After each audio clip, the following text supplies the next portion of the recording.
Or if you do the same thing, you both remain standing. Now look for another partner if your partner has sat down.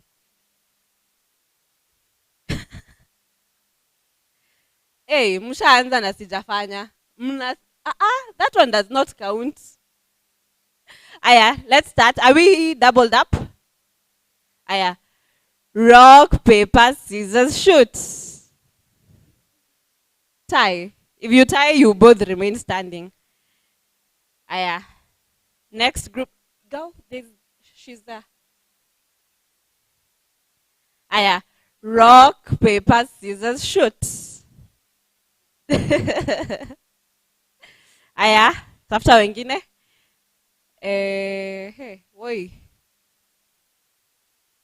Nena nasikia kufanya a second round of redemption. You're with her. Yes. Aya. Rock, paper, scissors, shoot. Aya. You, okay. Yes, huh? Oh, him, yes. Rock, paper, scissors, shoot. Tie. Hey, you're the king of ties. Aya. Him? Yes, you two remain. Aya. It's you and him now. Rock, paper, scissors, shoot. Who is sitting? He's remaining and he's remaining. Aya, kujeni sasa hapa mbele kukuwe na winner. Winner. Mshindi wa washindi. Who is sitting? You are the one who lost that one. So you're having a seat. Eh? You did? You were playing? Yes, so you are sitting. Yes. Guy. If you played with him, umechezewa vibaya. I apologize. Aya. Karibianeni. Let's see who is the winner. Who is the winner? What's your name, sir? Patrick. What's your name? Yes. Team Patrick, hoye. Hey, tuinue mkono. Team Patrick, hoye. Team Joseph, hoye. Aya. Please don't fail your team. Aya. Rock, paper, scissors, shoot. When I say shoot, you do it. Aya. Are you ready? Rock, paper, scissors, shoot.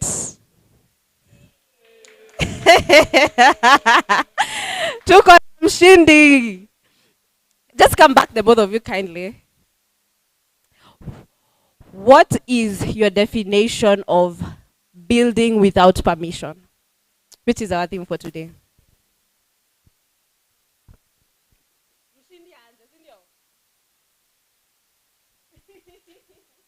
Good morning, guys. So for me, the definition of building without permission is just having an open mind and just going there and doing it. Having an open mind and just doing it. Mpigie makofi. Hey, Mungu wangu. Aya. Good morning, guys. My name is Joseph Wakara. So according to me, it simply means building without limitations. Yeah, that's what I think building without permission means. Wapigiwe makofi. Thank you very much. Nilishawambia.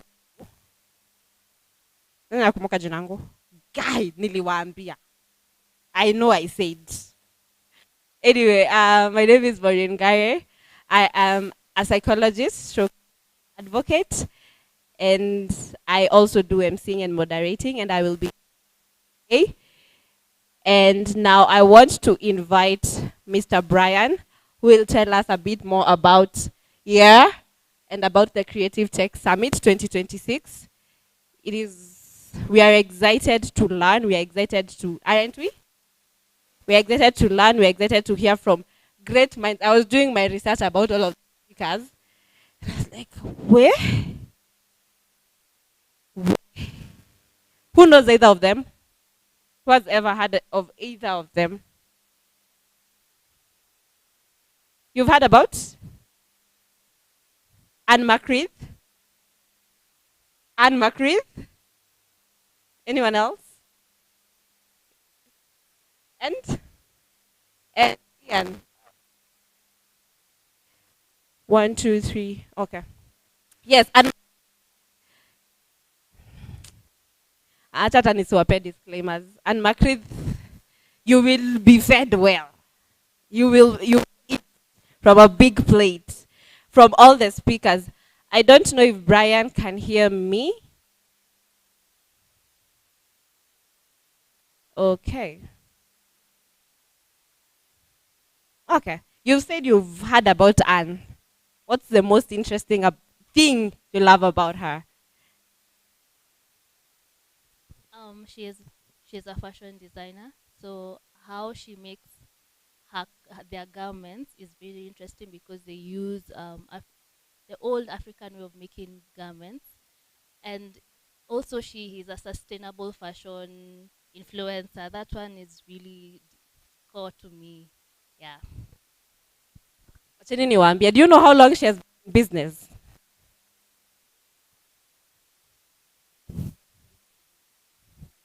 Yes, she's been in business for 30 years. How many of us here are over 30? So akianza, most of you are non-existent. What do you know about her? And what do you love about her? So, oh, my story with her goes way back. Mom used to buy so in the fashion segment, that is a name that used to show up a lot. Name used to be John Kavek or Kaveke. So Anne, I remember the daughter. One thing that stood out was the daughter used to just do stuff and she would implement it in the business. And now the daughter is in charge of creative design in Keko Romeo. So yeah, that stood out. And then when I saw the poster, I was like, oh, she's still around. Okay, so I'll be here. This one has done his homework. I didn't even know he has a daughter. She has a daughter who is in the creative space. But I can thank you so much for your input. Wapigiwe makofi. Brian, not Brian. I can see, yes, Brian is around.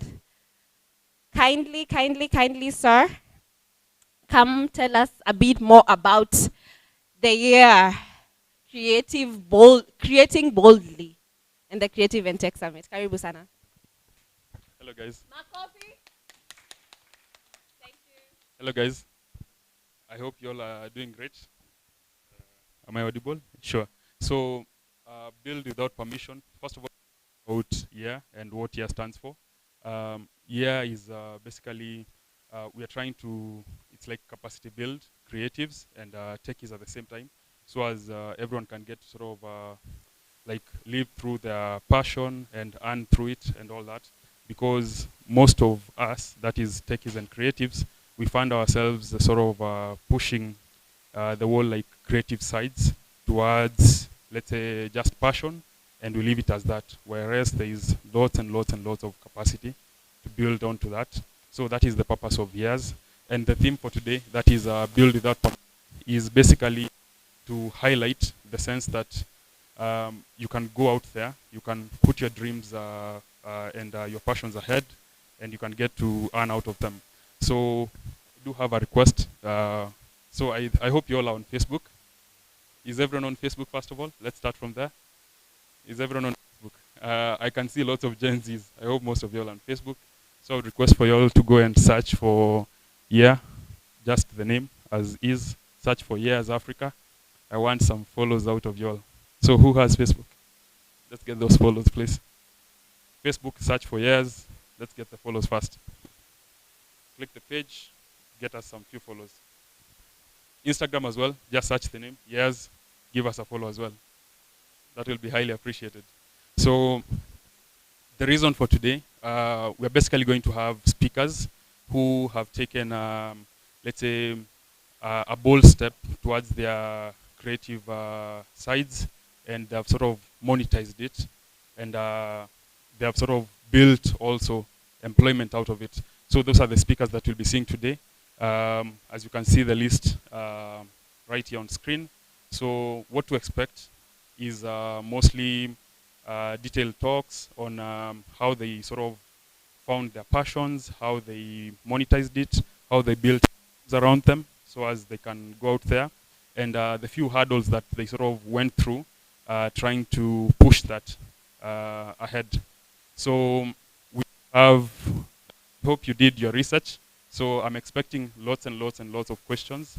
So you can note those down. Then as each speaker speaks, like basically do your research on them. A simple search brings most of them up. That is from Juliana Rutich, Louis Majanja, Eugene Mushai, Ian, Brian, and Anne. Just do a simple search, check maybe what they do. If it's within your niche, that is as a techie. For techies, watch out for Juliana and Brian. For creatives, Eugene and Anne.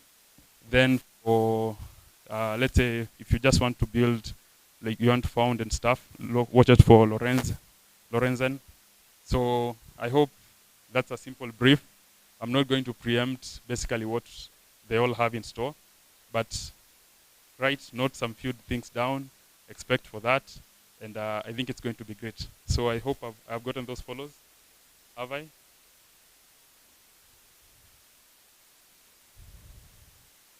Let me see. Nice. This is great.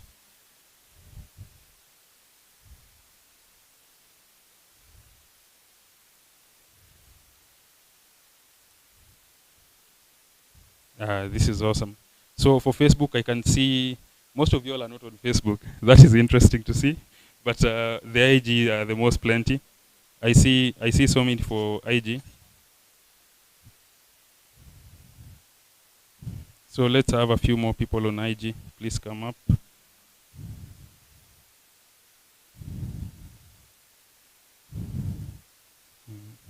Currently stuck at 3 follows for Insta. Let's have more, 2 more. That is no for Facebook. Facebook, let's have 2 more joining.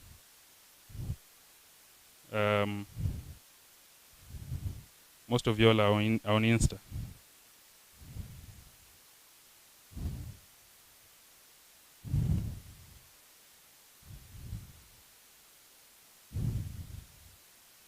Okay. Okay, that's it. I'll be handing over. Appreciated. Thank you so much. Let's keep those positive faces and a ready to learn mindset. Nice, guys.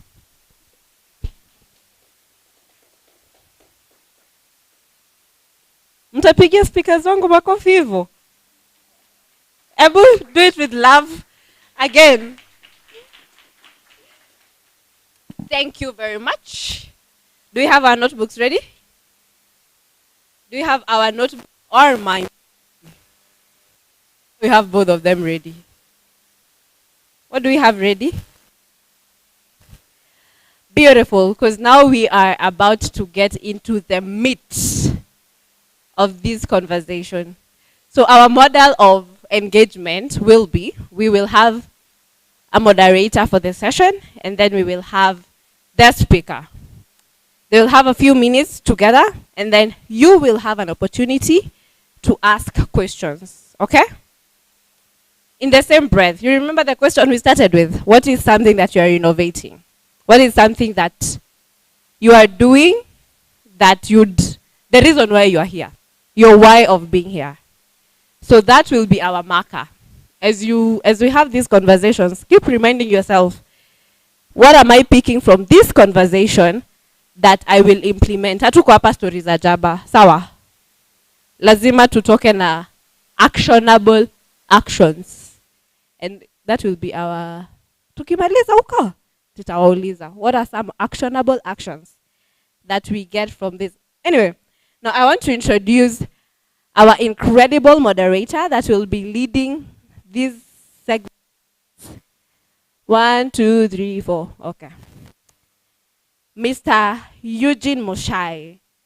Mr. Eugene Mushai is an entrepreneur and community builder passionate about innovation, marketing and inclusion, As the CEO of Thai Events, he has created platforms that connect startups, creative, and change makers across Africa. A member of the Chartered Institute of Marketing, Eugene is also an advocate, disability, in entrepreneurship, and supporting supporting innovators to design impactful assistive technologies. With all the love in your heart and all the eagerness, put your hands together for Eugene Moshai. Thank you, Eugene. How are you guys? How are we doing? All right. Are we ready for ready? Okay. So we'll be starting shortly, and thank you so much for the wonderful introduction. I look forward to an amazing day. Do you look forward to an amazing day? All right. So I heard that you have your notebooks here or your for the notes, right? So we get straight to the conversation. Let me know if the media team is ready. All right. Let's introduce our first speaker.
All right. Let's put our hands together for Brian. All right. Karibu sana, Brian. All right. There's quite a lot that has been said about you. I'm so happy to meet you. And yes, I'm so happy to meet you. Thank you very much. Great. All right. A lot has been said about you, and we are just interested in understanding, apart from the profile, top 35, under 35, building technology solutions, who is Brian beyond the profile? Thank you very much, Eugene. Thank you for the opportunity. Very interesting topic. My name is Nyagol. I always say I'm Brian Brainverse. I am an electrical engineer by profession and a software engineer in practice. One of 7 practicing engineer. The work I do at Advanced Technologies. So I'm also a father of 2, and I'm a very passionate person about technology, and I love seeing things work. One of my best moments was when I built a platform with my team, and the client told me that when we push the button to send money, which is about 4.5 million shillings, to over 35 students across about 12 universities in Kenya, he told me that you are going to be there when you push the button. If the money gets lost, you will be in for it. And that was the actually the culmination of my career in building software. So that is who I am, Eugene. Interesting. Great. Now, today we are talking about building without permission. Yeah. So, what made you decide to build anyway and to get started and to get moving? Whether you are ready or not, that is something that you can tell us. Yeah. By the time you are building Brainverse and the technologies that you have built, were you ready when you were starting, or how did it happen? So Brainverse started in a very funny way. I wasn't growing up thinking that I will start a company. I wasn't growing up, having those big visions of being Elon Musk or being, the Jeff Bezos or anything. That wasn't my way of life. I was simply trying to ensure that I become an engineer. That was what I passionately wanted to be when I was young. In fact, that came along when I was very, very young until when I went to high school and in campus.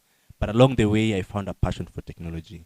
And when that came around in my second year in campus,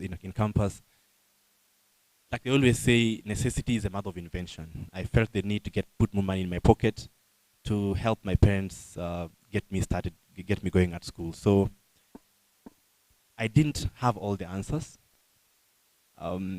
About 1 week ago, I attended our campus reunion, and one of my classmates told me, "Brian, do you know you are my first employer in that bathroom in the houses?" So we didn't have everything. I was just trying to make things work. I was trying to build a business that would help put more money in my pocket. And all I had was my passion and the little skills I had learned writing and building blogs on Google Blogspot. So that is where it started, Eugene. Brainverse today is a small team of 12, 2 working in Nigeria and 10 in Kenya. And that also didn't start like that. I started Brainverse working as alone. And then I invited other people who would, help me get this from the ground and get it where it is. Yeah. Great. So, a team of 12. How many years later? 11 years. 11 years later. Does that mean that apart from yourself, every year you've been employing one person? It looks like so. Okay. Surprisingly, last month, there's something I built very early on that's called employee metadata. I built it on Google Forms, and today our HR officer uses it to keep data of all our employees that are coming in and going out. So I looked at that Google form, I looked at the results, and I found out that about 270 people have passed through Brainverse. Whether it is internship, whether it is just people coming for a short stint, whether it's attachment or full-time employees who are working with us, 270 people have passed through Brainverse. And the other experience was a friend of mine told me, I have 3 interviews, three candidates here interviewing for senior development, and all of them say they worked at Brainverse. That for me was a very, very huge thing to make me happy, because I got the sense that Brainverse is not just a company that builds things, but also builds people. Yeah. Amazing. Now, is there one time when you made a decision that has worked for you to date in your building journey? What is the one decision that has helped you over the years? Yeah, there are a couple, but I'll start with the earliest one, and you might know about this one because we were in campus together. So when I was in campus, I was trying to be the Mark of Africa, and so I built a social network called Vibe Campus, and I've talked about that project here a couple of times, and one of the biggest mistakes I learned when I was building that software, I would go to the library and see someone writing code or on Stack Overflow and writing something. I was like, that's the person I need to work with. So I tell them, can you come work with me? And they'd say yes, and I'd take them. And then sometimes down the line, you realize that someone really doesn't really care about what you're doing. They care about, is this anime money or not? So I ended up having people coming and going, and getting a team together that is passionate and giving them a vision to work for is one of the things that actually changed my career in building Brainverse. In Vibe Campo, there are a lot of missing pieces, a lot of leadership potholes that I wasn't able to change. But in 2017, actually 2015, 2016, when I was pulling down Vibe Campo as a project, I wrote a white paper, a list of all the mistakes that I did in Vibe Campo that would help me make Brainverse a company that can stand on its 2 feet. And that was the single biggest decision and thing that happened that made me get things right. Of course, Brainverse has also gone through all those highs and lows, but we started off as an IT company doing everything and anything, whether it's design, digital marketing, a lot of things. But the other thing that changed how we work is we try to understand where is our strength. So we found what our strength was, which was in building software, and we decided to focus on it. So that focus is what has actually given us an edge, and that is something that I would advise anyone to do. Yeah. Great. So I remember Vibe Campo from our campus years. I used to interact with Vibe Campo for voting for campus awards. Oh yes. So is there a product that you have currently that allows people to vote? Just to confirm. No. I think we don't have anything that allows people to vote. But Eugene, since that time, we have done close to, I think, 10 or 8 projects. And let me remember, there is a proverb that says a rolling stone does what? It gathers moss or gathers no moss? Gathers no moss. Gathers no moss. So we've built different projects, and the motivation has now been, when we were in school, I was trying to build something fresh, something new for this market that wasn't in this market. Funny story is, after we launched Vibe Campo, there's a magazine inside called Campus Vibe that was launched, like a few months after we launched Vibe Campo. Another few months, another social network came up in Nairobi University. Another one came up in Masinde Muliro. So it's been a good chance of helping people level up and build other things by seeing what we do. So what we have now are projects and systems that help solve particular problems that we found out. And we are now building more purposefully to solve a problem that we see. And that has helped us to also create more impact while we build what we're doing. What you see behind you there is that that roll-up banner is one of our latest projects that we are now giving our 100% full focus. It's an event ticketing and marketing platform. If you did book for this event online, you must have used our platform to book for the event. It's an event ticketing and management platform that promises a lot better than what we currently have in the market. Great. And I can say I've used the platform, very wonderful platform. You just want to check out Confarena. That's the correct pronunciation? Yes, yes. Confarena. There is a lot. If you're an events host, if you like to host meetings, forums, collect payments for tickets, registrations, it's a very great platform from a user perspective. So before we get to hearing from the audience and answering the questions, you built many products over 10 years now. Yeah. Which are these products that you're talking about? At least we know one. One is Confarena. Confarena, yeah. What else? Yeah. So in 2020, COVID started in 2020, right? So in 2020, when most companies were struggling with finding out how they can start running remotely, we already had a team of like 6 who were already working remotely. So we knew what we were doing. We knew how to work remotely. We knew how to like keep our staff working when people are working from their homes. So we built a platform internally that was meant to help us, just do our normal day-to-day things, the tasks and hold meetings and do all those kind of things. And then one of our interns at that time, who was doing an attachment with us, said that I've seen some competition happening, Konza, COVID-19 hackathon happening. I think we can submit this software that we have built internally to compete in that space. So I wasn't sure about it, but we did actually submit that product. It was called, that time it didn't have a name. We were calling it Workspace for our Brainverse, but it came out to be called Startup Suite. And when you submitted that to the COVID-19 Konza hackathon, we actually became number 1. And we got some small funding from UK Kenya Tech Hub, Siemens Stiftang, and UNDP to push it forward. So that was a very fast product that we built that sort of like as a team that brought us together. Since then, we learned a lot from it, and the biggest lesson was it was doing everything. And if you want to solve a problem, you have to solve a problem. You cannot change the world as alone. You cannot change the world with a single product. You can only change the world by targeting, doing one thing and doing it so well. So we've built early in I don't know, I think 2.5 years ago, when Safaricom said that they were going to make bonga points expire, I took my bonga points, I sent them to my till number, and I sent the money to myself. And then I asked myself, how many Kenyans can do exactly that? Send their bonga points to their till number, which sometimes they may not have, and send the money to themselves. So the following day, I talked to my team. I told them, guys, there's a business opportunity. Within 2 weeks, we had some MVP.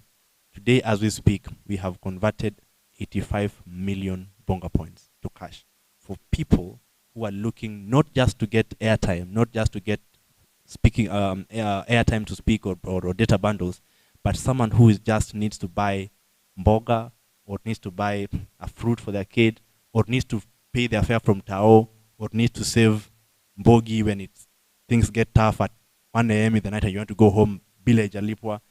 We have seen that change how people do things, and converting 85 million bonga points is something that has happened. The product is called Waridi, and it's up and running as we speak. The other thing we've done is, and of course it didn't start how it is now. It started with a very simple solution that has now grown from users' feedback from people. We've also built a fundraising platform called Pepeo, which just takes the headache out of fundraising money. So how many of you today here are students? Students. Okay. All right. How many of you are in our WhatsApp group fundraising money for anything? Whether it is an activity, a team building, WhatsApp group raising money for anything, matanga, anything. WhatsApp group raising money. Quite a number, yeah? So people believe you can actually raise money. So you feel very nice when you're told, tuma kwa hii number, hii pesa, 1,000 shillings to 07. But do you know how much work the person who is doing that work needs to do? Kama hujaona jina yako kwa hiyo list, what do you do? Unafuatilia. Alafu akipiga mahesabu, kuna some people CID wanafanyanga mahesabu hizo kuconfirm is the numbers correct, si ndio? And then this person has a daytime job, but you call at 11 a.m. akiwa kwa meeting, you get annoyed, you call again, unapost kwa group, sijaona jina yangu. So our platform makes the work of that person very easy. They create a fundraiser, they send a link to the group, all of you guys pay there, and then they click one button to auto-generate the entire contribution list and sends the WhatsApp group. That is what Pepeo does. So Eugene, we've built those, well, some of them have failed terribly, like Startup Suite, but we learned from them, and we have used that knowledge to build better things and work better for our customers. Yeah. Great. I think we'll be talking about failure and challenges of building, and especially being consistent, even when failure is so obvious in the startup journey. So we'd like to hear if our audience has any question for Brian. Just raise your hand wherever you are. I'll come to you. Any question for Brian?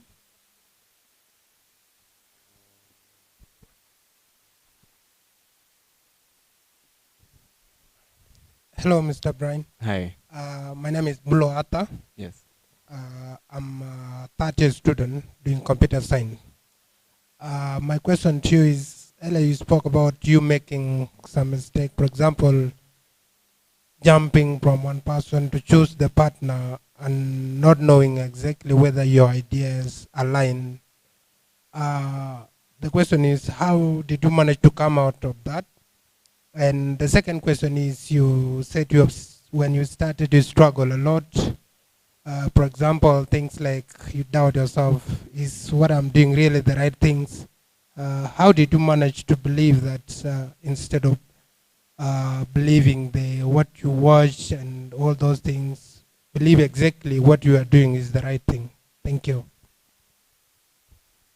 Thank you. Should I answer that one? Oh, thank you very much for that question. Very interesting question. So, when I was looking for people to work with, I was looking just on the technical skills or what I thought they could do, not what they could actually do.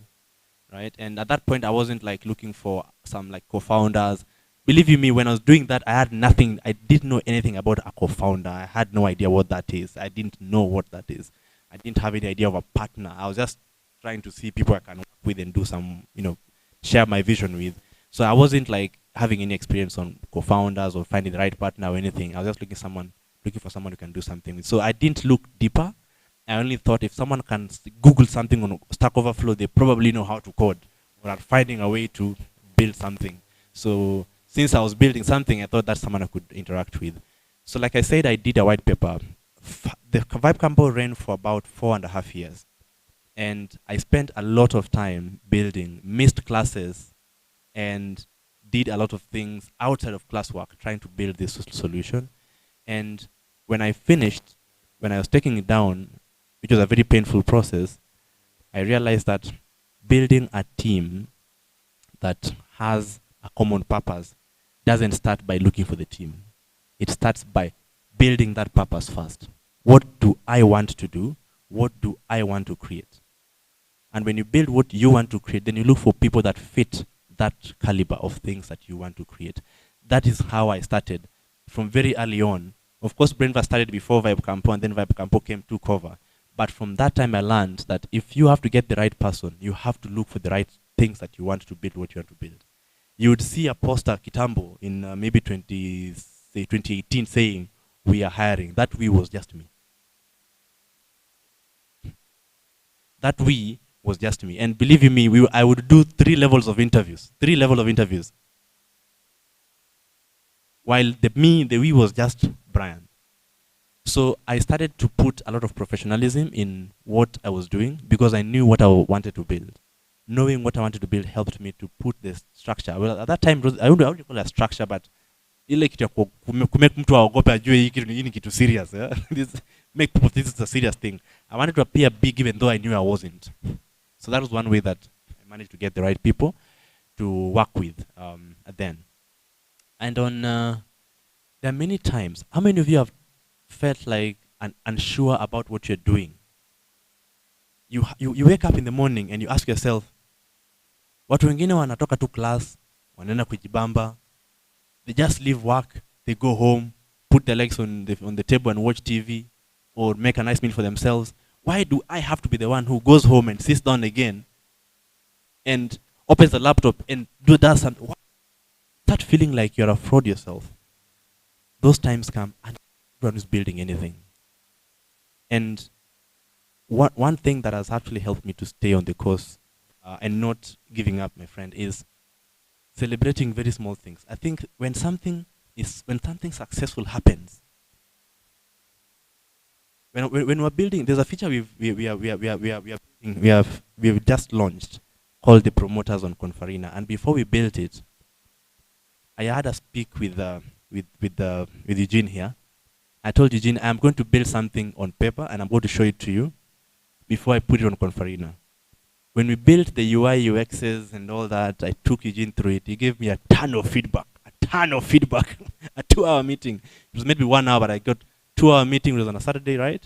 And we had a ton of feedback. And that feature went live yesterday. We are still monitoring it and seeing how things are happening. And that small win, small things that come and go really push me a lot. So if you can find them in your journey, if someone celebrates you, if you find something that's working, please find time to say thank you to yourself, go to the next thing. Great. And that promoter feature basically means that because I'm an events host, it means that you can sell my events on my behalf, all right? Yes. So we both make money through Confarena as we sell an event. That is the whole idea around the promoter feature. Any other question for Brian?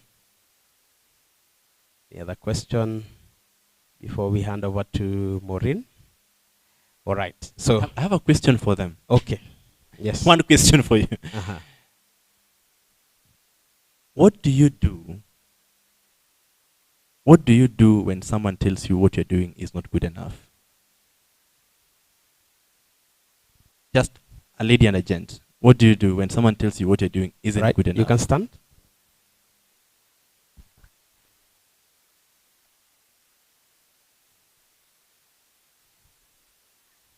Hi, Brian. Hi. My name is Ivy. I'm a fashion creative. That's an interesting question because I have two answers to it. One, nitakuwa kichwa ngumu nifanye tu vile nataka. And two, if it's something that I am really passionate about and I've really invested my time and energy I'll crash. I'll feel, sasa wewe umetoka kwenye umetoka kuja kuniharibia siku yangu. Yeah. Oh, thank you. Thank you for that. Yes. Just again, I have a question. You said you can be building something, you can show the consistency in what you're doing, and the question is, how sure are you that whatever you're doing is you're not building the wrong thing? Because you can show up the consistency, you can be building, but at the end of the day, you're not building or it will collapse. And then at the same time, you are talking about acquiring the right talent. When you are outsourcing your talent, how do you, or what criteria do you normally use to make sure that the next co-founder that you are trying to work with is the right talent than just going to pick random talents? I think those were just to add on your question. Okay. And my question? To be honest, being told it can be that excruciating. You know, you're building something, but at the end of the day, somebody is not appreciating, or what can I say? For me, it will be a breakdown. Mm. You will feel that unmotivated, and maybe that passion that keeps you going every day gets diminished. But at the same time, you have to find a way to self-motivate yourself. Yeah. I think so. Thank you for that. I will answer. I will tell you what I did when that happened to me. So you've asked a very good question on you can be building, you can be consistent, but how do you know you're building the right thing? I'll give you an example with the Bonga Points app, conversion app called Waridi. So one, the simplest usable version of that software was built in 2 weeks. 2 weeks. By myself, working about 2 hours a day. When we built it, I did not know that Safaricom does not send less than 10 shillings from a pay bill. So we found people converting Bonga Points worth 5 shillings, worth 3 shillings, and then some were converting 1,000 shillings or 500 shillings. So the guys that were converting less than 10 shillings were not getting their money. So what do? They call Safaricom. Someone has defrauded me. I found myself at Safaricom from HQ1. All my lines locked, all pay bills locked. But you realize the person who withdrew, or rather converted 1,000 shillings, was a bit relaxed. They're waiting for what brand will do, or what these things will do. So what we did is, we did not know that when we were building. So we thought what we were doing was perfect. So when I learned that that's happening, what did I do? We now started rejecting any conversions less than 10 shillings and telling him, please convert something bigger for us to send you the money. No one ever knew what was going to happen when we launched.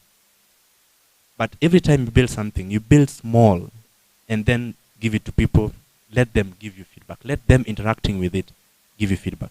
Let me know, if I stop talking about software, let's talk about a vaccine, for instance.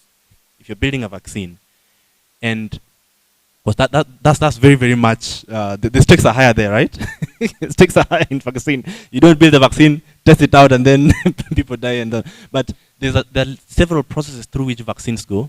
They even test it in animals, they test it in different things before it actually goes to human trials. Because they don't just spend time in the lab building something and think that it's perfect and then go give it to a human being. That can cause a lot of trouble.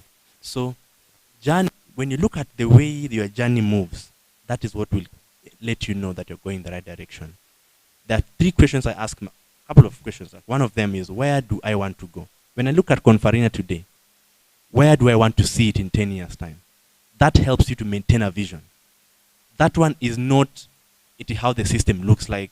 That one is not how complex is the chemical composition of the product you are making. That is what is the impact it will create. What do you want to see it in 10 years' time? Now, come down to 5 years' time. Medium term, unataka ifanye nini? What kind of things do you want it to help people do? That still is not how complex it is, right? So today, what do I need to do to get it there? And largely, who do I need to get it there? So that is how it's been. For talent, talent is about just what I've done is looking for people who have the things that are not easily teachable, unlearnable. Like kama mtu amefika age 27 na bado the way ana respond to maswali ni kama umemforce kuongea, it's very, very hard to change that. If someone is very unteachable and they don't see a problem in anything they're doing, it's very hard to teach that. But anyone can code. Anyone can design.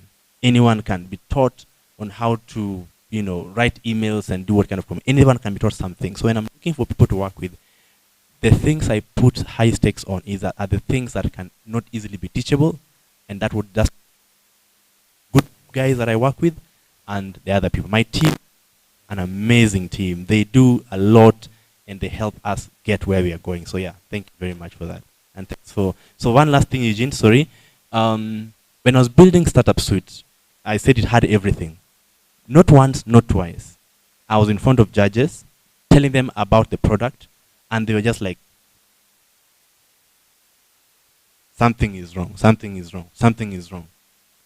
There's a friend of mine who sat me down, it's called Remo Kitawa, told me, Brian, you've been told this thing has an issue, and this is what it has. It's doing everything, right? There are people who want to solve HR things, they solve HR things. People want to solve payroll things, they solve payroll things. People want to solve events things, they solve events things. They're not solving everything. What I did with that information is sat down and soul searched and asked myself if truly I believe that I am right, and if I believe they are wrong. And when you truly search, you'll find out where it is. Before feeling like they're pulling you down and crushing you, maybe their opinion is actually true. Amazing. And finally, what do you do when you feel like giving up?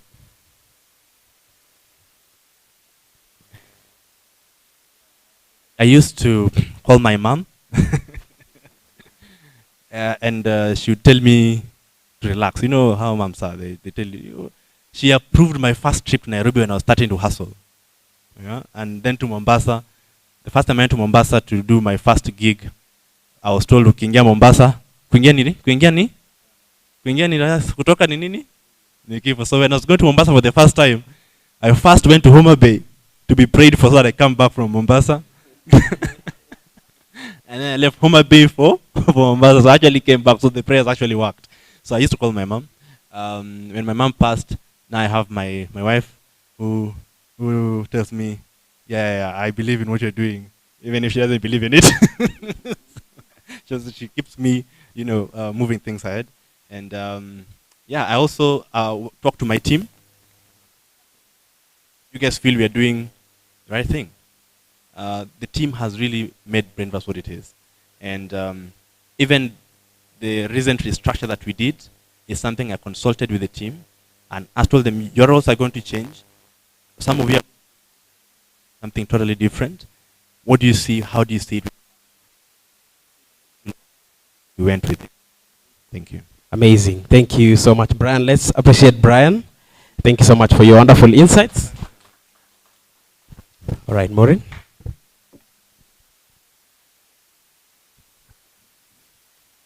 Can we clap better? Thank you very much. That was a beautiful conversation, right? Thank you for your questions as well and for your incredible engagement. You remember what we did at the beginning? You tell your partner something that you're working on. See, we remember? Kama umeingia sahi, tafuta partner. Partner akikwambia kona mtu, naomba kukwambia pole. You can be three. So in that activity, I want 2 minutes for you to tell your partner something that Mr. Brian has said that you will implement in your innovation. Tumelewana? Yes. Timer starts now. In your innovation, what is something that Nyagol has said that you will implement?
19 minutes, 18 seconds, 17, 16.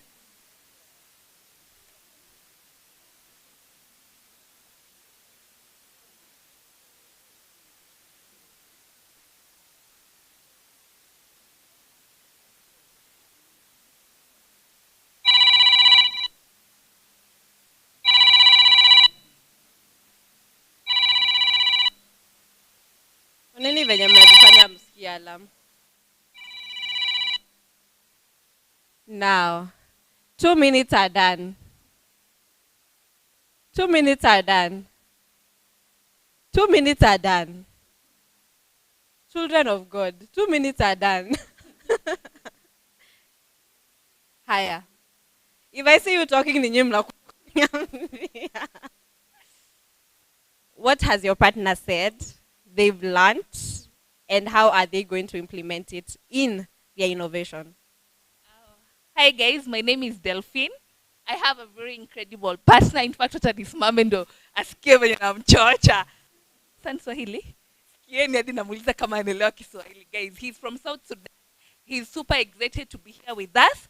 He's building an app ya ku convert currency back to his country. So he's told me one of the things that he's completely learned from Brian is he will not give up. Anytime he feels like somebody is telling him that he's not doing enough, he's not going to just bash that person immediately. He'll go and do some soul searching and see whether he's doing the right thing or not. If they're right, he will do his bit. If he's the one who is right, ataendelea kuchangamka na atengeneze app. And I really appreciate, he's really doing a good job. I mean, nimepatana na mtu wa South Sudan. Thank you very much. Pigeni, our beautiful Lady Makofi. At this point, I feel like Yash will give us a pitching opportunity today. We have, I believe we have people who can sponsor. Sindio?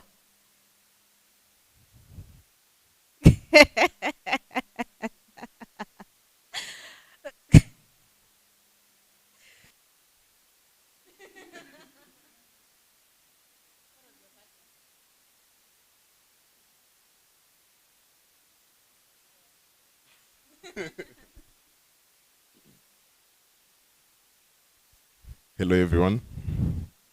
My name is Nicolas Sobonyo, and I'm a full stack developer. What was the question?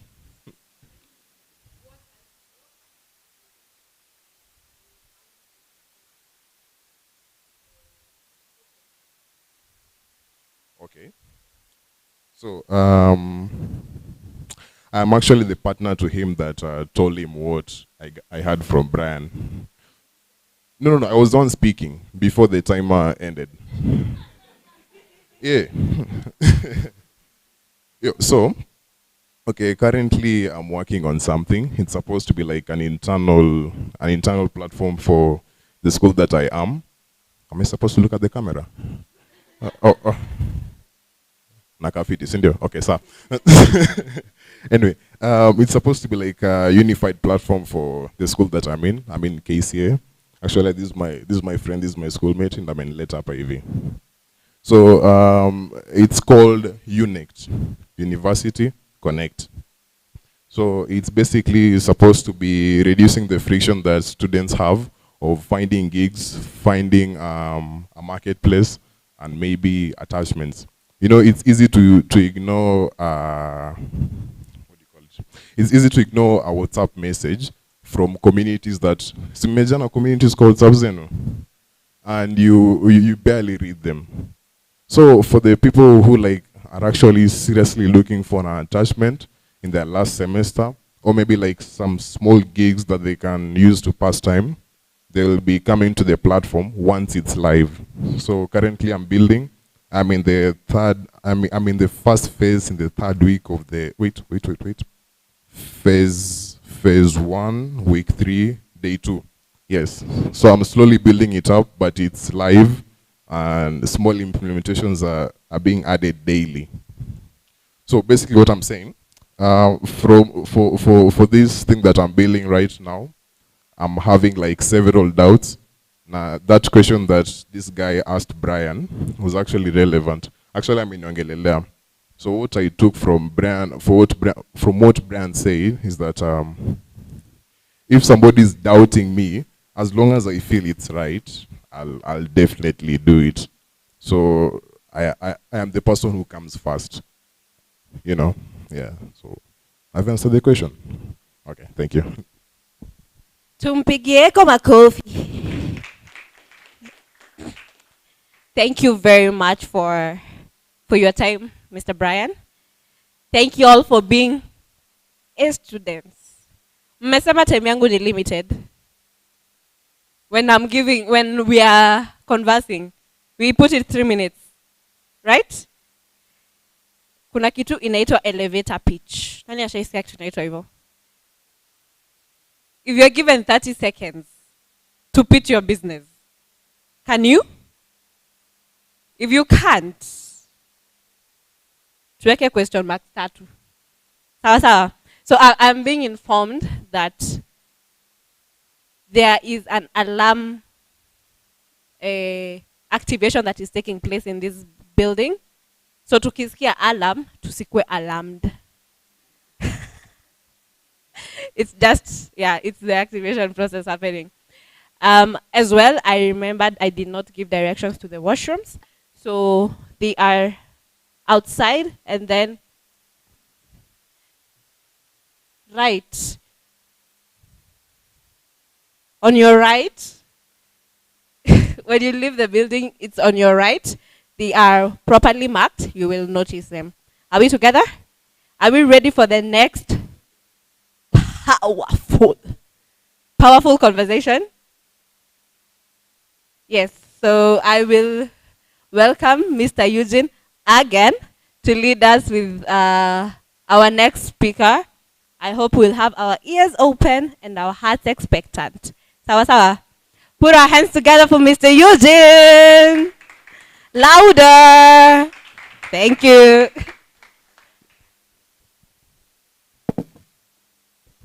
All right, thank you so much, Maureen. So once again, I'm back. We'll have the next speaker on stage, and we'd like to have their profile.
All right, put your hands together for Luis.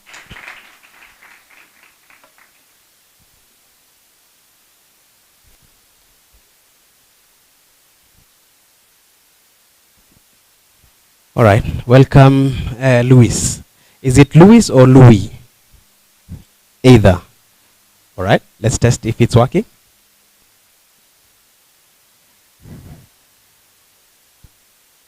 Hi. Amazing. Great. So, and as we get into this session, we'd like to invite the audience to also prepare for questions for this session. There is a lot that has been mentioned about you, and especially the use of AI. And so in this conversation, we'll be talking about developing products that people actually use. You know, Brian talked about products. Then the question that we are attempting to answer in this session is, how do we make those products fit for the user? And that's what we'll be discussing in this session. But before then, would you like to tell us a bit about yourself, aside from the technical background? Anything else that you'd like us to know about the human part of Luis? No. I think, first of all, like, I think when you're involved in startups and you worked in technology, especially.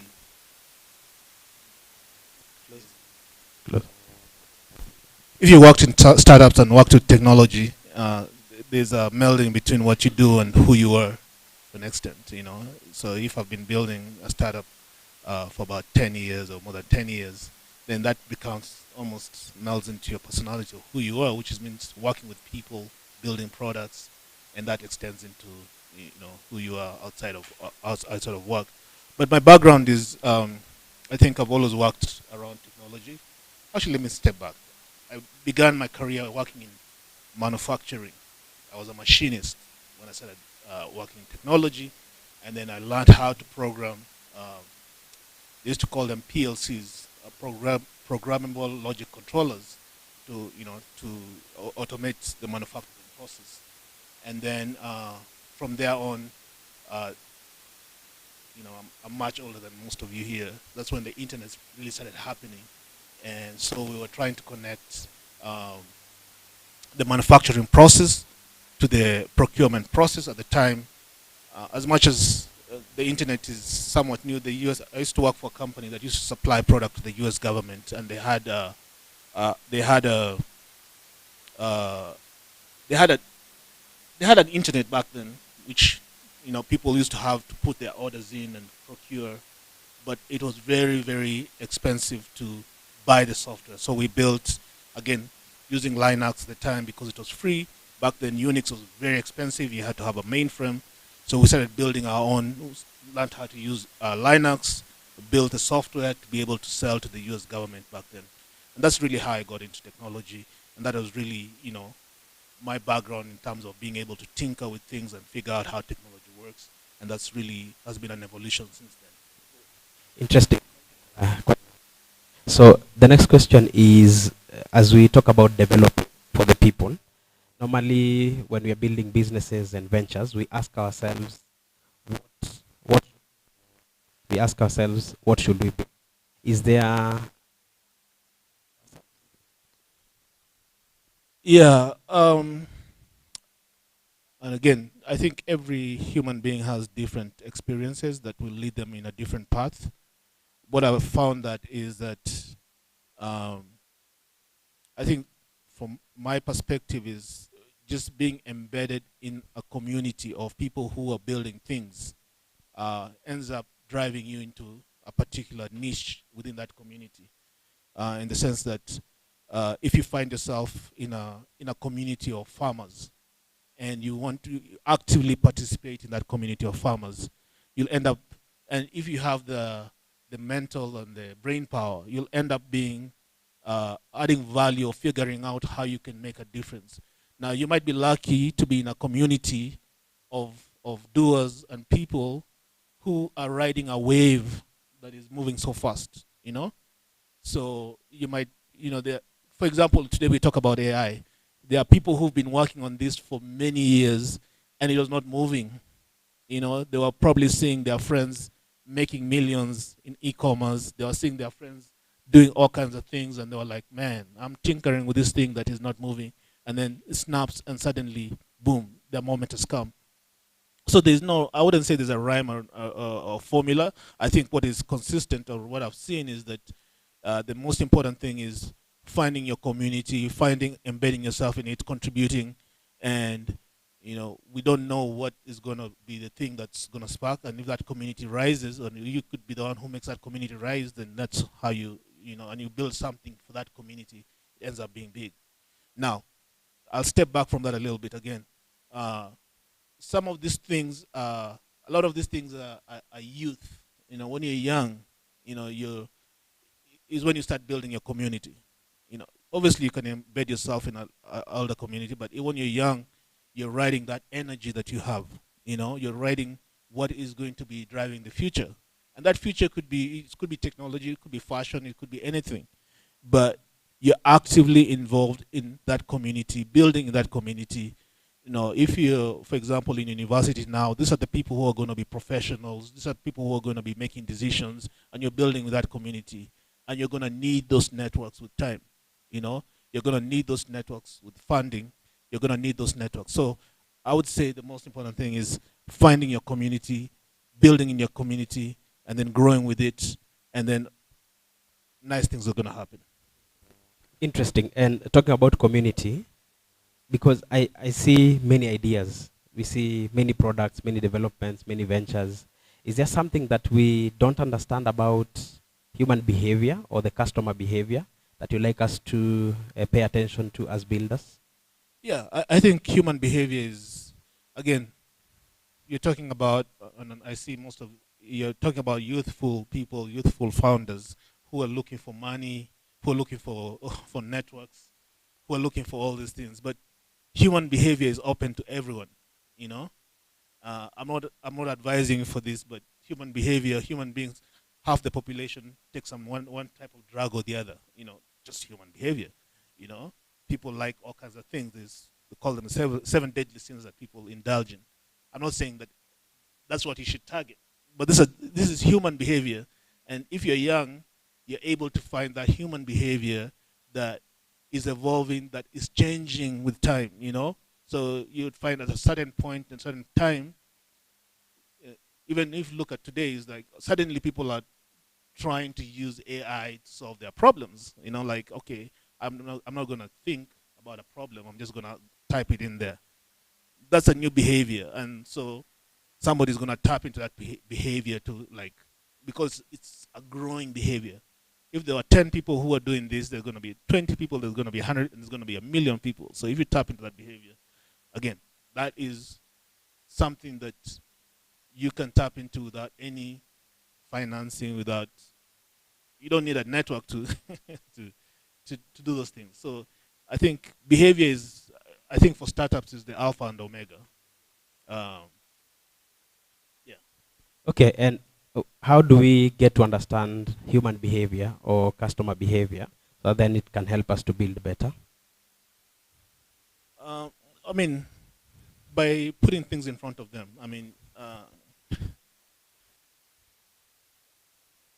Don't get me wrong here, but I think startups, by their nature, are not.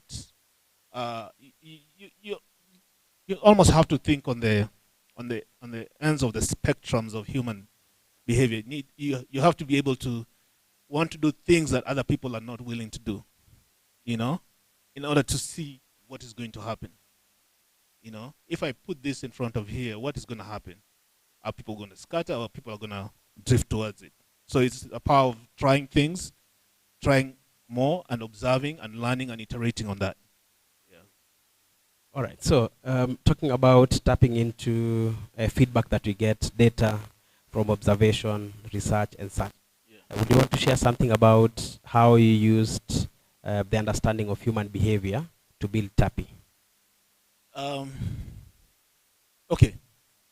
I'm still building TAPI, so I've not figured it out completely. So it's not, I can talk about my previous startup and some of the stuff I learned.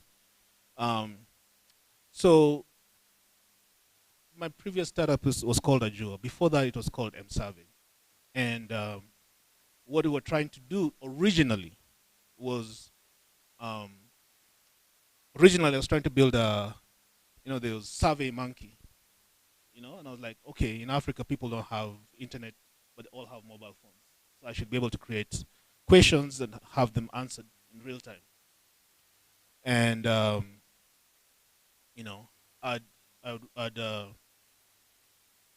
so you created the app. Actually, one of the theories there was that I'd come from the US, okay? And in US universities, people do research. Like you're supposed to do research, you're supposed to go out and do research. So for me, in my mind, it was like, wow, in a big market, all these universities are coming up, all these students, the 300,000 of them. Wow, what can happen? What can we, So, so I actually ran an event. I had students come in, give them free accounts, but I realized they didn't even have the 100 shillings or 200 shillings to pay for this product.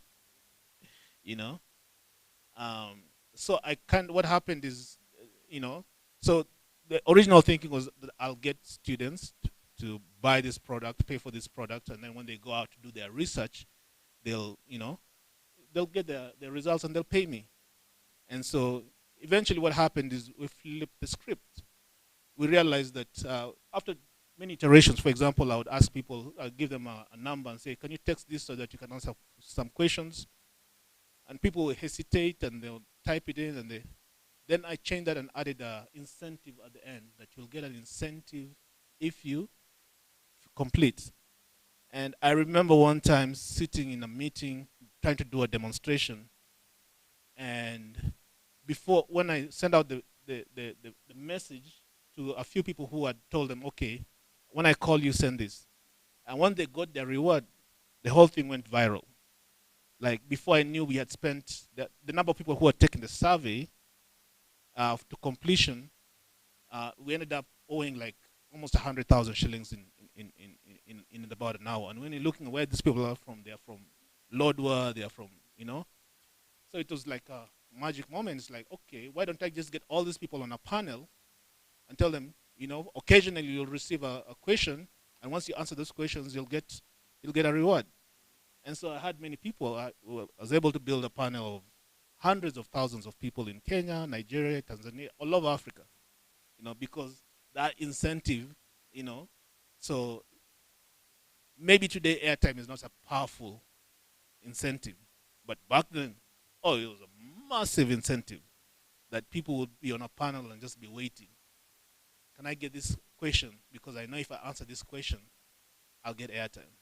And so we built that. So there's that human, like there's that delta between what somebody wants, what they need at that particular time.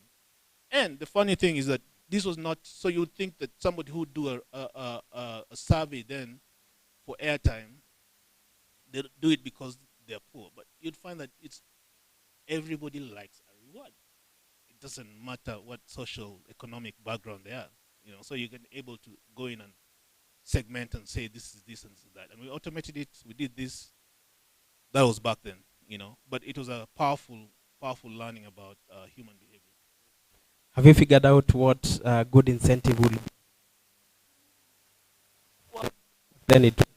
But you see, okay, so things have changed, There's a whole world of Kenyans out there who live on this type of incentives, this crypto. Like if you do anything, you'll find yourself in a WhatsApp group of people who are telling, okay, go here, sign up for this and that.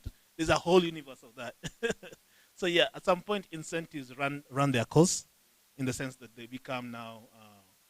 So if, for example, today I had an app and I wanted people to sign up, I could put a small incentive and I'll get 100,000 people to sign up and download that app if there was an incentive attached to it. But it's not going to add value to the app because the people who signed up, and there's a whole community of people who figured out, oh, this is how the world runs nowadays.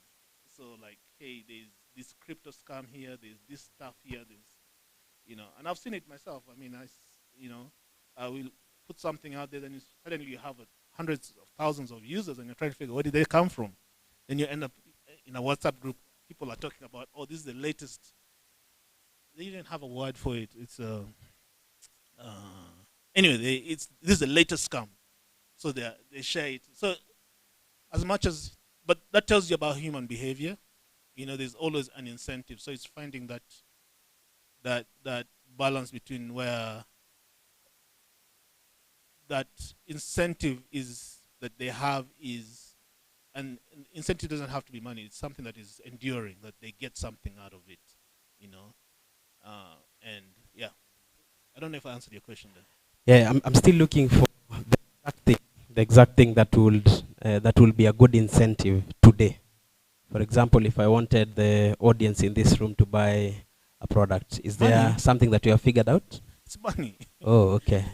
Unfortunately, it's not the right answer. Uh-huh. But again, if you look at it, it comes down to money. And unfortunately, if you look at the past 15 years of building startups in Kenya and Africa, I can say that everything has come down to lending money or helping people buy things from China somehow. So if I was going to give you a solar lamp, that's where it started. Then suddenly, oh, I'll lend you money, and that's where the money. So it's, yeah. All right. Yeah. Reminds me of a time when people flocked KICC because by just using your app, you could get some 5K or something. Yeah. I think that was the biggest project in Kenya. Yeah. That was the real definition of an incentive in the modern world, right? Yeah. But okay. Let me just circle back and say, I know money is a powerful incentive in terms of human behavior, but there's a thing about human spectrum, and they call them the 7 deadly sins. And so how do you tap? I'm not saying that you have to be the one.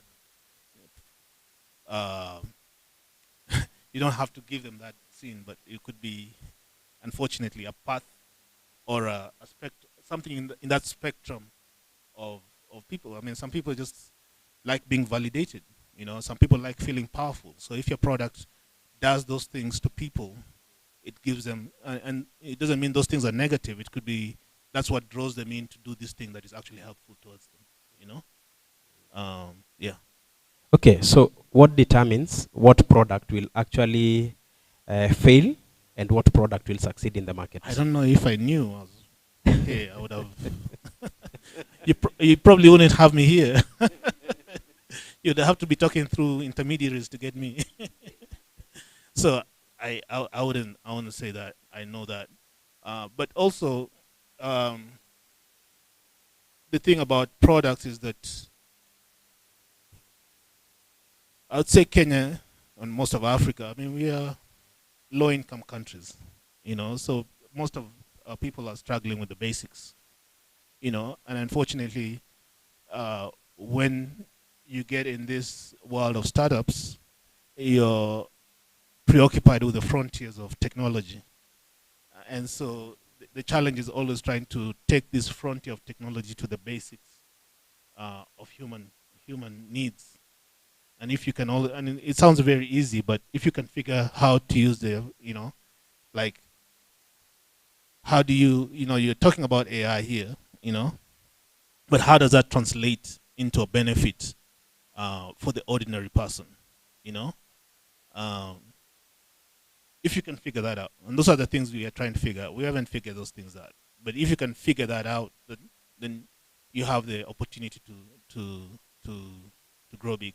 But also, again, startups too also build on countries on big populations. That's why most of the biggest startups are from the US and China, So scale is an important thing. So there's the scale of the market, so that's why you see China and the US. And then I would say the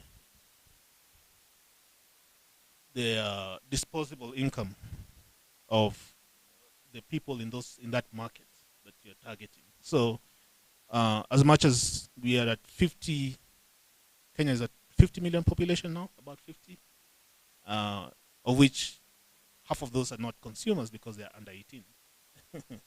You know, so you're talking about 25 million people, and then so you see our markets tend to be small, but you could still find something, and it would take a longer time.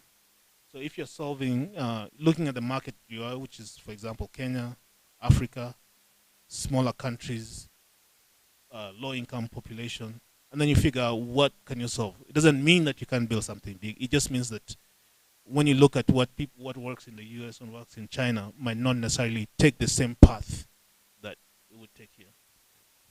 All right. I'm sure that the audience has some questions, and so as I ask this final question, we can prepare. If you have any question for Louis. So Louis, understand AI, and you are a proponent of using AI to make life better. My question is, does AI allow us to build better, faster now, or is there something that we can do wrong with AI that will make us not to grow? I mean, there's the illusion of faster, better. I mean,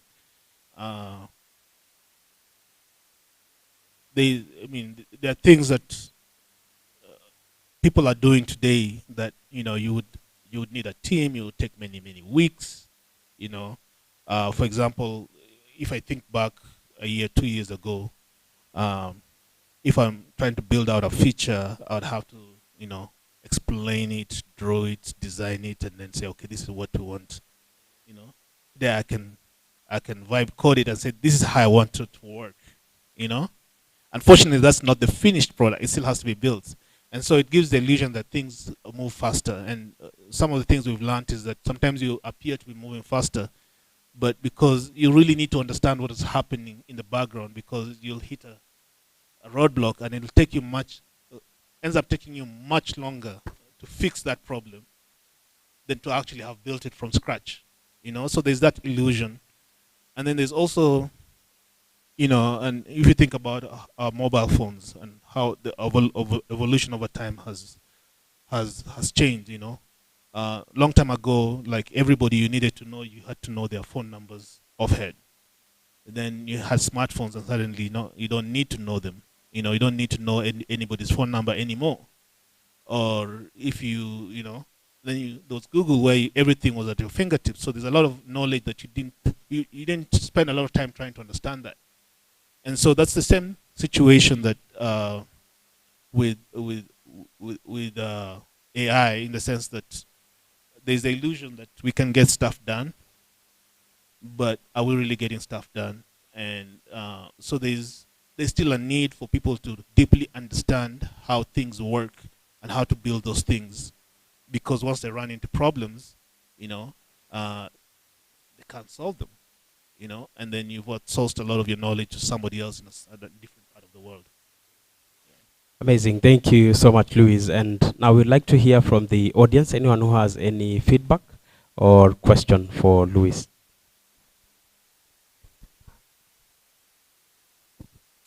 Anyone?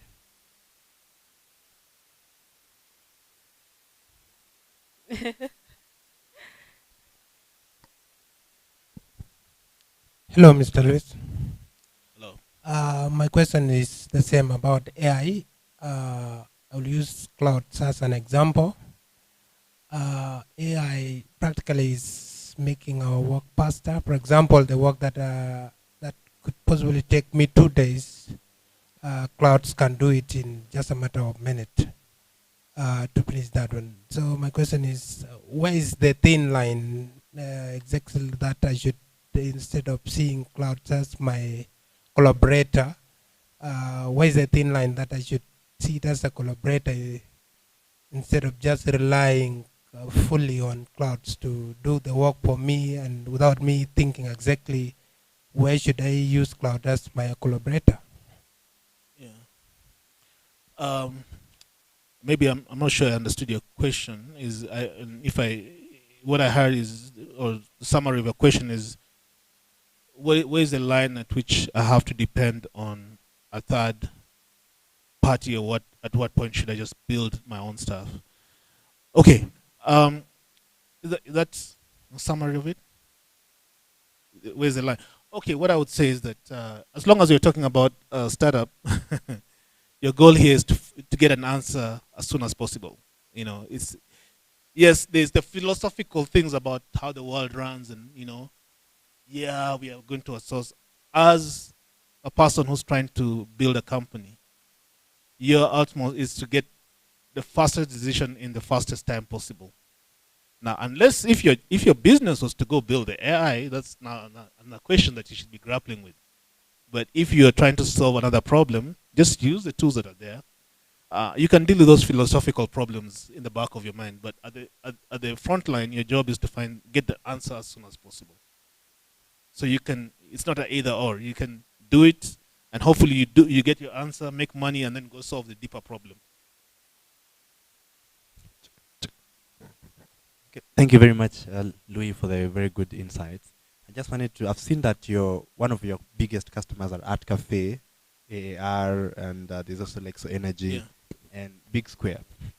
How do you get these big clients? Because all of us that are trying to build something want to end up getting customers that can bring, recurring business. What is your, maybe some tips on clinching those big customers that actually make your business change? Okay, that's a very interesting question. When we set out, in fact, we built a previous company, and that company ended up solving problems for bigger companies. But we always wanted to solve problems for businesses, and so we started a new company to solve problems for small businesses, or for these mythical small businesses.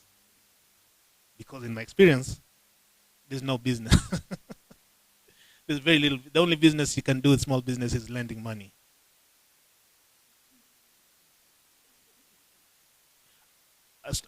I'm talking about if you're doing software. Unless you're lending money or supplying them, it's retail. That's the only business you're doing. So we kind of hit a roadblock there. But the bigger businesses tend to, or when I say bigger, I'm not saying, because the levels, you have the huge enterprises, you have the Safaricoms, the KCBs, those are massive enterprises. Then you have a smaller tier behind that, which are like Java's, the Afi Pork House. It's a business, maybe they have 4 locations. Those are businesses which are becoming to have some level of complexity in their organization, where at some point I need tools. It's not just one person anymore. It's a person and a team, and they need tools. So those are the people that you start approaching them. And now, how do you get those people? It's patience and proof. They sign you up. And also what happens is you'll find that people in those organizations have a job. Okay? My job is to do this, and I need tools to do this. So you find the person whose problem you're solving in that organization and get them to be your promoter and tell them this is how. I also believe that a lot of businesses in Kenya, especially the medium sizes, are somewhat understaffed. They don't, like, hiring in Kenya is very, very difficult. Especially, if you ask me, hiring in Kenya is very difficult and very complicated. What I mean is, if you're an ordinary person on the street, you think, I need somebody to a job, let me just call so-and-so and tell them to do that job. Hiring in Kenya has a lot of legal implications that if somebody didn't need to hire, they're not going to hire. Some of you have run businesses here. If you don't need to hire, you won't hire.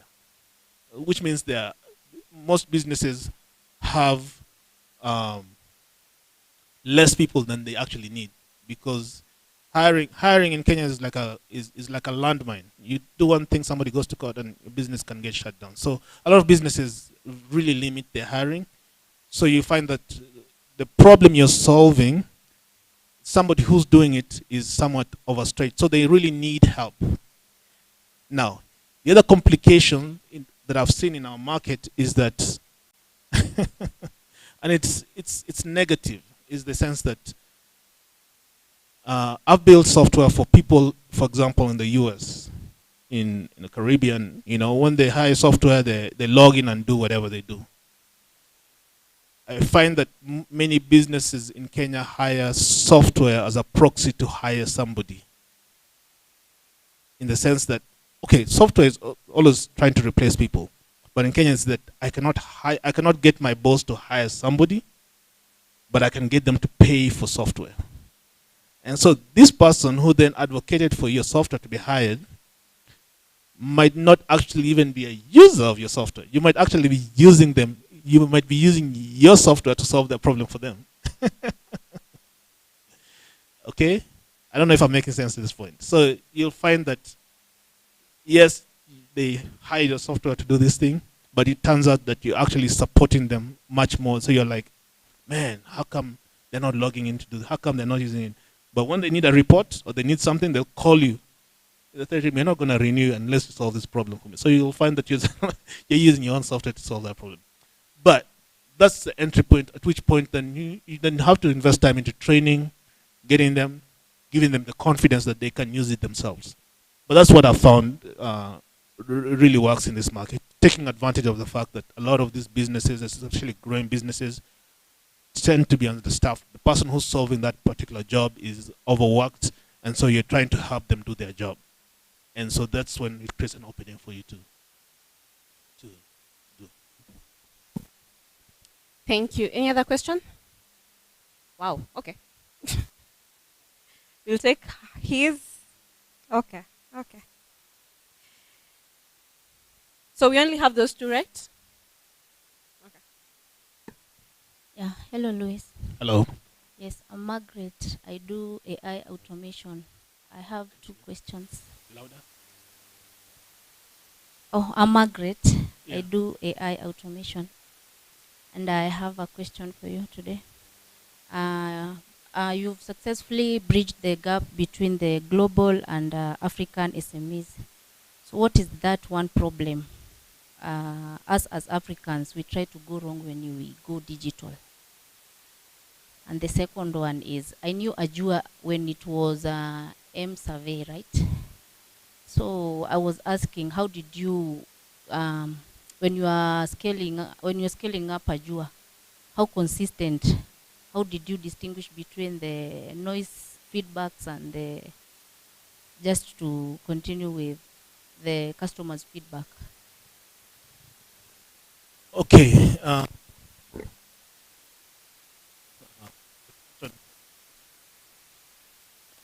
There are three questions. In terms of bridging.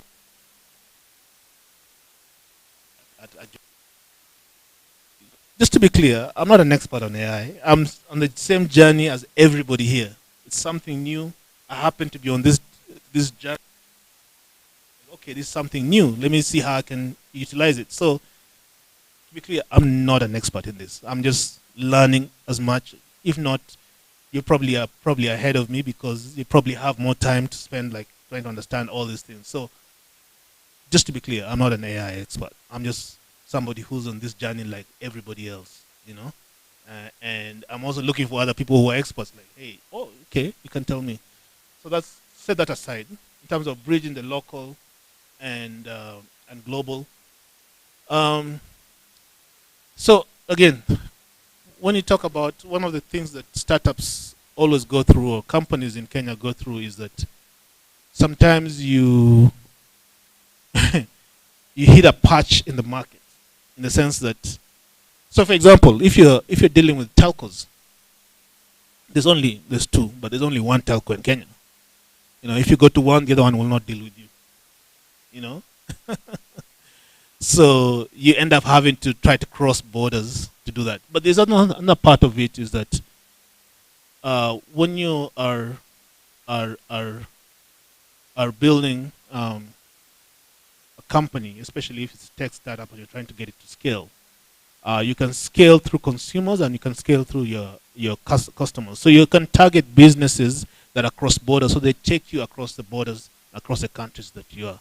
So if you, for example, you're dealing with a company, let's say like Airtel or Standard Chartered, they tend to buy one solution for all their markets. So you target those companies and they'll take you across borders, with you. So that is, I don't know if I answered that particular question. Then the part about feedback, it's interesting because when you talk about M-Survey, we actually were building a tool for businesses to collect feedback. So I wasn't sure whether the question was for the businesses that were using our tool to collect feedback, how they were using it, or for us who were providing this tool for them to collect feedback. And the businesses that are using. It's just, again, there are processes, and there are processes that you put in place in terms of how do you collect feedback. You use tools, and then there are, you want to have processes, but you also want to have people who have the instincts to use those processes, or who can, because processes are not gonna, they're gonna help you run the organization, but they're not gonna really solve, might not provide you the deep insight. You need people who have seen things or understand things or have that, just that different energy to understand the problem.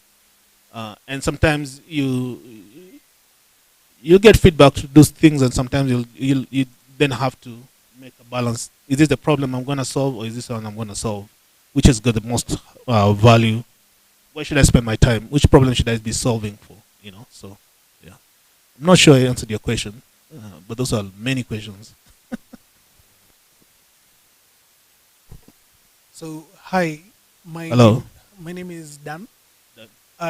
You've mentioned you're not an expert in AI, but you're already in the journey. I want your thoughts on something from an African context, or a Pan-African context, if that be.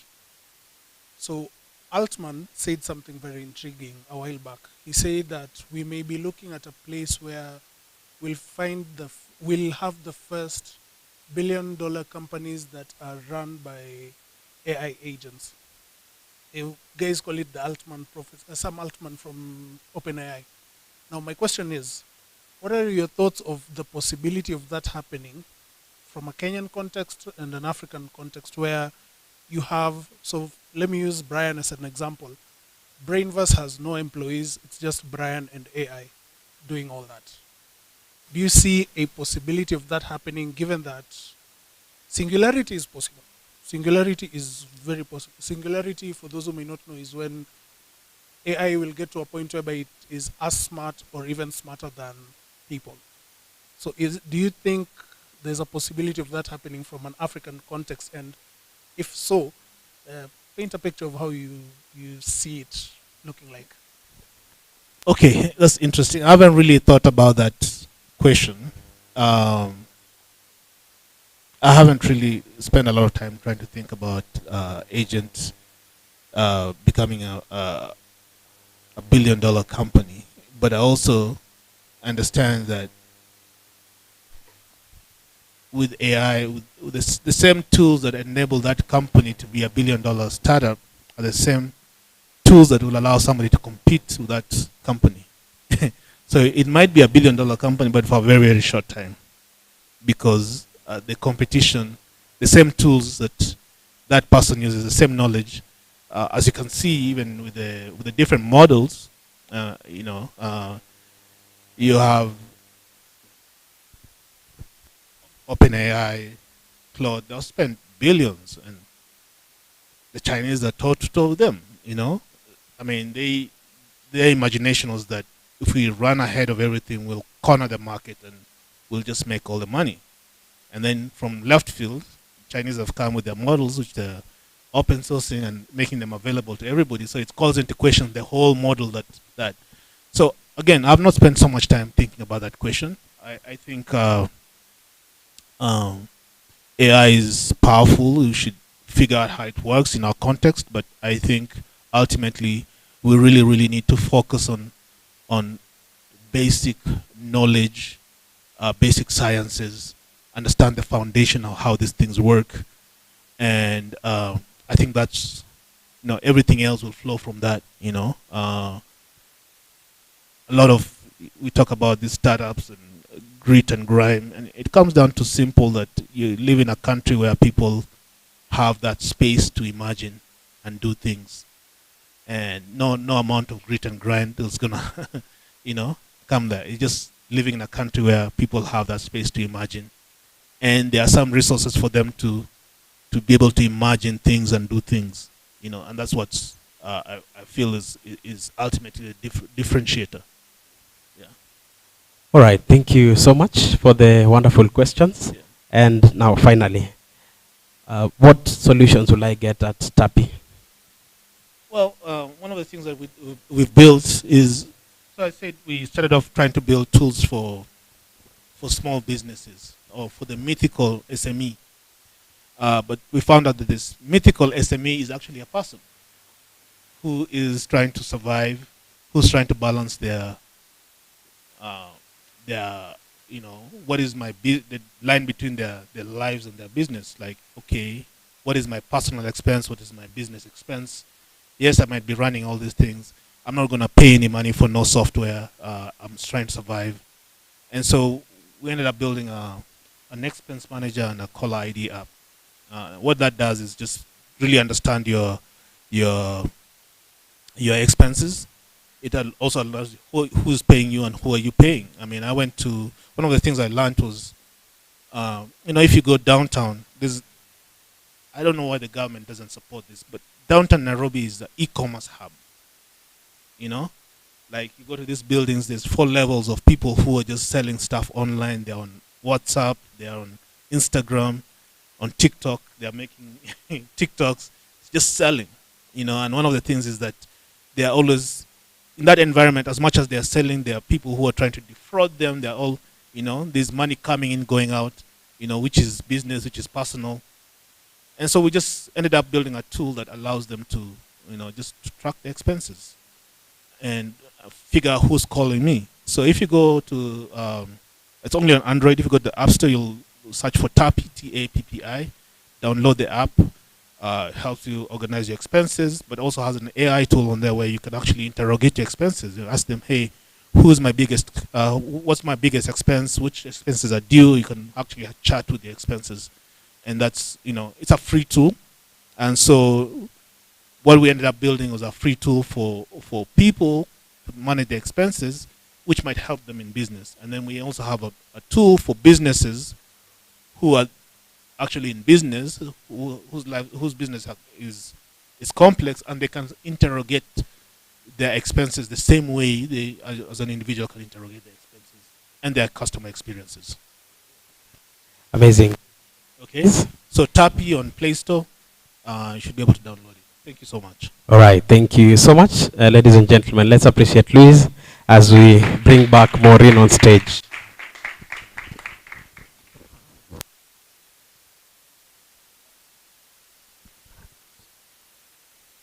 Beautiful.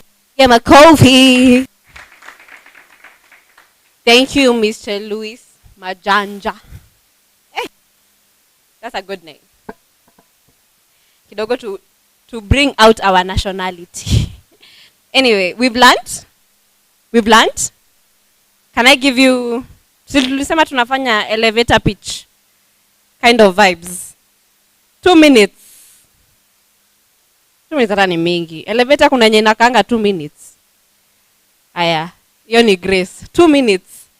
Tell your neighbor, what has Mr. Luis taught you that you're gonna implement in your area of innovation? Timer has already started.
Aki, venye mnajifanya msikii alarm. Hey, mtu hawezi fikiria mlikuwa mna listen. Aya, one meeting.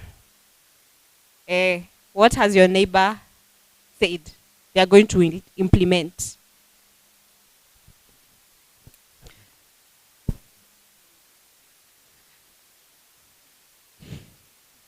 He has told me that is take away from the speaker that when you go to downtown, you see how the business is conducted there. You can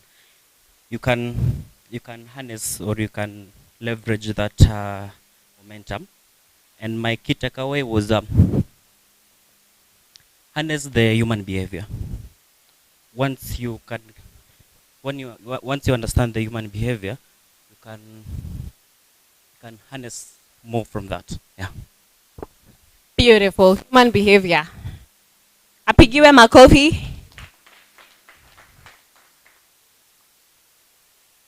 And we are talking about your neighbor. Not you.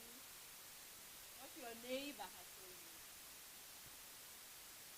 you. Okay, so what my neighbor has told me is that first he's a student, and majority of the two speakers, especially the first speaker, said that he started building as a student, and so I've been encouraging him to get into that concept of as much as he's a student, he can actually start building. So from Luis, what he has learned is that he is going to look at the human behavior and maximize on that, on the products that he's planning to build. If there's something I'm learning, I'm enjoying, nani anaona development ya conversation. We started with Mr. Nyagol, who was big on working on your mindset and all that. And then we've had Mr. Lewis, who is talking about community and harnessing human behavior. Are we seeing a pattern of the conversation? Let's hold on to that. Okay? So I want to give us a 10-minute. It's currently 11:20. Give you 10 minutes. There is tea that is served, so you'll be assisted by the ushers to where we are supposed to have tea in 10 minutes. Our next speaker is the famous. Can we guess? Can we guess who is the famous? Someone? All of them are famous, but we're gonna be having Anne Macrath. She'll be next, so that we leave. Okay? And our 10 minutes now.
But the song, make you fishers of men, fishers of men, fishers of men. How many of us remember that song? Do you know the game of that song? Oh, okay. So every word, I will make every word that starts with an M, the men sit down. If it is fishers, it is an F. So the female sit down. So it is, I will make you fishers, women, we sit. Men, they stand. Tumeelewa? Hatujaelewa? So, see, I will make, it starts with an M. So the men sit down. Fishers is women. So women sit down. Men stand. So you're doing the opposite. If it is M, the men are standing, the female are sitting. Okay? Tufanye trials X. Msisikize sauti. Okay. I will make you fishers of men, fishers of men, fishers of men.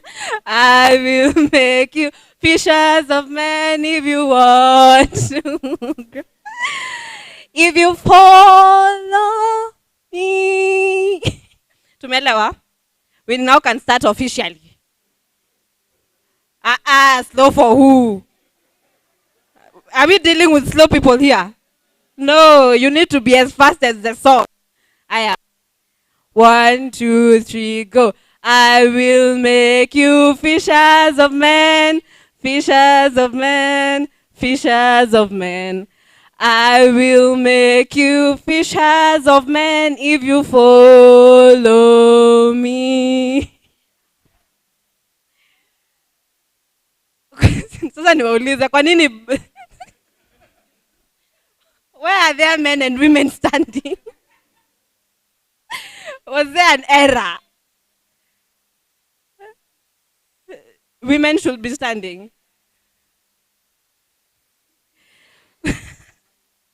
We do it one last time. The gender that confuses the most.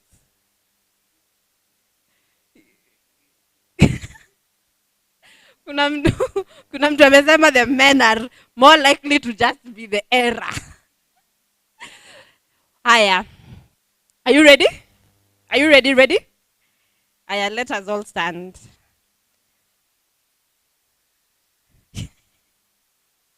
I can already sense the error that is about to take place. Aya, 1, 2, 3, go.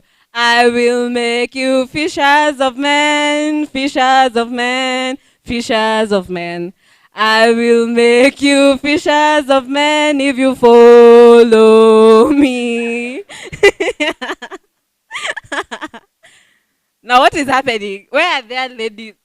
Ladies who are seated. If you follow me. Me. Me. The ladies should all be standing. Haina wacha tupe tu wanaume. Inayo tuwape tu roho safi. Aya, we can all have our seats. Are we learning? Are we having a good time? Are we going to live here better and greater innovators and creatives and tech savvies? Will we? Beautiful, beautiful.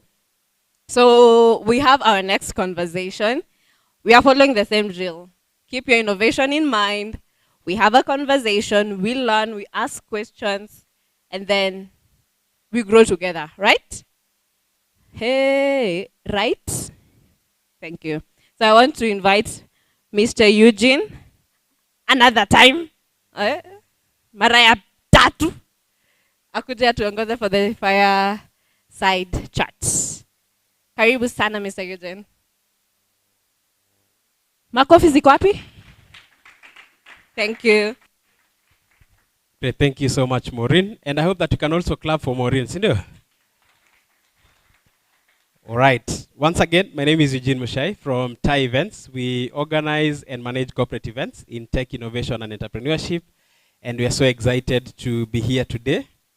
Now, there is something that you will receive from us. There is wellness work that we are doing that is called the network. Together, test, basically bringing together startups, innovators, and large businesses to just have a conversation in the woods about business growth and sustainability. All right. So we'll have some media from us, and we'll be happy to share that by the end of this session. And so I'd like to bring us on stage the next speaker. And just before then, we'll have a bio on the screen.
All right. Welcome Anne McCreath on stage.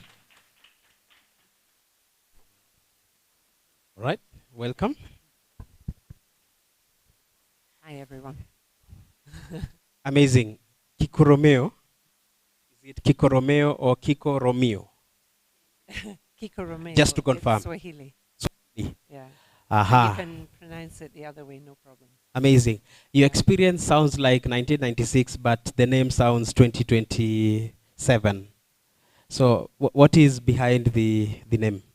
The name, when I started, I was doing menswear, and I was trying to find a Swahili name, because obviously looking the way I do and being very interested in African fabrics didn't quite go together.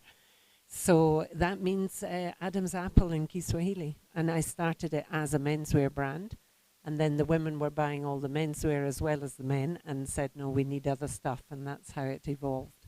But interestingly, we've done, when my daughter's been designing for us recently, we've very firmly gone back in the avant-garde menswear again.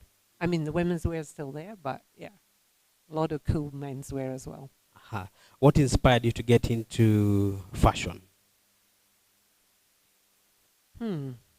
I changed school when I was 16, and I went from all the top grades in sciences to all the bottom grades, and at that point I thought I was going to be a doctor.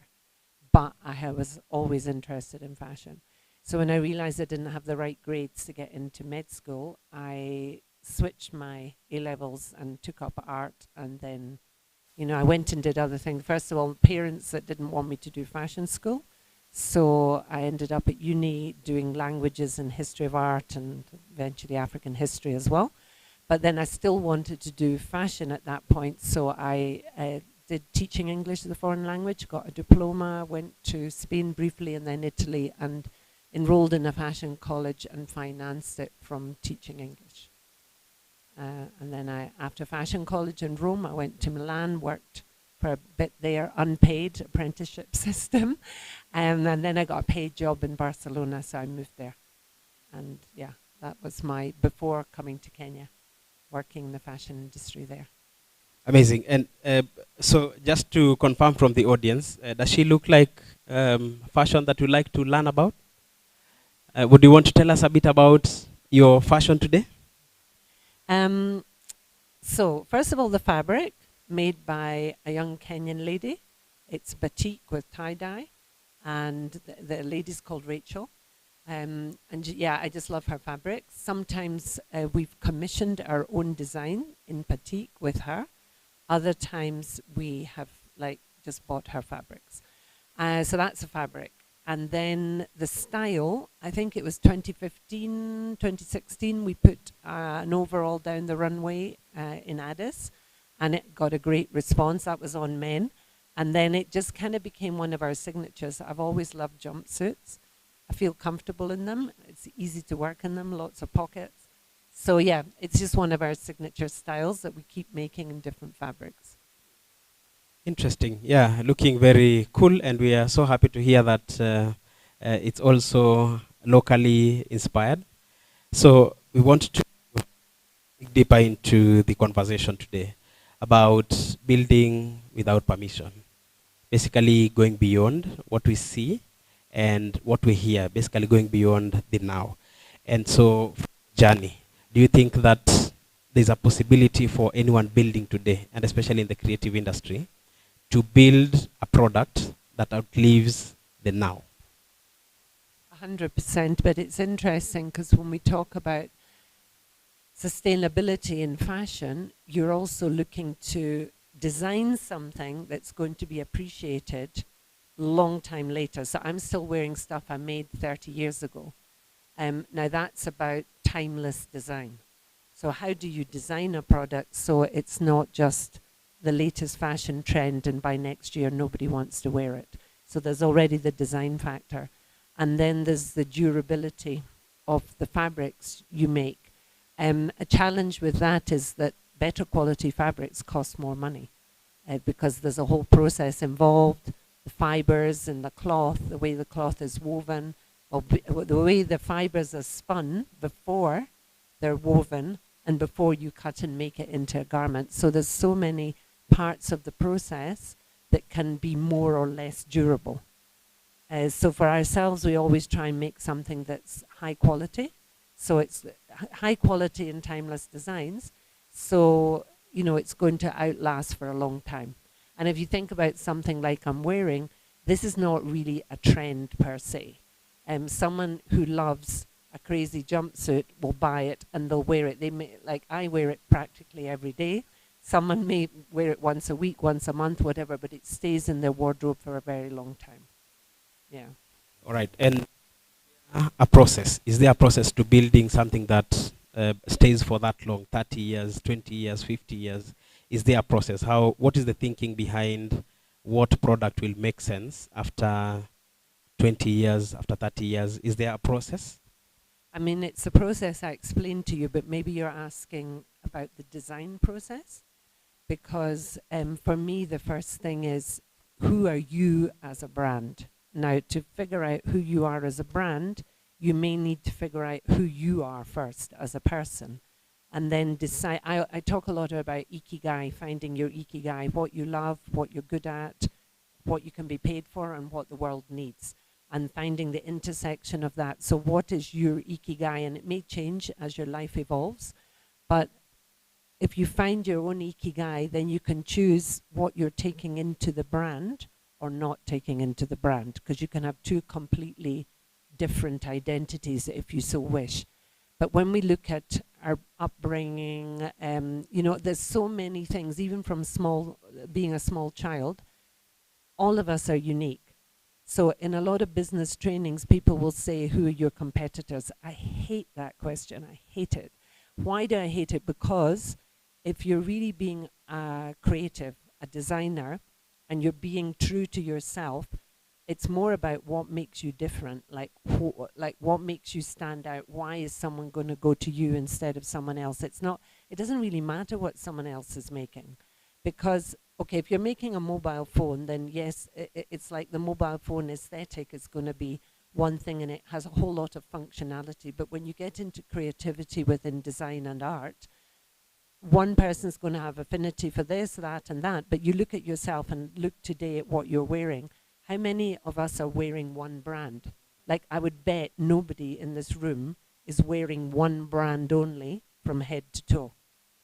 And I'm not, because we have innerwear, outerwear, footwear, headgear, like all of it's different. So when you start recognizing your difference, you then are less, like, you can understand why one customer is going to buy from these other people who have, they're going to appeal to the same client. So the only sense in which they're your competitor is if that person has a limited pocket. But maybe they buy from this one this month, then that one next month, that one next month. So then you start coming together and selling because you're confident in your uniqueness. So for me, designing a timeless product goes back to sticking with what your uniqueness is, what have you brought into your brand that makes it different, that's going to appeal to a certain group of people who are then just going to carry on using or wearing or whatever for life. I don't know if I'm explaining. Yes, yes, you've answered it very well, and I'm just loving the way you connect the product design to the people and the time or the timeliness of the product. And so I'd like us to spend just a moment to understand your journey at Kikoromeo. How did you start? How have you come this far? What opportunities have you seen in Kenya and in other places that have kept you going for years? I have a passion for what I do, and I've never gotten bored. I have gotten stressed, and I have had very exciting moments where I've gotten thrilled, but I've never gotten bored, and my passion remains. So I think that's helpful, because we don't operate in an even work. Like it would be boring if everything was the same every day anyway. But in business, these ups and downs, which sometimes can be quite severe, are things that unless you have a passion for what you do, you're going to give up. Now, some people might say I should have given up, but I'm very glad I didn't. Because, yeah, it hasn't always been easy, but let me think through my journey. You wanted to know about specifically the Kikoromeo journey, perhaps, and what motivated the start. Correct. So I was in I was in a fashion job in Spain, and I was asked to do something that I found very unethical, so I resigned. And I'm just going to share it because it's good for people to have an idea of how big fashion can work. And I would say very unsustainably within, how we understand that word. So I was on the design team in a company, and there weren't very many of us. There were about 8 of us, and it was a massive company, which is now known to be a fast fashion company. And they had 100 shops. They ordered 30,000 dresses from India. 10,000 had arrived. They were sitting in the shops. Nobody was looking at them. And because I was technically very strong, and I could speak English, I was asked to go to India, cancel the order on any technical ground. Like I had to find anything on any seam anywhere to say, no, this is, it's not up to quality. And then not pay for even the 10,000 that had already arrived. So for me, that was like very unethical. I resigned, and I had been teaching Médicos Sin Fronteras, MSF, the medical organization, English for fun on the side. They said, can you go to Kenya, help us open a project? You speak English, you're good at logistics, so can you come and do that? So I came to Nairobi in 92 doing admin and logistics for an aid agency. And then I kind of quickly got the hang of things, and I was asked to stay on longer. So I did 3 years with that. And then I was like, no, I can actually have more impact through fashion. So I was way ahead of my time. It's only now that grant bodies, funders have realized the power of fashion because it creates jobs for women and youth. And at the time, I wanted to create jobs for women because we were working in environments where I could see women couldn't send the kids to school because they had no cash, so they needed cash jobs. And then I also was baffled by the lack of pride in wearing something that was distinctively African in Kenya in general, in Nairobi at that time. And of course, with living here longer, I've understood more about the historical thing from colonial times onwards. But when I arrived here in the 90s, people were in, grey stuff, maroon stuff, plain stuff. And maybe when you got into rural areas, and particularly on the lakeside, people were in bright, prints and things. But it wasn't common in Nairobi. There was tie-dye going on in Northeastern, and I was very interested in working with that. So I was looking also to create a garment which people could wear into an official meeting from textiles that said, you know, I come from Africa. And I was using my couture skills because I learnt to cut very well. So I was able to make like a formal jacket or something in an African print and make it look good. So I think, and then I was the only one doing ready to wear at the time because I had all that experience, and I was like, no, I need to do a product that people can walk in and buy off the shelf. So that was when I set up Kiko Romeo formally in 1996 from my garage. It's always a great way to start. You know, you work with what you have. And I had a big sign on Dennis Pritt Road that everyone used to drive past every morning, and then eventually people would start coming in and discovering what was it, Kiko Romeo and so on. So yeah, it started from there basically. Amazing. Do you think that there is space for people in the creative economy, builders in the creative economy, to thrive in the Kenyan market? Do you think there is an opportunity in the creative industry, in fashion, for the builder today to thrive and to survive for 30 years like you? So I think in what I picked up in your question, there was an interesting word. You said thrive, and now you went to survive. Both of them. So survival and thriving. Yes. So there definitely have been moments of thriving. And I was inexperienced in business, so I just thought it would always be thriving. So someone would arrive with a lot of fabric and I would spend all my money on it, not realizing that tomorrow we would have a big problem that I hadn't anticipated. So I had to learn on the job. So then that became the surviving part of it. So let's look at your question, because logically speaking, Nairobi is a metropolis with a huge population, and it's just getting bigger by the day. So for a creative person to thrive, there are definitely people in this city who are going to support creative businesses. So the question becomes, how do they know about you? First of all, how do you know about yourself, and how do you define what you're offering the market, and how do you decide within the market? I'm taking Nairobi as an example. How do you take it, how do you reach your customer, and who are your customers? So you have to go through that ikigai exercise to figure that one out.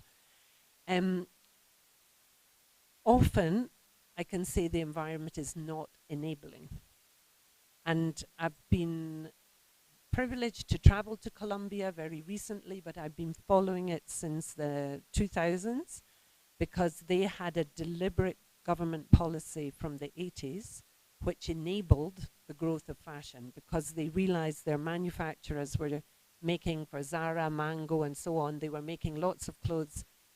That was the brand name, and then those brand names would have shops on the high street that were selling to Colombians.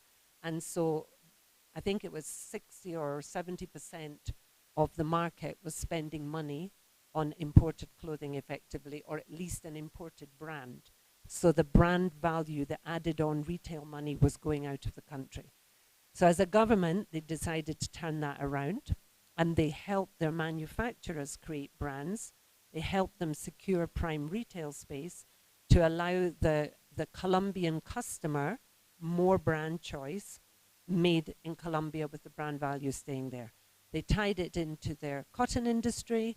They started investing. They have wonderful artisans, and they tied it into that. They invested in fashion colleges. They connected designers to the manufacturers to be able to make mass market brands. And then they helped them go to international fairs.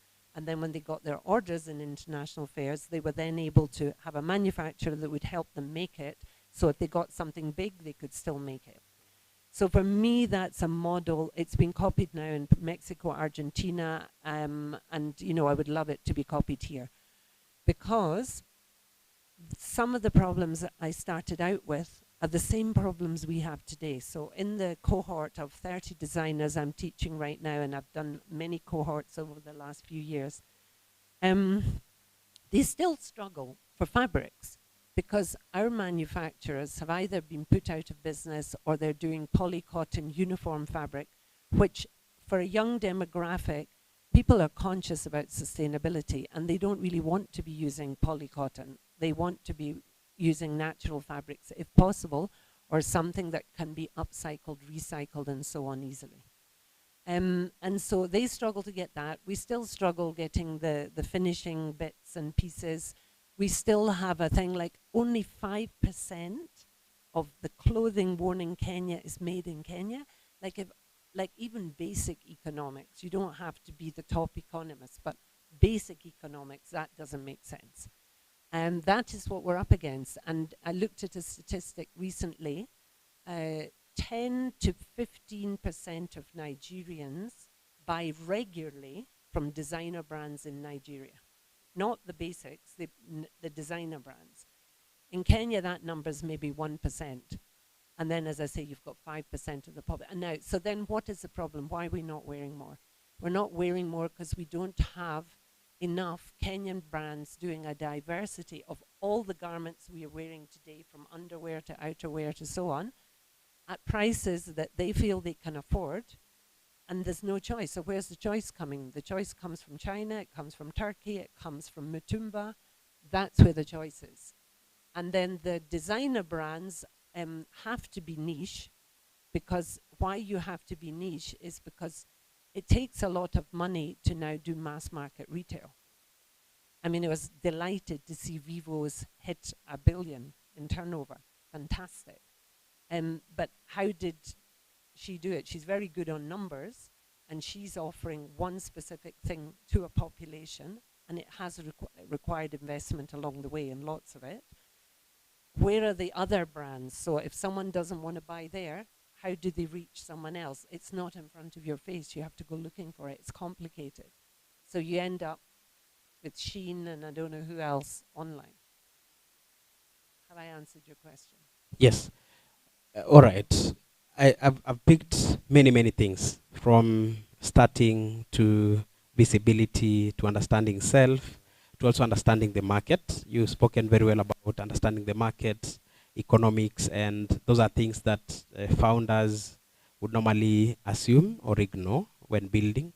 So you'll want to just focus on your product and how it performs in the market, without really thinking about economics and how every other factor of production is affecting your business. So well answered. And I'm trying to think, what is a sustainability future of people in the creative industry or fashion? Is there anything that gives us hope? Is there any way that you can build up to be sustainable? Definitely for me, the hope is creative industries. Not just because of how many people they can employ, but they give us joy. Like, we need a bit of joy in our lives right now, and creating things of beauty that make people feel good, look good. I'm still focusing on fashion. It's my area of expertise. But of course, we work a lot with other forms of creative industry. One of the biggest hurdles that small businesses have to keep them sustainable is pricing. Now, it relates to what I'm talking to you about, because when you buy Mutumba, the customer gets used to Mutumba prices. But actually, buying new fabric costs more than the Mutumba finished garment. And yet the customer comes with that expectation, oh no, you're too expensive, da da da da. So designers and creatives get beaten down. They're taught costing methods which don't include their own design time.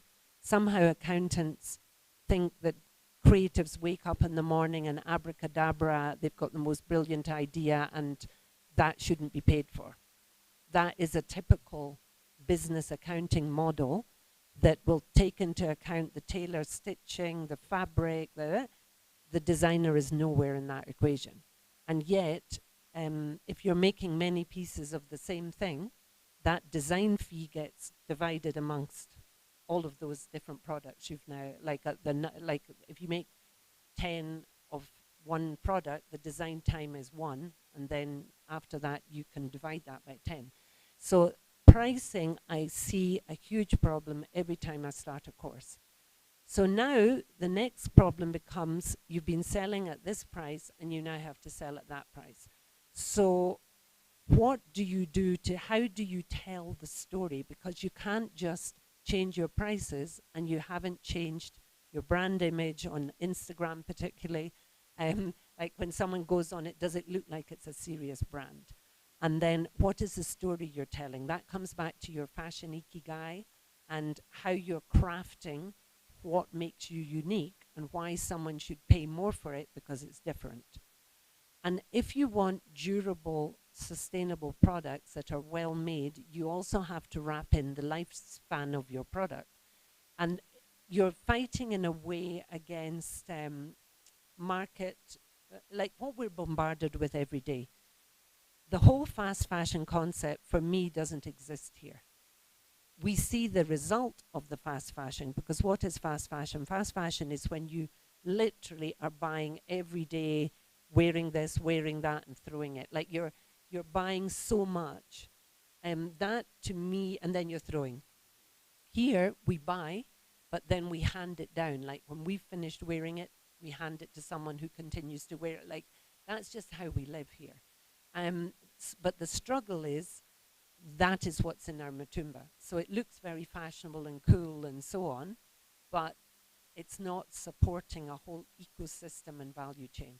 So for the creative to actually get the money they're worth, they have to explain the process. They have to craft it in a way that they get clients coming to them that appreciate that and they appreciate the impact of what they're doing.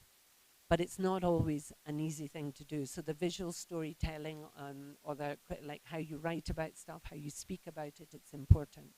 So the two go together. And then you have to figure out a strategy. Are you changing your brand name and then just starting on completely different prices? Or are you transitioning into something else, which therefore you need to have, maybe you bring out a new collection and the new collection has different prices. But the bottom line is most designers are pricing in a way that they can't even eat. They can't survive. They're not paying themselves. Yeah. And then you're not a sustainable business because you also have nothing to put back into the business to grow. You're just constantly having parents telling you, oh, you should go and get a job. You should go and study something else. And yet, if you're born to be a fashion designer, you're going to be a fashion designer. All right. I read a lot of adaptability, changing, adjusting here and there, and definitely understanding the market, the processes, and the environment for us to be sustainable and pricing. You see, sorry to call you out, but when people hear this who are not actually the people making it, they don't understand how important it is for the creative to charge their time and effort. Like a graphic designer, it's fees, so it's clearer.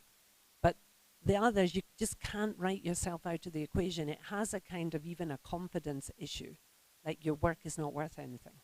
Whereas actually, your work is the whole starting point of the product. All right. Let's see if we have any question from the audience to Anne. All right. Many questions. I can see many hands.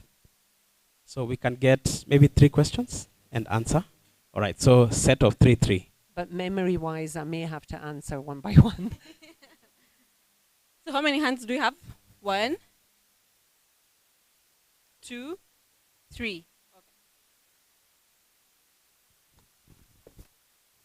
Hi, Anne. My name is Shiko. I'm a fashion creative. And just to piggyback on your last comment. Okay. Hi, my name is Shiko. I'm a fashion creative. Just to pick up, I have 2 questions to pick up from your last comment. I noticed your work focuses on one pieces sometimes. Like one piece will not look as similar as the other. So that puts you in slow fashion generally. So I am I'm a crochet designer. And as you mentioned, it is difficult to communicate to a client the importance of craftsmanship and slow fashion. So my challenge becomes into pricing for my value and to convince someone like, I need you to pay for this product this way.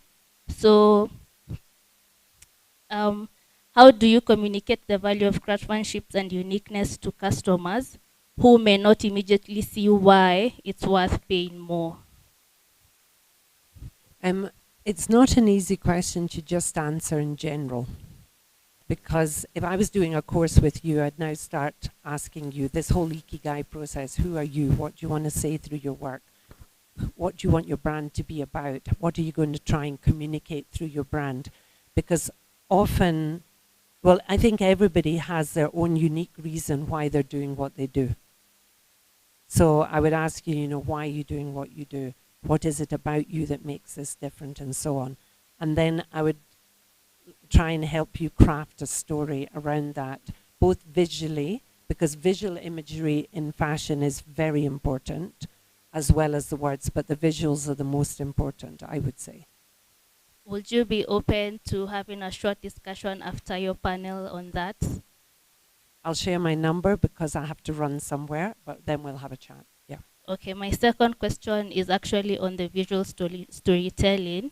So I'm trying to define the problem I solve rather than the title I hold in fashion, since generally typically don't fall under the designer title or a stylist. So I create visual stories that help fashion brands connect with customers through content. How would you think about positioning a business like that? And am I solving the right problem? I hate to say I'm really struggling with the sound, but you're saying that you've got a styling business as well as a fashion business. No, I'm saying I don't fall under being a stylist or a designer.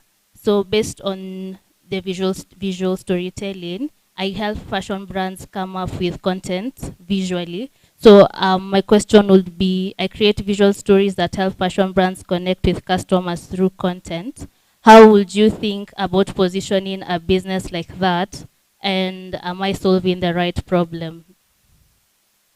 A lot of people need your service. So it's a question of you understanding what they want to say. The same question I was asking you. It's like for you to advise them in a way that's going to make long-term sense for them, you need to dig deeper. It's not just about what they've made last week or last month or last collection. You're now trying to do what I've just told you I would do with you. You need to bring out the brand. Like if I do hotel uniforms, for example, I have to go and understand that hotel and understand what it wants to say, and then design the uniforms from what they want to say about their brand. And I can't just, okay, of course I can just make this, like this shirt in green with a yellow here, or this shirt, the same shirt in blue with a red there. That's not how I go about it personally. And I think if you want to be able to command a higher price point, you need to be able to understand the client that you're now helping. So it starts with conversations, observations, many things before you get to the actual product. But we could talk more. I'll give you my number. Could I ask you to hold the mic quite close, because when it's like this, I can't. Good morning, Anne. My name is Nathan. I'm a commercial lawyer, having interest in many areas, including intellectual property, so I'm not in the creative industry. I've enjoyed listening to you because I consider fashion to be a great advantage, particularly when you're trying to express yourself and define your brand. The question that I have is, how has intellectual property, maybe counterfeiting or copying of your design affected maybe the sustainability of your business? I don't know whether my mic is on. For instance, you come up with a design, let's say for the outfit you're wearing today, and then someone else somewhere copies the same design and just omits the brand name or the logo of... So I think as regards the brand and the brand name, brand logo, for me that's really critically important to copyright, and you can do that at Keepy. As regards the actual creation, it's sometimes very difficult to prove that you are the originator. I was in China last year and we had a talk from someone about how you win cases. And you had to have all the sketches. Well, it was advised that designers should have the sketches showing how they had developed the design into the final product. That made it easier to defend a case. Because if you look at fashion today, as a designer, part of your research work is going online, seeing who's doing what the next season's trends are going to be, and so on. And so you yourself are also getting influenced by what you're seeing. Everyone's seeing the same pool of stuff. So unless you're going, and I'm not saying this facetiously, like if I go out and look at a palm tree and derive something from that palm tree and have all the sketches to show how that palm tree ended up as a print and a specific silhouette of garment and so on, I would say if it's really a complete work of art, then to me, then yes, it might be worth copyrighting. But the other, when I've done uniforms, like distinctive uniforms, like a whole collection of them, I think, is it Kenya Copyright Board? I've done it there, and I know some other retailers that when they get a collection in, will go and copyright there. But as a small business with a lot of design capability, I've usually just moved on to the next design because I don't have a shortage of ideas in my head when I'm designing a collection. And I've found chasing someone who's copied something, and there have been many occasions, my brain goes off here on a tangent, which it also did when I had fraud in my company. Instead of focusing where I was going, I was out here, down here, doing something that wasn't my core strength. And at the end of the day, the strength is you as the creative and what you're going to do next. Now, that is very different perhaps in some other tech spaces, where if you do a really amazing invention, I think the IP is critical on that. But with clothing, it changes all the time, and we're copying people. We don't even realize we're copying it. Somehow sitting in our head, and we do it, and we think it's our own. But actually, we can find someone who did it before. So logo, brand name, yes. The rest, I would just keep going where you think you're going. Of course, these are just my opinions. Other people will have different opinions, but that's my opinion. Yeah.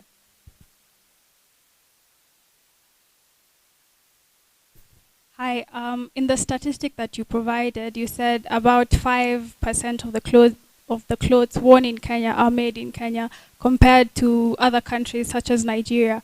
So what would you say that they have done differently that we're not doing that has made the industry to grow to such large scale, so much so that even their designs also being worn here in Kenya?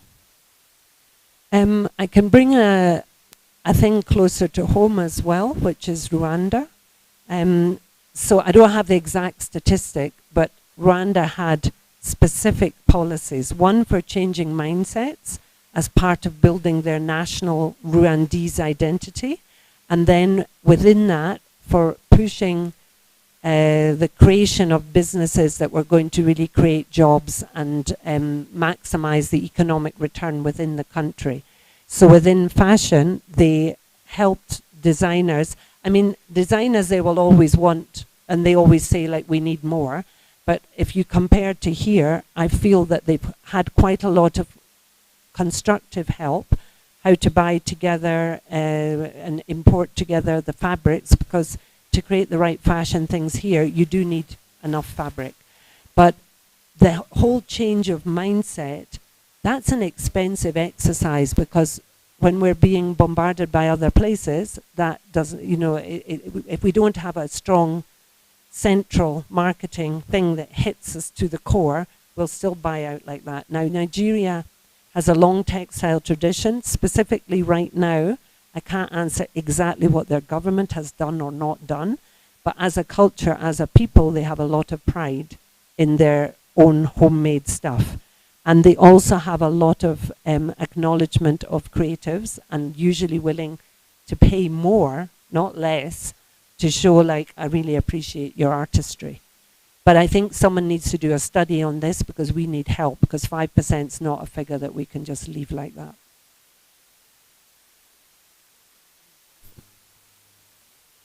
Hello.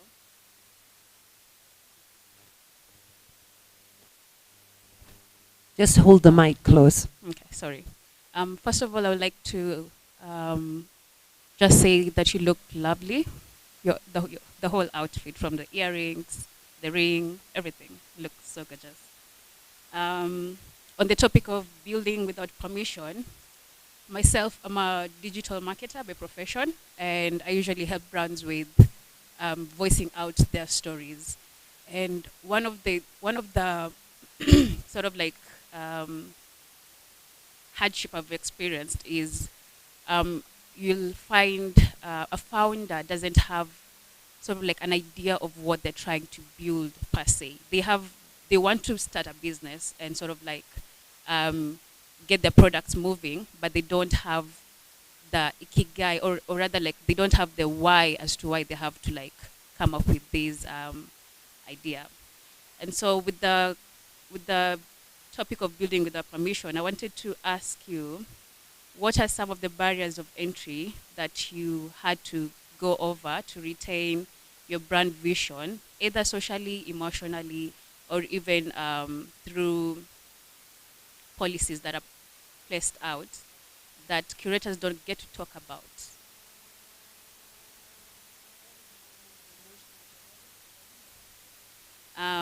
That most of the time founders or anyone who's trying to create something, either a business or a brand, they never get to talk about, but it's there and you have already like passed it, or you're still working on it.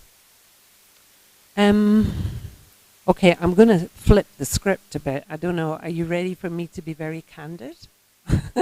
Yes.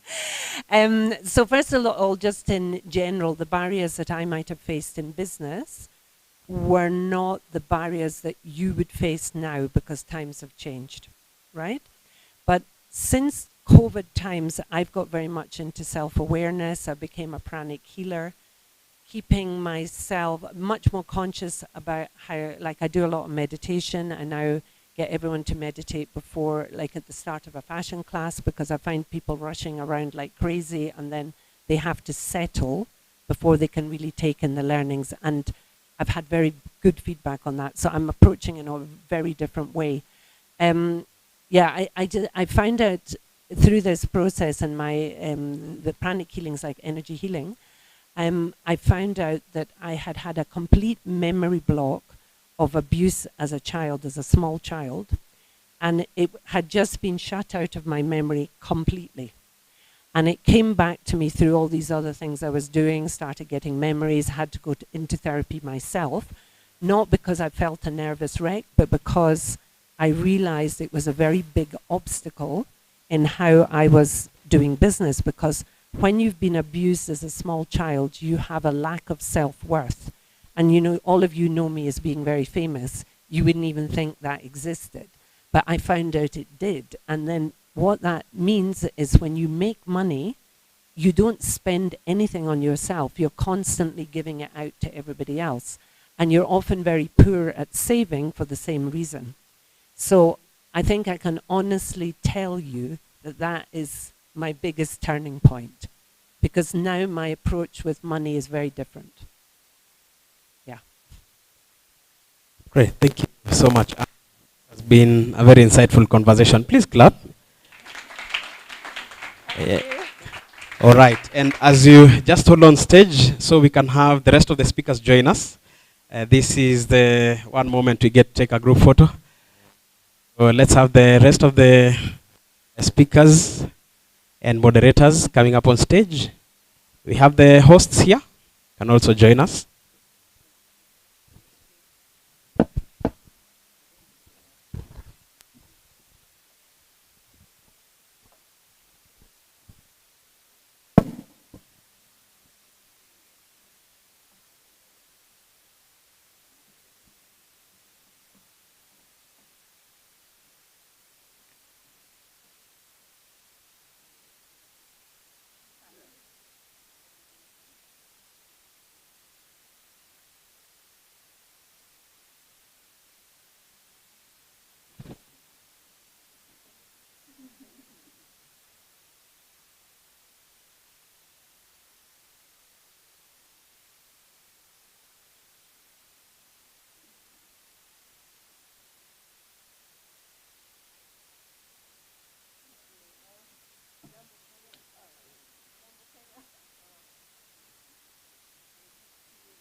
All right, thank you so much.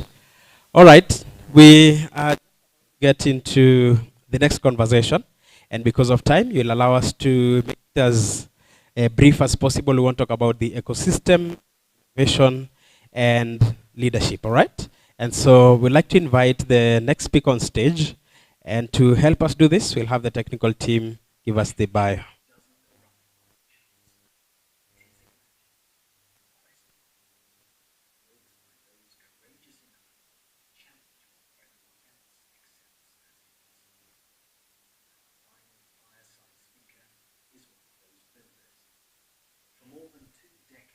If by chance, it is imagined, questioned, and built by those courageous enough to challenge what everyone else accepts as impossible. Our final fireside speaker is one of those builders. For more than 2 decades, she has stood at the forefront of Africa's technology revolution, helping create companies and ecosystems that have transformed how millions of people connect, respond to crises, and access financial services. As a co-founder of Ushahida, iHub, Bruck, and Boya, her work has reached communities across the globe and helped shape Africa's innovation story. Today, as the founder and CEO of Kemet Consulting, she advises governments, corporations, and institutions on digital transformation, artificial intelligence, and the future of innovation. Her leadership has earned global recognition, from Fortune's World's 50 Greatest Leaders to the German Africa Prize, presented by Chancellor Angela Merkel. She also serves on the AI Ethics Committee of the Bill and Melinda Gates Foundation, helping shape conversations that will influence the future of technology for generations to come.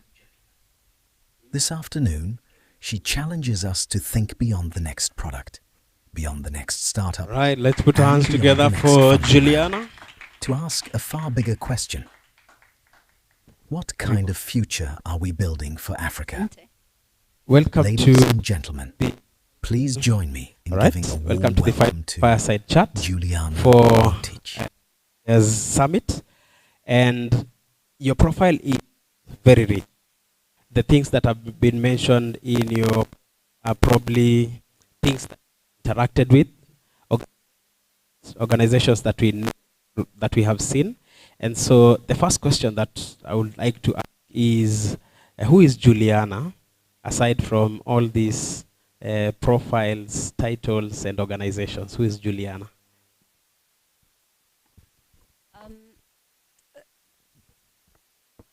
That's a very interesting question. I think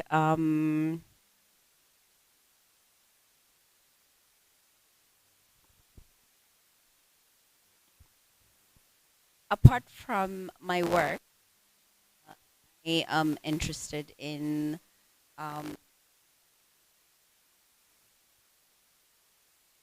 ways of doing different farming. I'm interested in regenerative farming.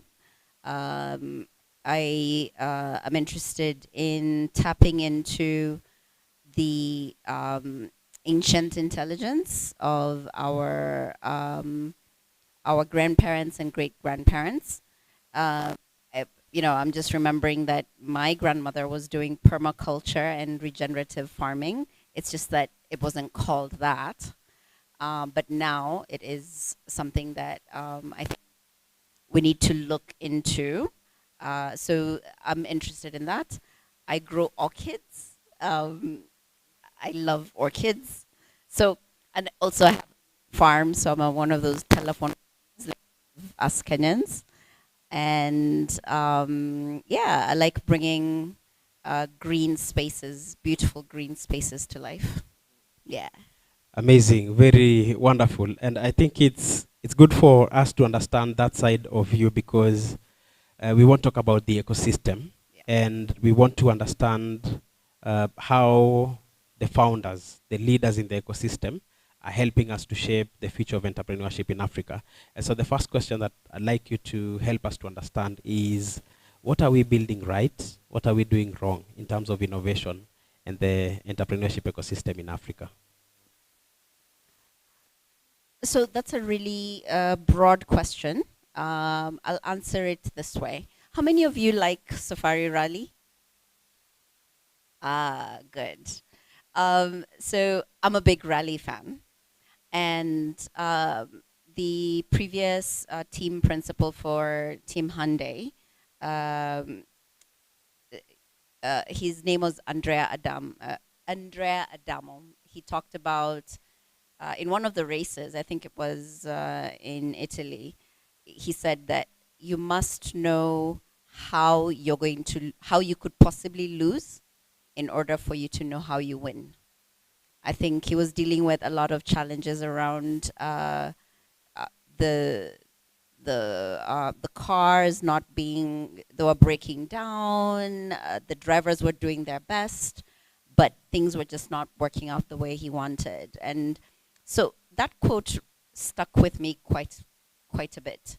And when we look at the innovation ecosystem, I think one of the things that over the last couple of decades, what are the things that we've learned are going to make us lose, that will enable us to win, you know, because the journey is iterative. You know, we can't say that, okay, now we have an innovation ecosystem, like a full-fledged innovation ecosystem. It's a journey. And with that journey, we keep learning. And I think one of the key lessons that I would like to share with the young people here who are building things is the biggest lesson that I've learned, that I think will remain not only for from the past, you know, enterprises, is just pay attention to your unit economics, where we do not have the luxury of being of raising millions of dollars to scale and take over the market first, and then go back to figure out the unit economics. I think you've seen a lot of the big companies that were highly capitalized, and they were mostly highly capitalized just to take over first. They were not capitalized to actually make money in terms of like unit economics. So that is the unfair disadvantage, but the unfair advantage that we need to lean on as entrepreneurs is just pay attention to that.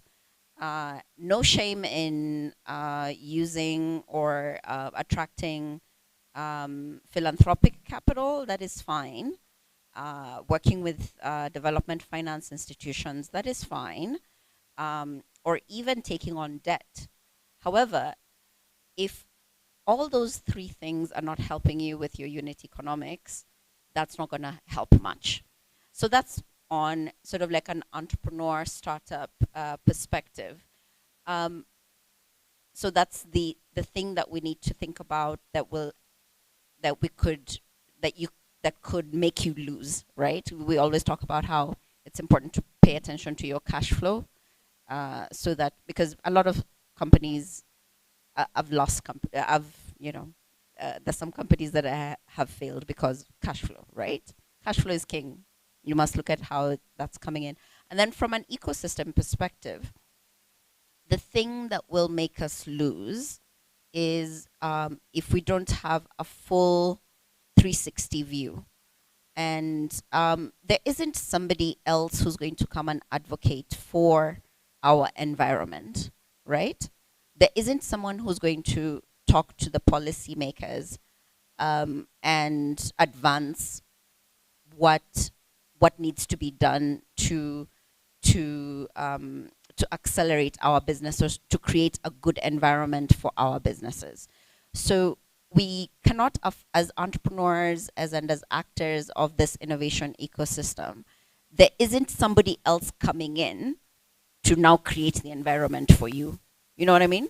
We are participants in this environment. So the job of business advocacy falls to us, right? To all of us. So we need to be paying attention to the policies, not only sort of like the AI policies, and point out what is missing.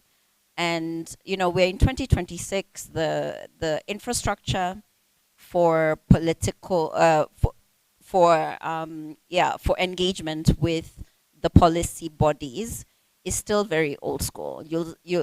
I'm sure you're in some WhatsApp groups where you'll get notification of a certain law or a certain bill that is coming up, but then how you participate is by sending an email, right? So that's also something we need to evolve, right? We are techies. We need to be able to evolve the systems of participation, right? And make them into bi-directional systems of participation, because right now, for now, still, do go ahead and make your voice heard, even if it's sending that email or making that phone call about a certain policy that will affect our businesses. Let's keep engaged on that. That's not something we can outsource to somebody, right? Yeah, let's have the critical thinking and go look at these rules and say, okay, is this going to be really helpful for my business or my future? Yeah. So engagement. It sounds boring, but it's important. Yeah. Great. Yeah, quite some wonderful insights about the ecosystem. And I love the way you break it down to even the way we participate as entrepreneurs in policy development and feedback. Do you trust that when government sends us bills to contribute to, that they actually listen to? Okay, maybe. So trust is a very so trust is earned, right? Trust is not something that that I just automatically trust XYZ. Trust is earned, and I think the important thing is there's a lot of trust to be earned on both sides. When it comes to, that's why I'm saying it's important for us to keep engaged, because if we don't shape those policies, they might end up being shaped by actors who may not necessarily be local, who have other priorities, and because they're the ones shaping it, they're looking for certain outcomes, right? What are the outcomes that we as a collective are looking for? So we just need to stay focused. Yeah. Amazing. Good. You talked about cash flow and us understanding microeconomics, unit economics, even before we start thinking about macros and such. And one of the trends that you'll see in the startup tech ecosystem is we are building to be funded. And so a lot of founders have gotten funding for wonderful pitch decks and wonderful pitches. Is there something we are rewarding right? Is there something that you'll advise that we change in terms of why we are building, what solutions we are building? So, yeah, one of the things that, like I said, it's a continuum, right? The funding of even like pre-COVID and post-COVID. And I think there was a time when you could be funded before validation business idea, right?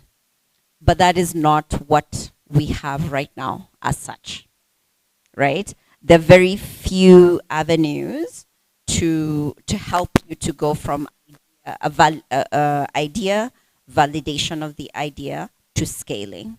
So right now, because of post-COVID funding and at some point, actually of a funding winter, right?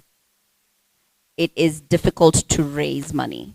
I have friends who, some of them were lucky to have raised before the current funding winter, but some right now are still struggling to raise money.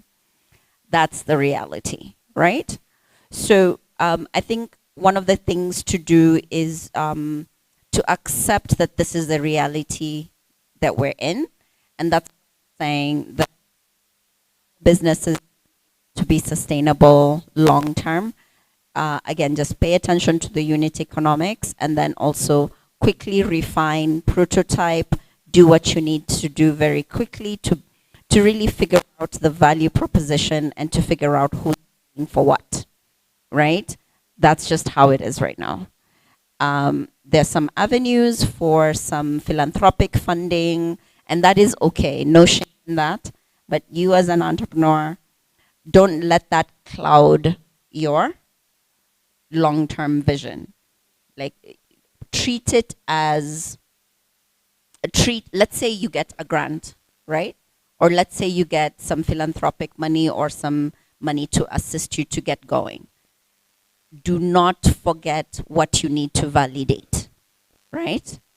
And then cash flow, manage your cash flow. Stay very, very focused. It's going to be a bit difficult because you have this pile of cash in front of you, but but I would just use it use it as if you won't get another check, right? Run your company as if you're not going to get another check, and the only money that you're going to get is the money that you earn from the business. Yeah. Great. That is very, very insightful. And I'm just thinking, we are building today so that our future generations will celebrate what we have built today. Are there things that you'll advise us in this generation of entrepreneurs and ecosystem players? Are there things that you'll advise us to do now so that future generations, once we are out of the scene, will enjoy or celebrate? Are there things that you can advise us to do differently now so that future generations will benefit? I think the first is, you know, when you look at spending, right? Be it government spending, because that's a really big part of how economies work, right? All countries in the world have a budget, like the national budget, right? And how they use that money. That's number one. We need to pay attention to that. How many of you remember Bob Collymore? One of the things that he did that is lasting till now is he created a program within Safaricom where part of the procurement goes to women-led businesses.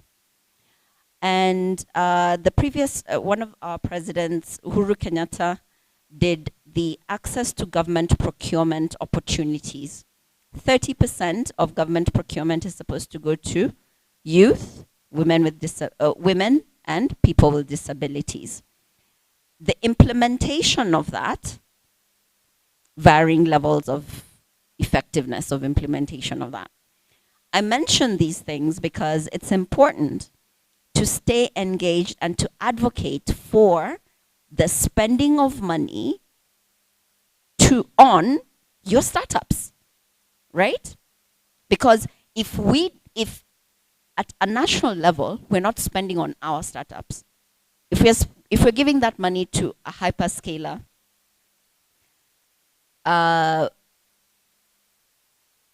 which economy are we building? Are we building the hyperscalers economy, or are we building ours? So, and also we need to come together, because countries have an easier time working with a big multinational, right? Because, you know, it's big budgets and there's like different capacity things that they require. But we can organize ourselves in a way that we can advocate for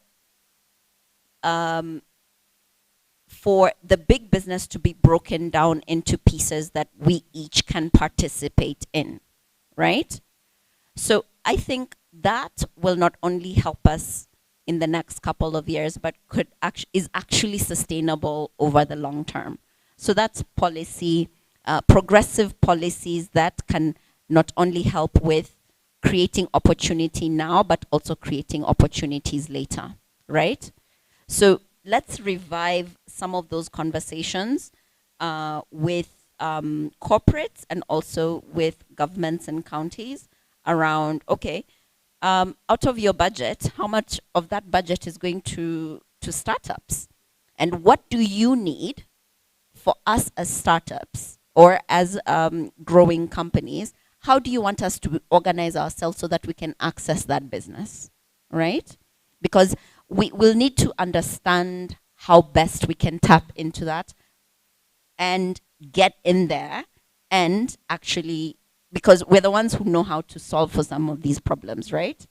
But we need to actually like really push and get in there. I think that's one thing we can do. Another thing that we can also continue to do is how many of you remember or know about the Sustainable Development Goals? Right? So there hasn't been much conversation as such about Sustainable Development Goals, but like one of the things that you can pay attention to is the avenues that your innovations can help with these shared problems, right? So your creativity and the way the problems that you solve for, see how that can tie into the sustainable development agenda, right? If it's climate tech, if it's ag tech, it's health tech, or let's not forget that this is one of the things that I remember is someone saying that you must define the problem clearly, right? Because if you don't define the problem clearly, and if you don't, I think Sitoyo Lopokoit, the former head of M-Pesa Africa and is now in APSA, would talk about this idea of front loading, right? Really pay attention to the problem that you're solving before you lay down a piece of code, before you make that prompt, before you design something. Let's have a very clear understanding of the problem, because with clarity in understanding the problem, then you have clarity in terms of a sustainable solution. Yeah, and that's how you can best do that. And learn from some of our mistakes, like I mentioned, the point about unit economics. When I co-founded Ushahidi, although Ushahidi was a not-for-profit, but the iHub was also a not-for-profit. Brick was a for-profit company. Again, just pay attention to the unit economics.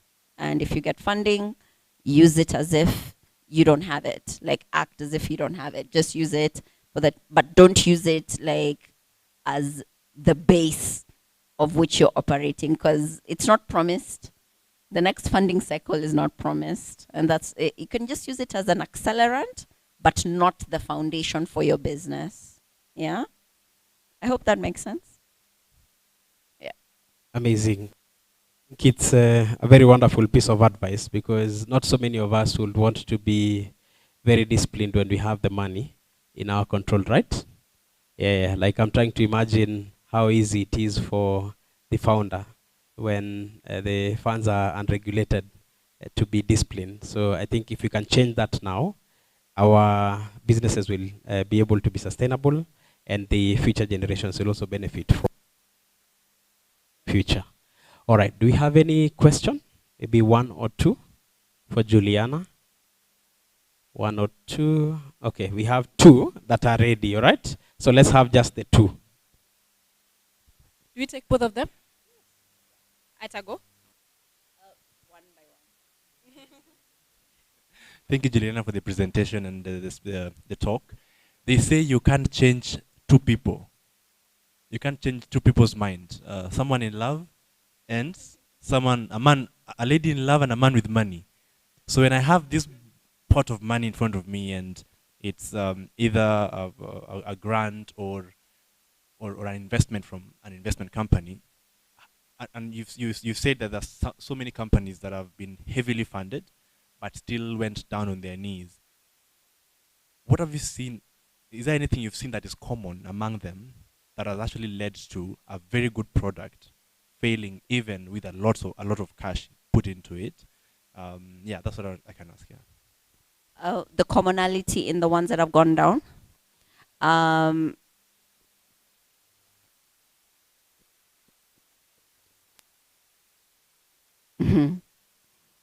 Okay.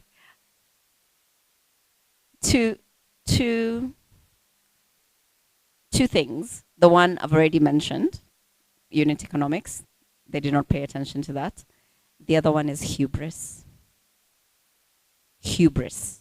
Pride, thinking that I got it, like I'm the guy, you know. I don't need to listen to your feedback. I don't need to work with you. You know what I mean? Like you've arrived. That's a commonality for the ones that I've seen go down. Now, the ones that I've seen weather the COVID storm and also the funding winter are the ones that kept focused on unit economics and also customer centricity. There's a company called Pezesha by Hilda Mora, very, very focused on customer centricity and also focused on high-level partnerships that can help them to scale. So that obsession with the customer and what the customer needs is what I think I've seen as common with the companies that continue to thrive despite the winter. Yeah. Hi, am I audible? Okay. So thank you. I've been listening to to all that you've been saying, but there's something I can say is a question mark.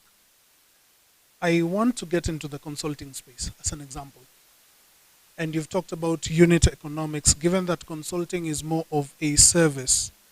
Tell me how that looks like with Kemet, because I've even tried searching it up.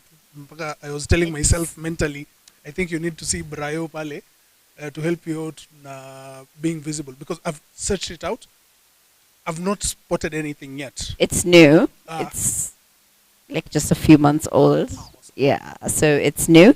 And your question about it is what, like the context of unit economics in consulting? Yes, and how that looks like in the sense of when someone is starting up in the consulting space, depending on what you're focusing on in the consulting. For you, looks like Smarter's startups, business getting up and running. Yeah, what does that look like? The unit economics especially, and the building of that consulting firm.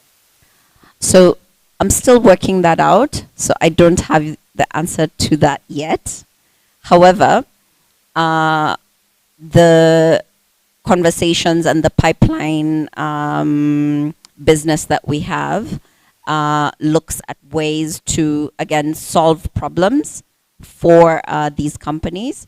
And what's different about Kemet is that we have the capacity to actually build when we come in and we analyze the digital transformation ambitions, status, and figure out, okay, what is the delta and how do we get the outcomes that are needed at a price point that makes sense. And if there is the need to build some modules or some tools that are not currently as part of that company or that government, we do have the capacity to build. So there's that. But it is a continuum and just starting out, also starting out again, but like trying to figure it out as we go along. Yeah.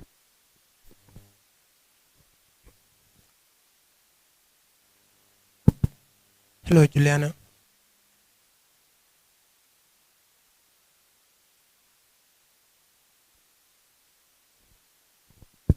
One, two. My name is Mulo.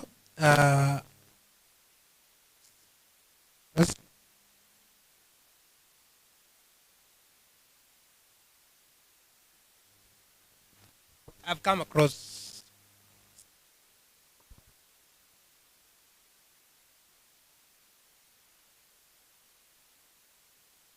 things information.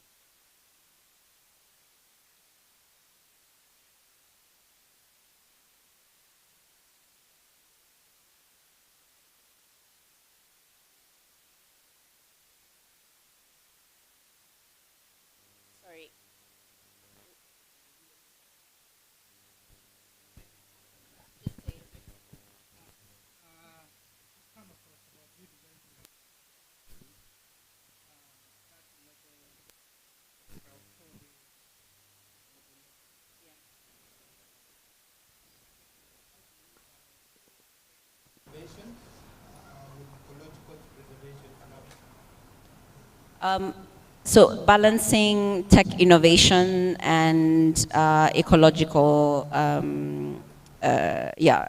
So I think you're referring to Ushahidi, right? The crowdsourcing platform. So Ushahidi, amazing organization. I'm not just saying that because it still exists. We started it in 2008. That's how far back we go. But the current team, led by Angela Odwar, who started out as an intern at the iHub, but she's now the executive director. They've evolved that platform, not just from crowdsourcing, a crowdsourcing platform, into a crowdsourcing platform that enables communities to find the signal from the noise, right? And they've added an AI component so that if you're looking at analyzing a lot of data, that then now you have an easier way of aggregating all of the various data points that people are putting into the platform. But one of the key things that, like I mentioned earlier, I think one of the key things that we could do is twofold, is to use platforms like Ushahidi to change the way that information flows. I mentioned about public participation being largely, like we've not evolved those systems for public participation. It would be so easy to just use Ushahidi as the base for public participation. Imagine if you could message or WhatsApp your county or your local leadership about issues in your area, right? Because different places have different needs, right? Some areas may need assistance around drainage, right? Some areas it might be an issue around garbage collection. So I still believe that there is a role for crowdsourcing platforms and technology in changing the digital public infrastructure that is important to running our countries in a better way. So that's number one. Number two, I love green energy. I mean, it's so fantastic that I recently am vice co-chair of the Hamburg Sustainability Conference, and if you listen to any of the speeches by any of our leaders, from the president to the vice president to other leaders, it is a badge of pride that we come from a country that generates more than 80%, almost 90% of its energy from green sources: geothermal, wind, solar, and hydro. We've always had hydro systems from, post independence. So when it comes to ecological stewardship, let's continue to be engaged with our leaders on preservation of our natural resources. Number two is, even as we are charting and creating new architectures, let's continue to incentivize, and given the choice, if you were given the choice that does not make any pronouncement about using green energy, and another one that is clear that as data center, they are using green energy, who should you pick? The data that at least even cares, right? About the environment, I think it's important for us to continue to advocate. And sometimes, your money speaks, right? How you spend your money can make a difference between which business you're actually helping to thrive. So if you see biodegradable garbage bin bags at the supermarket. I would say if it's like a little bit more expensive, go ahead and do that. And if you're making a choice about your hosting service, ask them and just say, hey, I'm using your hosting service. What is your commitment to the environment? Are you using, are you asking for some of, are you asking those questions of your internet provider, for example, or your cloud service provider? But it starts with us, we're not bereft of power. We're not bereft of choices. You've got choices, but we must be loud about our choices and say, I prefer this, and it's because it is good for the environment. Does that make sense? Yeah? So, and it's also okay to ask this of the hyperscalers, and just go like, I think I'm going to go with a Kenyan-founded company that does cloud services. There's one started by a guy called Michael Michie. He has a company called Savannah. If you want, you can move your workflows. If you're looking at some AI-powered workflows, you can move them onto his platform. And there's IX Africa, but be loud about your spending power and your ideas. Like, your spending needs to reflect your values and your ideas, because you're the creative generation. You're the generation that can help us to continue to lean on our leaders and to lean on our business leaders, to not forget that we live in the context of a full society, which includes the environment. I think, and it's also okay to be an entrepreneur, to be into IT, and to care about the environment. You can join Greenbelt movement and to advocate for it, plant trees wherever you can, but we need to be loud about our preferences, is my opinion. Yeah.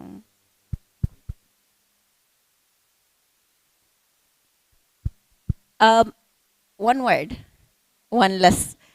I'll just point you to a lovely piece of art in the back. It says, "No human is limited," by Eliud Kipchoge. I think he's our philosopher athlete. I think I'll just end with that, because you are not limited in the creativity, you're not limited in the innovation, you're not limited. Yes, you will, there'll be some difficult times, there'll be some things that you'll have to be a bit grit, you'll have to build up your grit, you might have to also be a bit patient. However, I truly believe that no human is limited. I need to come up with my own line. His is "No human is limited." Mine is I actually have a line. Mine is, make technology. It's my mission, really. My personal mission is build technology that matters, fix problems in society, and help others. Yeah, thank you. Great, thank you so much, Juliana, as she takes her seat. Great. It's been a long morning and we are done with the fireside chats. Please clap for yourselves for being very attentive throughout. Once again, my name is Eugene Mushai. I'm from Thai Events. We'll be having something about our upcoming SME network, and I'd like to invite every one of us to join us on the 18th of September. And I'll hand this over to Maureen. Thank you very much. Before Eugene leaves the stage, that was our last fireside chat.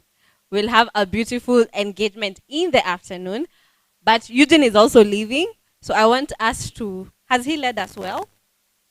Beautiful. Now I want us to appreciate him powerfully with a standing ovation. Because he has done beautiful, right? Can we stand and appreciate him? Aya, tumpigie makofi with a lot of energy and love. 1, 2, 3, go.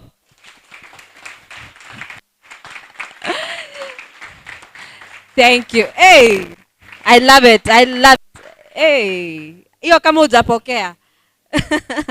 Thank you so much. You can have your seats. Speakers, kindly, we have Zam. So I'd request if all of you, Mr. Brian Nyagol, I'd like to request you to follow Zamzam. All the speakers, that is Zamzam. She will direct. She will lead you where she will lead you. I trust her leadership. Beautiful. A good time. Who has joined us during this last session? Or the last 2 sessions? Okay, so all of us have a partner. Do we all have a partner? Okay, so she has joined us right now. You also don't have a partner? Find a partner. Find a partner. You need to be two. If you don't have a partner, okay, kama hauna partner, simama. Tusaidiane mbio mbio. Sini hivyo. Oh. You can be 3 though. You can be 3. So you can find a way to be together. You can meet at the center.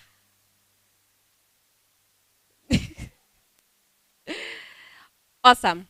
So what we are doing is, as we mentioned, we are not leaving this conversation like another, we come, we talk, we'll go home. This is not one of those. We need to live with tangible evidence of being here, right? So in our group, Madam Anne mentioned something about the ikigai. Why are you building what you're building? What impact do you want to make with what you are doing? It gives you the grit to keep going, right? So I want you to tell your mesahau simu yangu. 2 minutes. Tell your neighbor, what is your why of what you are doing? 2, sasa nitawapea 4 minutes.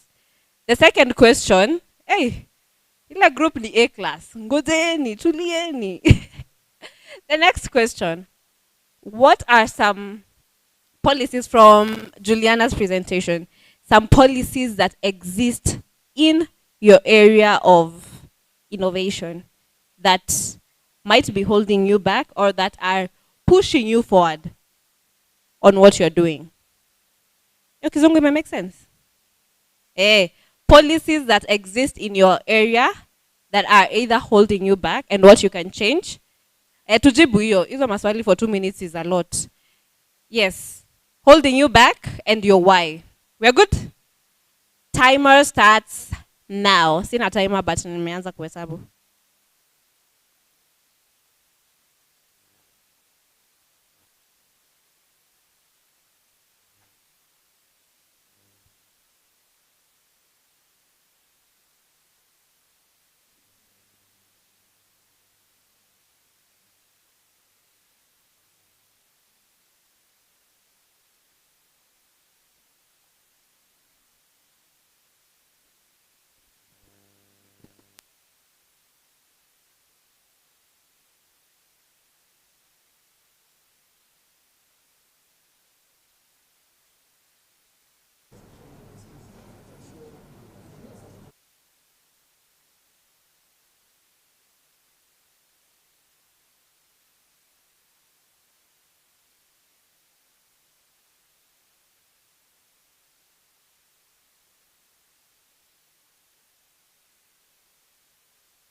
minutes.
Mimi mnalenga hivi hadi salamu.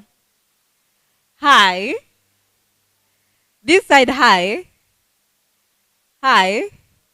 Elevator pitch. Has it pitched? Has it?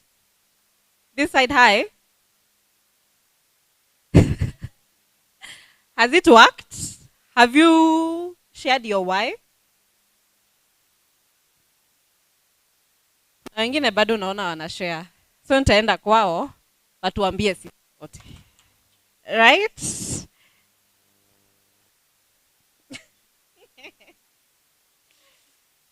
Who amongst you wants to share? This is the first time I'm asking, by the way. Who amongst you wants to share?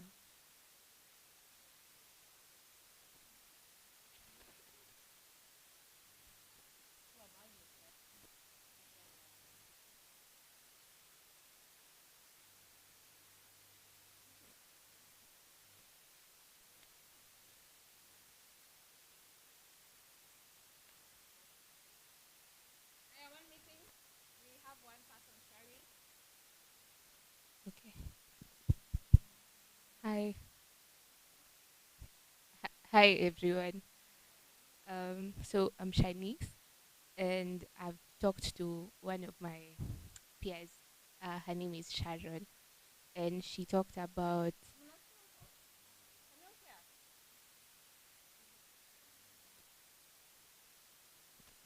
Hi. So I talked to Sharon, and she said that Hawaii is it.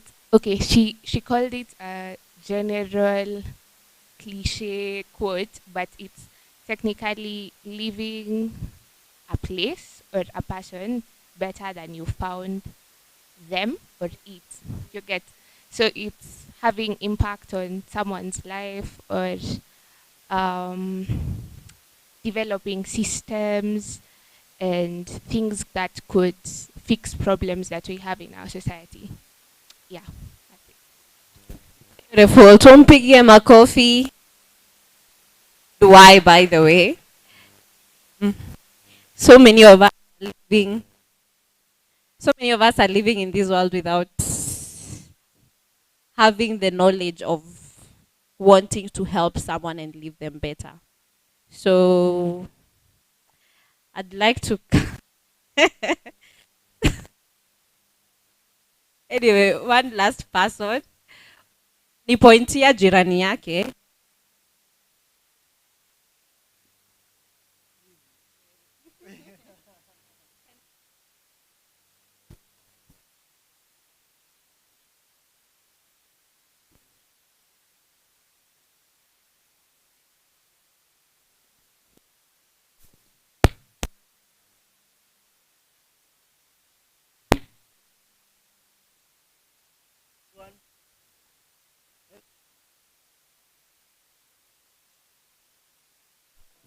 They are saying they can't see you. You can kaa nyuma and come hapa mbele kidogo. Si lazima hapa.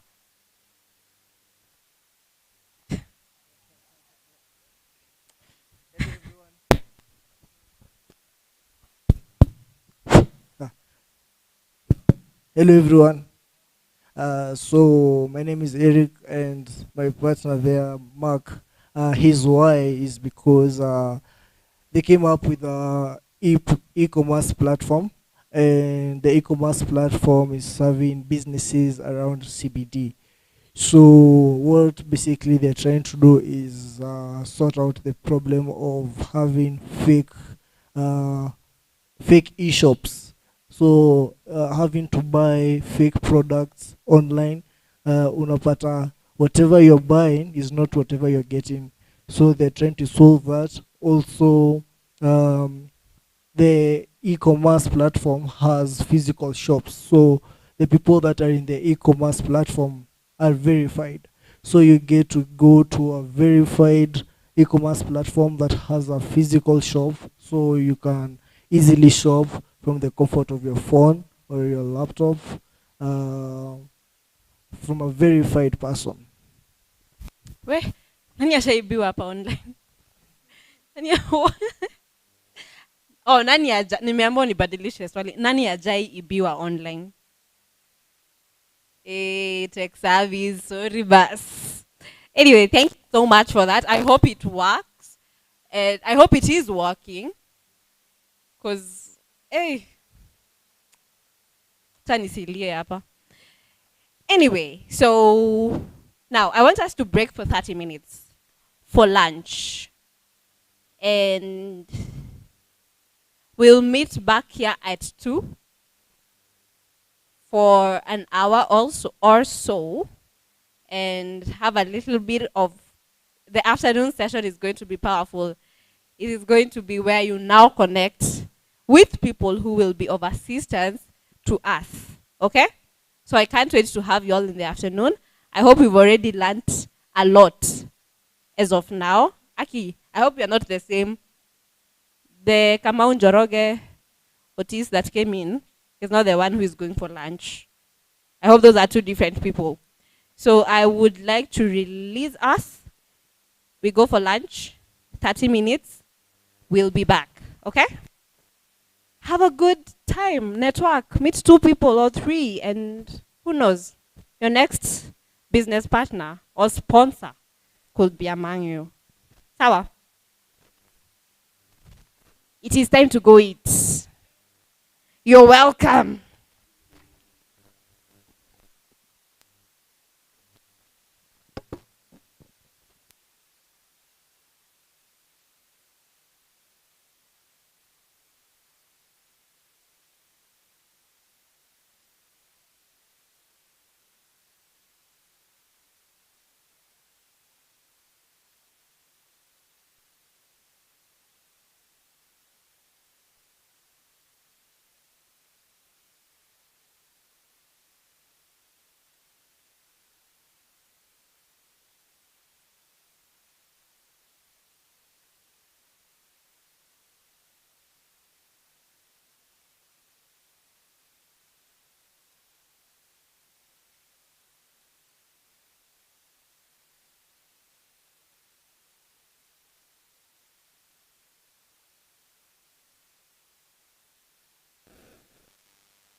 Hello, hello. Hi. Where is everyone? Are we not seated?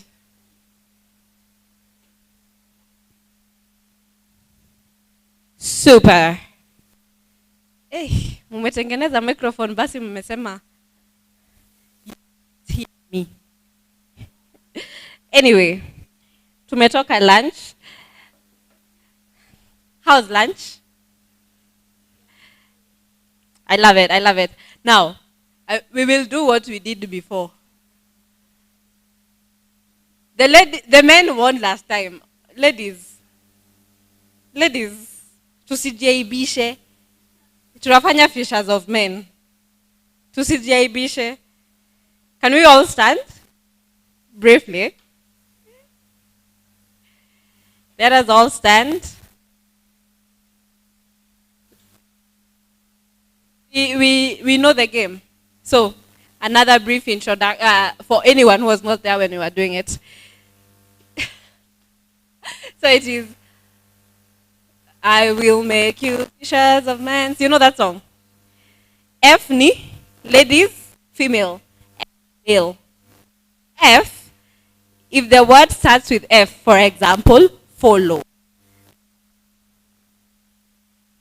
Men, me. For, I will make M, men, sit down. So kama ni M imesemwa na we ni dem umekaa chini, there is an error. Okay? If it is me and a lady is seated, that is wrong.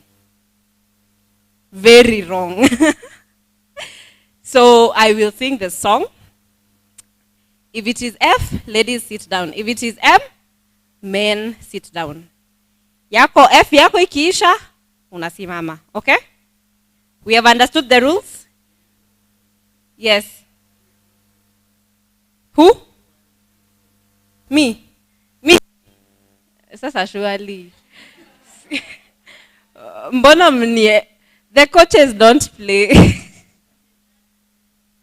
The judges don't participate. You wanted to ask the same question? Hey, surely. Yes.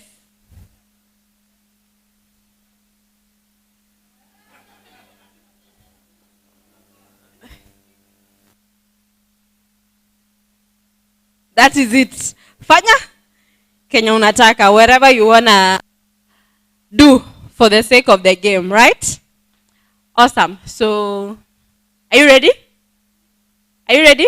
Acha tufanye trials X. Tunafanya fishers of men for the ones that are walking in. Brian. At least they both know the rules. Okay, 1, 2, 3, go. I will make you fishers of men, fishers of men, fishers of men. I will make you fishers of men if you follow me. Me, M should be seated. It is only M that should be seated. M should.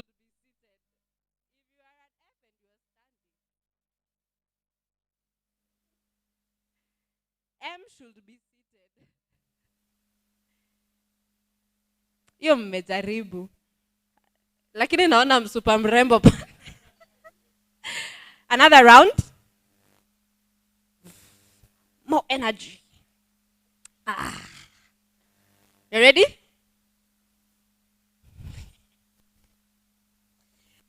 I will make you fishers of men, fishers of men, fishers of men. I will make you fishers of men if you follow me. Students, saizi ni 1-1. Tujipigie makofi. You can have your seats. That one you've done well. I love that. I love that. I want to call upon, so we'll have, who has interacted with there before today? Hey, who has interacted with there before today? Yeah. Yeah. Oh, what am I saying? Yeah. Yeah. Yeah. Okay. Who has interacted with there before? Super. So we have an interesting program that we have, and I'd like for Steve, who is the founder of, yeah. What do you have to say? Okay, anyway, um, to introduce, to give a brief description of the program, and then we have two participants who have interacted with the program and they are building something powerful and incredible to share their story, okay? So can we put our lovely hands together for Mr. Steve Gishuki? Mpaka afike. Mpaka afike. Walk like the boss. Walk like the boss. Usiharakishwe. Good afternoon.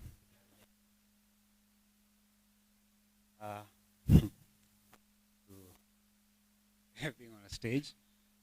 So I'm the founder of Youth Empowerment at Hub, and we are an organization that aims to empower young people in the creative and tech spaces. And we do have a number of programs that we do have with our organization here. So Creative Summit is one of them, and we do hold a Creative Summit each and every year. So next year also we'll have a Creative Summit. Last year we had a summit here, and it was called Disrupt or Be Disrupted. So we thought this year let us give it a theme of Build Without Permission, so that people can get to know how to get into the market and kind of find opportunities and access to the marketplace as well. So previously we had collaborated with ALX, and it was in March. We had a masterclass and a sprint program where we had a speaker who is Brian. He was our speaker at the time. He was talking about building a sustainable product. So after the masterclass, we did give out an innovation sprint, a challenge that is a real-world challenge to solve a real-world problem that is affecting our society. And so we had some success stories, and they are the ones who are going to present whatever they had been able to create. So yeah, that is all about here. Thank you.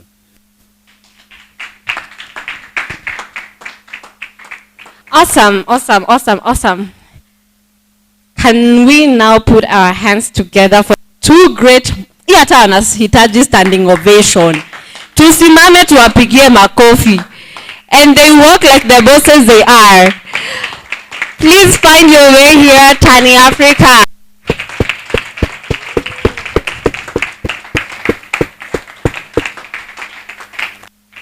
Aya, we can have our seats.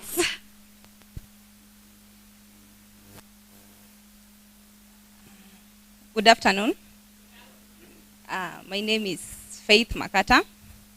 I am a financial accountant. I've been for 5 years, but currently venturing into product. And I'm here with my colleague. Hi. Okay, my name is Wilfred Osozi, and I am an educator and also a software engineer. So today we have a presentation.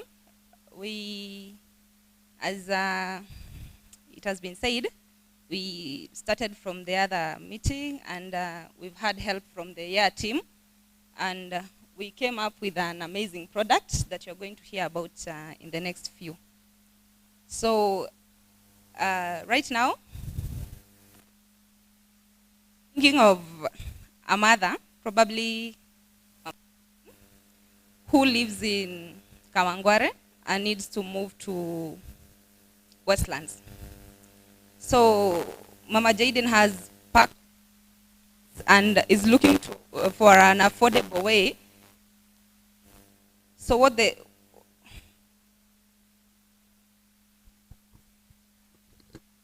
what she's likely to do is call a friend who can refer her to another friend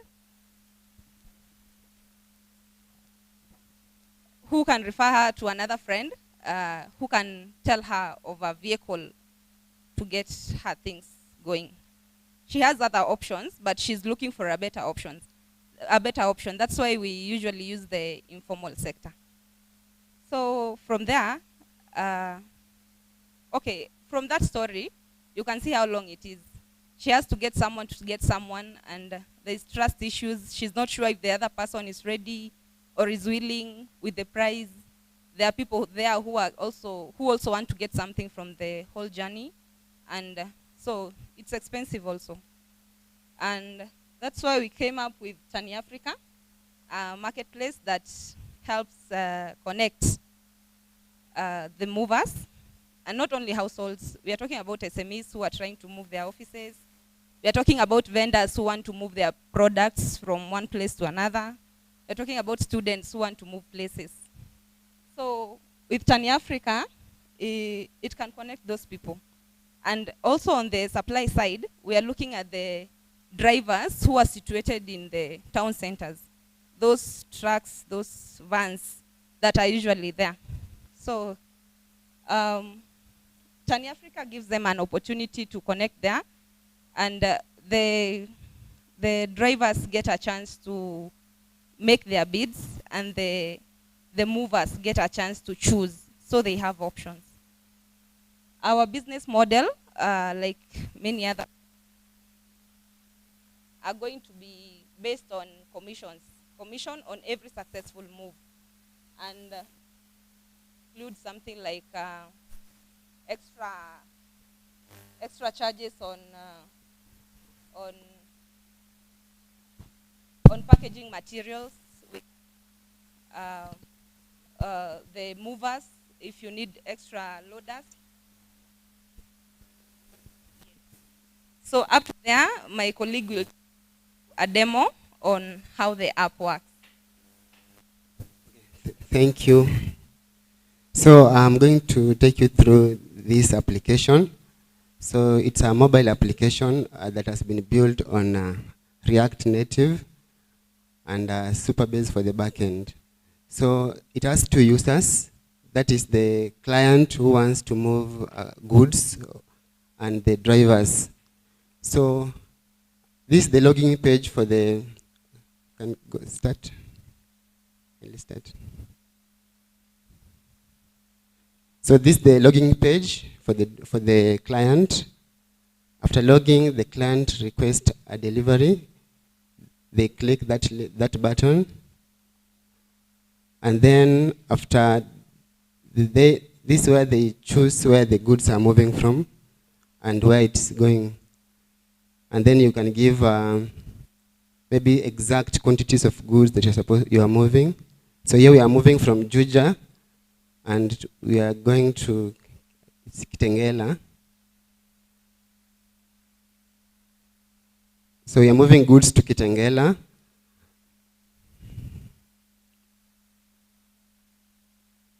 Okay. Then I'll specify we are moving household items. After that, you select the vehicle that suits your goods. We pick a small truck, and then you submit to find the driver. So at this point, the driver will now see the job that has been posted. So we go now to the driver side.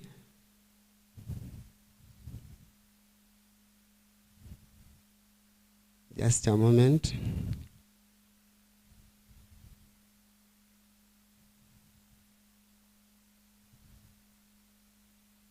So this is the driver's side. The driver is now Wilfred Osozi. Then one job open nearby. So the driver will click there, and the job will be there for bidding.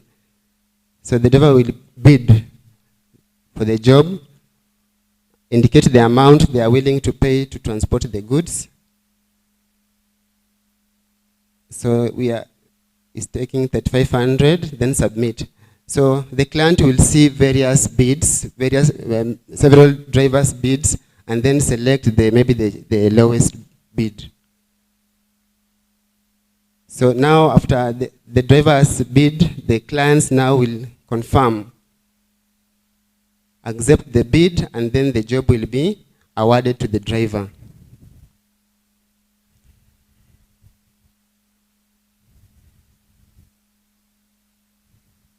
So that job has been assigned to that driver. That's the driver the client has chosen to transport the goods. So from there, it's just monitoring the goods moving now from the pickup point all the way to the drop-off point. And then after the goods have been delivered, then that's where the payment will be made, and then the business will be closed. So that's all from our end. Thank you. Wow. Solving a real life problem. I know most of us here have had the chance. Don't go. I know most of us here have had a chance to move. And we know how unahamanga unaita Mungu na malaika wake. Because I'd just love to give Brian, because you are part of their story.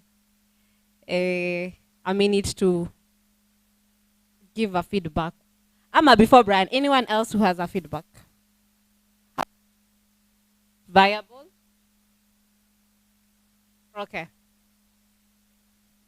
Thank you very much for that. I'm so proud of you. May I shake your hands? Good job. Were you guys here when I did the masterclass? Oh, both of you. Interesting. So first of all, I'm very proud to see that from a few hours of presentation here, it has inspired someone to come up with a solution, which is something that I'm very, very proud of, and I really congratulate both of you for coming up with this.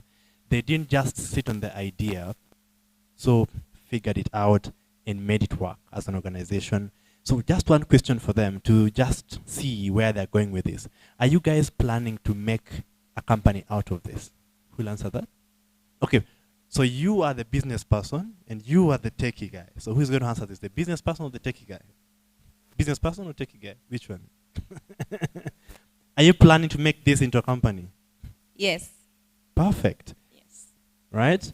So how many of you young people will put their bet on these guys? You already have customers. All right? So thank you very much for doing this, and I just want to encourage you. Like I said when I was here last time, this is just the beginning. There's more to building an organization, building a business beyond the technology. Like she said, you could be competing against those phone calls. Someone can call their friend or call another friend. So you have to make sure that what you're building is 10 times easy and faster and cheaper than making all the phone calls to get this actually out there. So all the best, and thank you very much. Of course, my lines are open. If you do need any kind of talk or to bounce off any ideas, please do reach out. Thank you. I want to invite Steve so that you take a photo with. Unajua hii mtaitumia, hii picha itakuwa ya maana in a few years. Kindly, Steve and Brian, we are absolutely wishing the both of you all the best.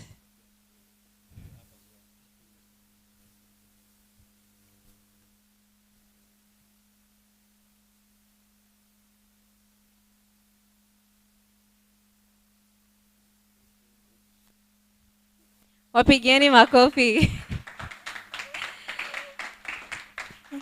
It's always very beautiful to be around great minds. Unasikianga, sasa unajiuliza, after hapa, nitakuwa hapa next time nikisema how I've invented or I'm working on something. Please answer yourself yes. If not, error. I'd like to invite Brian again for 2 minutes. He has akona kitu fiti ya kutushow. Tukwe excited. Start getting excited because it is good. Put your hands together for Brian. So thank you very much. So I wanted to leave, but I wanted to leave with by giving you one gift. So how many of you, of course, you're building your applications, and you'd like to meet people who you can talk to it about, people who can be your customers, people who can be your partners. Even if you're not a business owner yet, there's this event that is coming up on the 18th of September at Karura Forest. It's called the SME Network. You can get to interact with CEOs, and people can become your next customers for the application for the product that you're building. So the early bird ticket goes for 2,000 shillings. But Eugene, who was here before, is the organizer of that event. And that event is actually being ticketed on Confrina. Jean and I have agreed that for this specific team, we're going to give you 50% off that event. So that you can come and network and get business and talk to people who can actually assist you. So that QR code behind me, let me just move aside, is your only ticket to getting it. And I'll ask one of you to help me give away these cards. These are cards with information about the event. And as you can see, the early bird ticket is 2,000 shillings. So if you register now, even if you don't have the 1,000 shillings, put up your registration, and then you can come back and you'll be contacted by the team to give you the payment link when you get the money. But you have to secure your slot now, either by paying the 1,000 shillings now for the event, or once you have submitted, you continue to payment, just leave it at that point. Then we will be contacted to finish your payment. Okay? So please come and network with people that can actually help you change and build what you're doing. Thank you very much, and I hope that I'll see you there. I'll be working with you guys. Thank you. Isn't that beautiful? Naniliwa show, room sky easy. See za mchezo. Thank you so much. Oh, that's the poster. Thank you so much, y'all. Thank you so much, Brian. And pass our gratitude to Eugene as well. Sasa ukikosa hii event,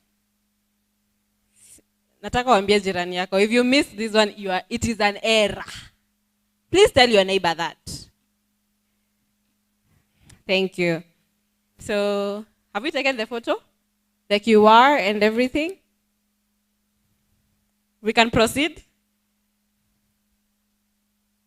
Oh, okay, sorry. We are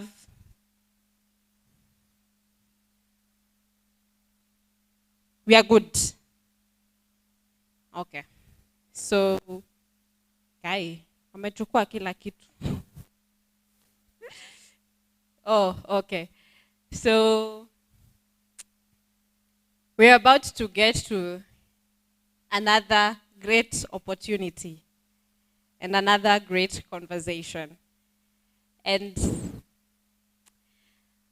mdomo yangu tunataka kuambia, these rooms are not the ones in and you leave the same. And I want to introduce our next speaker. He's a powerful man. He's leading an incredible organization. And we get to learn a bit more about his organization and how we can benefit through it and from it. Okay? Okay? Tutaenda nyumbani. Anyway, Faris, please play.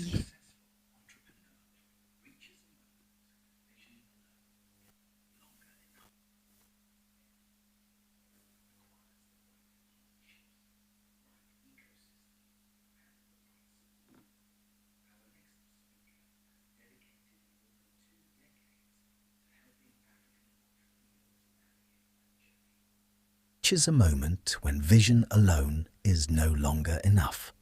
The next stage of growth requires the right partnerships, the right ecosystem, and the right support.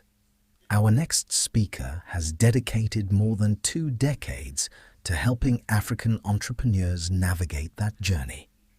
As the executive director and partner at Growth Africa, he works alongside founders, investors, development partners, and innovation ecosystems. to unlock opportunities that enable businesses to grow, create jobs, and deliver lasting impact across the continent. A passionate ecosystem builder and trusted advisor, he believes that Africa's greatest breakthroughs will not come from working in isolation, but through meaningful collaboration between entrepreneurs, institutions, and communities. His work has brought together funders, innovators, and partners from across Africa and around the world, helping entrepreneurs move from ambition to sustainable growth. This afternoon, he joins us to share practical insights into the opportunities, partnerships, and support systems available to founders who are ready to build businesses that create lasting impact. Ladies and gentlemen, please join me in welcoming Ian Lorenzen. And it's going to be very ambitious, so forgive me a little bit. We'll try and see how much we can cover and just say this maybe an appetizer for what we can share a little bit, and then we'll hopefully have a chance to engage again. There's only so much we can do in half an hour. But it's also just to show that this is quite powerful stuff. There's some really amazing things to discuss, and I'm sure all of you have your own questions as well. So I'll try and run it relatively fast through to give you the time to also ask questions afterwards. Yes, my name is Ian, and it literally is that simple. I hate when people call me sir, because that's kind of elevating things that shouldn't be. Even standing up here in principle sometimes can be quite the challenge, rather than being amongst you and actually making sure that we're sitting and working together on some of these great ideas and opportunities there are.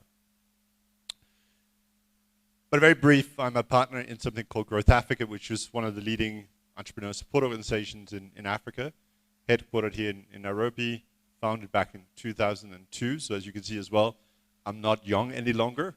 I tend to call myself youthful. That's my escape route out of that conversation around youth. But trying to bring a little bit of the experience that I have to you so that we can contribute to how we build forward. And yes, I look wonderfully white. So one of the other stories, one of the other parts is I've been living here for about 18, 19 years. So this is very much home. Just that this is my best Kenyan look. So I should clearly have also gotten to, and McGrath gotten some fabric that would have made me look a little bit more blending in from that perspective. But it is what it is. So I'll try and give some perspectives on what it is that makes business grow, young businesses, what are some of the challenges, and perhaps a few of the input to what it is that you perhaps in your journey need to consider. And see as well whether that could trigger some questions and a bit of a conversation hopefully as well afterwards in terms of what it is that you're seeing, some of the questions and some of the big challenges that you feel that you might have in your own journey. And I think journey is really always what this is. Having been on a journey for 20 years, I sometimes feel we're still a startup. And I shouldn't be saying this, but by 20 years and doing something, we should have matured enough that we're no longer a startup. But I think it's because there's a number of iterations and there's changes going on that means things are not the same way they were 20 years ago. I had a little bit the theme of what I was supposed to do was building without permission. So I hope that you all kind of take that onto you, that you don't need permission to start a business. And there are certain things perhaps that you need to follow eventually. But we also know that some of the best disruptive business that we've had have actually not necessarily followed always perhaps what was expected. Yes, they've been within the law, but often sometimes as well that the law was being defined or rules were being defined as businesses progress. And definitely, we are hopefully in a day and age where the permissions we need to ask from our parents and other people in terms of getting started are getting less. So now the permission is with us, and all of us have the permission to start a business for sure. And that's not to say that there isn't things that will require permission. So I'll try and build a little bit of that narrative as I go forward. And this is also a little bit, so who is that we really need permission from to do certain things in terms of starting up? It really is often that we need to permit ourselves, and that's maybe permission number one. we need to permit ourselves to be fully engaged and fully invested, that we truly want this. And also that we permit ourselves to accept if the timing isn't right.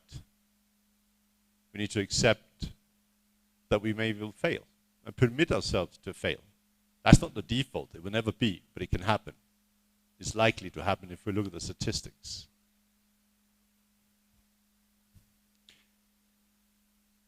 One of the first things I then want to share is that the statistics and what we've seen in our years of experience is that it's a very lonely journey to be an entrepreneur, and more so if you're then on your own. So one of the key advice would always be find somebody to work with.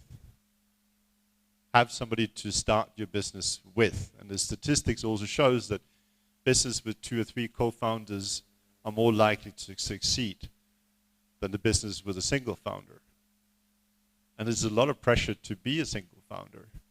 So this is perhaps piece number 1. But building with permission, if we then take that, that also means that now I don't need to ask for permission if it's just me.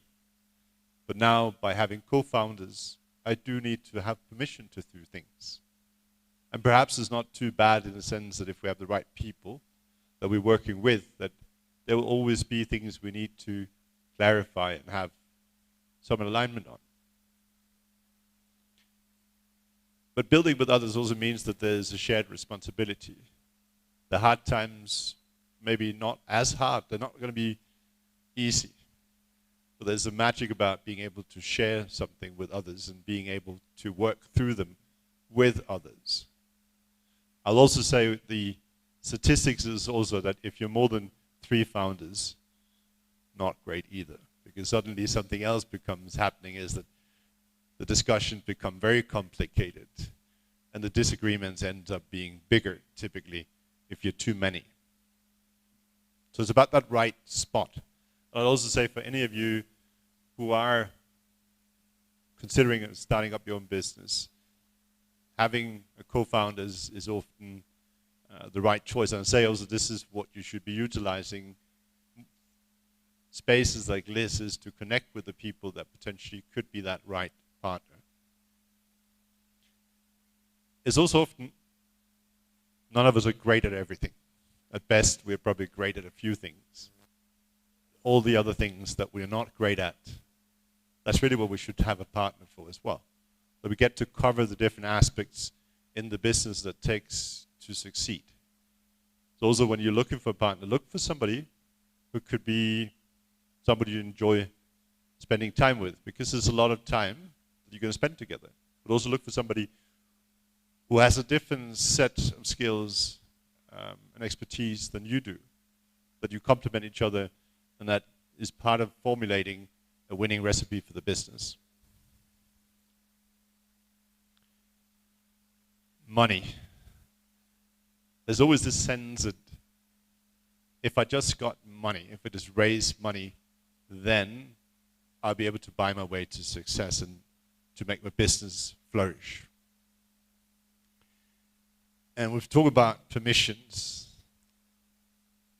Then investors is the other part. Once you get investors, get money in, then you're going to have to ask for permission. Suddenly you're not in charge any longer in full. So just be always aware that as much as there's perhaps a bit of a big temptation to always look for money as the one key driver of the growth of your business, often it is to try and find out how far can we drive it without that money, or at least have the money what we call from friends, family, and fools, because that's typically softer. And yes, I know this is always early to mention about money, raising money already at this point perhaps, but it's almost as if it's been ingrained into our minds that that is what all startups have to do. And that's not necessarily the case. Not all startups necessarily need to raise money. And we perhaps also end up glorifying a bit that the more money we raise, the more successful we are. What if that's not the truth? And I think also building on what some of the other speakers were sharing is that there might be other aspects of a business that in principle is more successful or more key, but they might have been a bit lost because the things that we see on social media The likes is how much somebody has raised.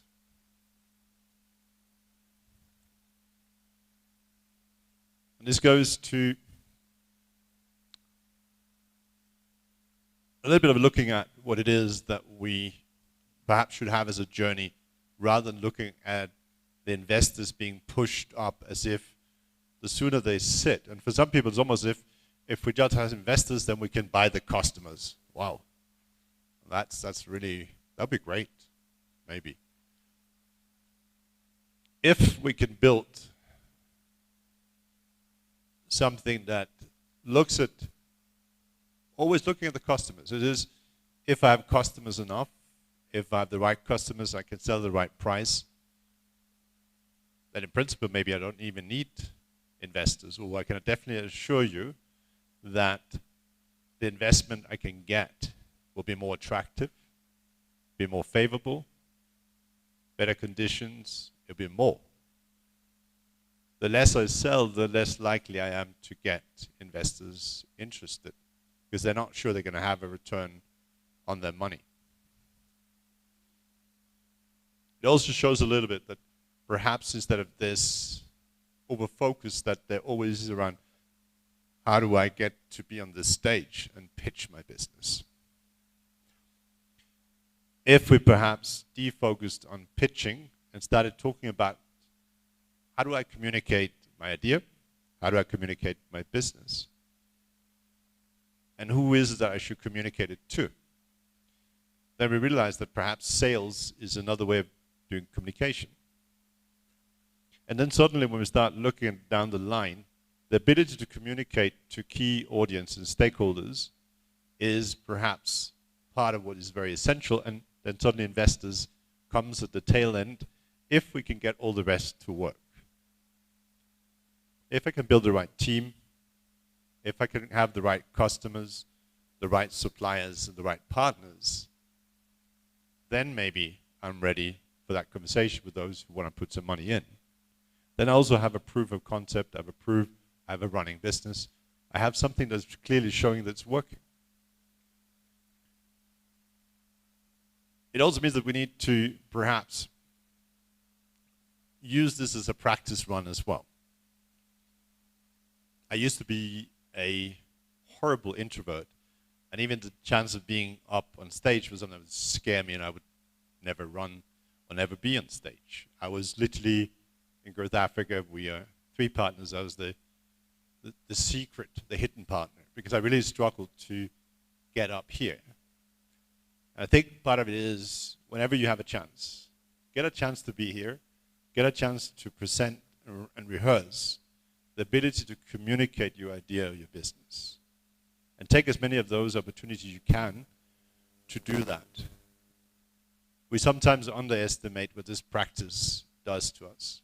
And I also recognize that a lot in the school system is not, exams are all written, so we don't get, compared to, for example, American young people, we don't get to present or do exams in other ways that harnesses the way that we communicate and also are able to sell what we're doing. Which is, if you've ever seen Americans, they are champions in presenting. And also very champions in presenting things that are a little bit exaggerated sometimes, but I guess that's a bit of a cultural thing that we perhaps all sometimes should learn as well.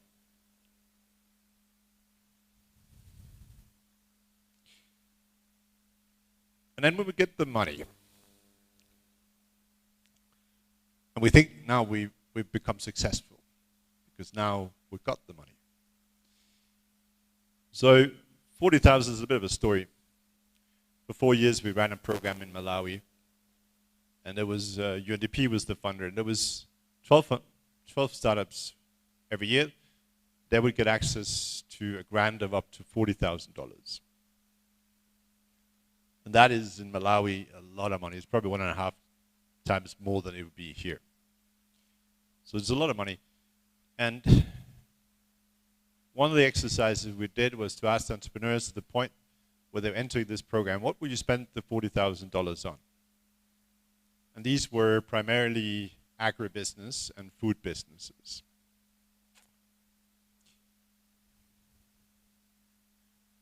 80% said they were going to use it to buy a vehicle.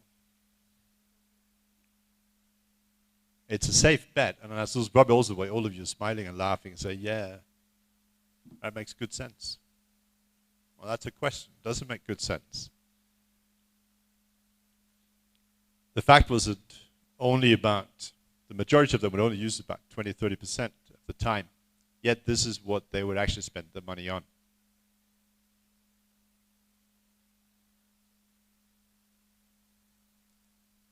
A lot of them did not have the machinery to produce what they would put into this vehicle. So they'd rather have a vehicle than to have the machinery to produce the food or the output that they were looking at.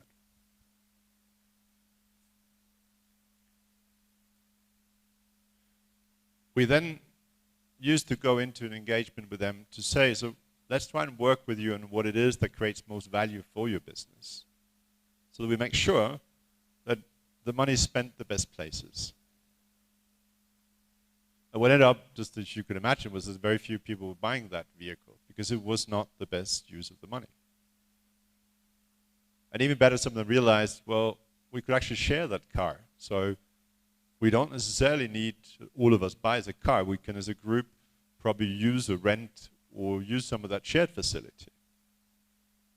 And instead, the majority of the money was spent, as it rightly should, on buying machinery equipment that was helping them grow the business from being able to produce better quality and at a higher volume that eventually then would mean they would then eventually buy a car, but when there was a need for it. I think the piece here and what I wanted to communicate here is that we might think that money is the key to everything. Once we then have the money, are we then ready and do we know what to spend it on and how to spend it wisely? And it's easy sometimes because the money might be free money and then suddenly, well, it's free money. Whereas if this was a loan and you knew that you're going to be paying 20%, then probably you wouldn't take it as lightly. And the good news is that there still is often potentially soft money that can be availed to very early stage business. It's not a lot, it's not easy, but it is there. And I think as Juliana was right to say that we don't take it then as, well, this is turnover, we're doing really well. No, it's money that's there short term to be able to build and invest into the business. But we also need to then look at it, what is that good investor? And suddenly we are also to think ourselves as investor here.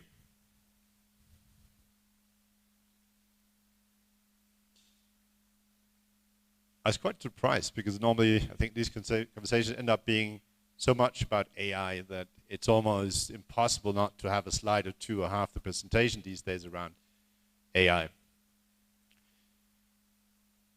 I think the magic is that, at least for creatives, that's not what AI is. AI will copy, it will do what's been done already, possibly try and do that better, but it's not creative. So I think there's still an amazing space to be in terms of being a creative. And potentially there's also where it is that we're going to see more opportunities, or at least not less opportunities. We then still probably need to find better business models and how we then get this paid for in ways that are fair, and that perhaps in the future as well is even giving more credit to what is truly creative rather than what is truly a copy of what is already there.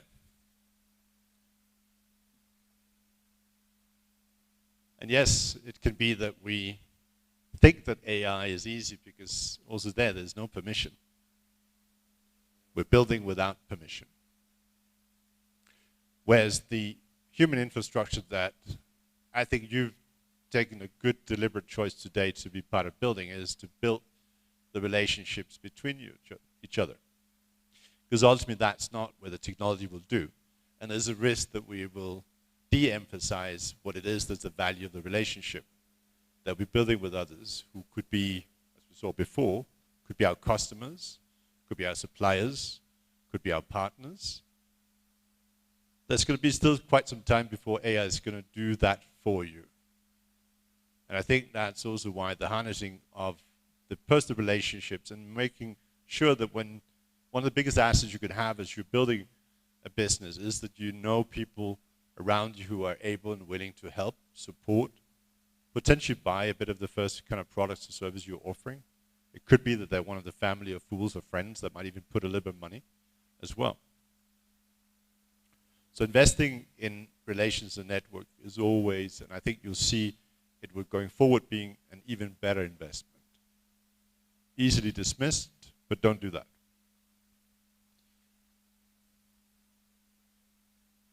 Yeah.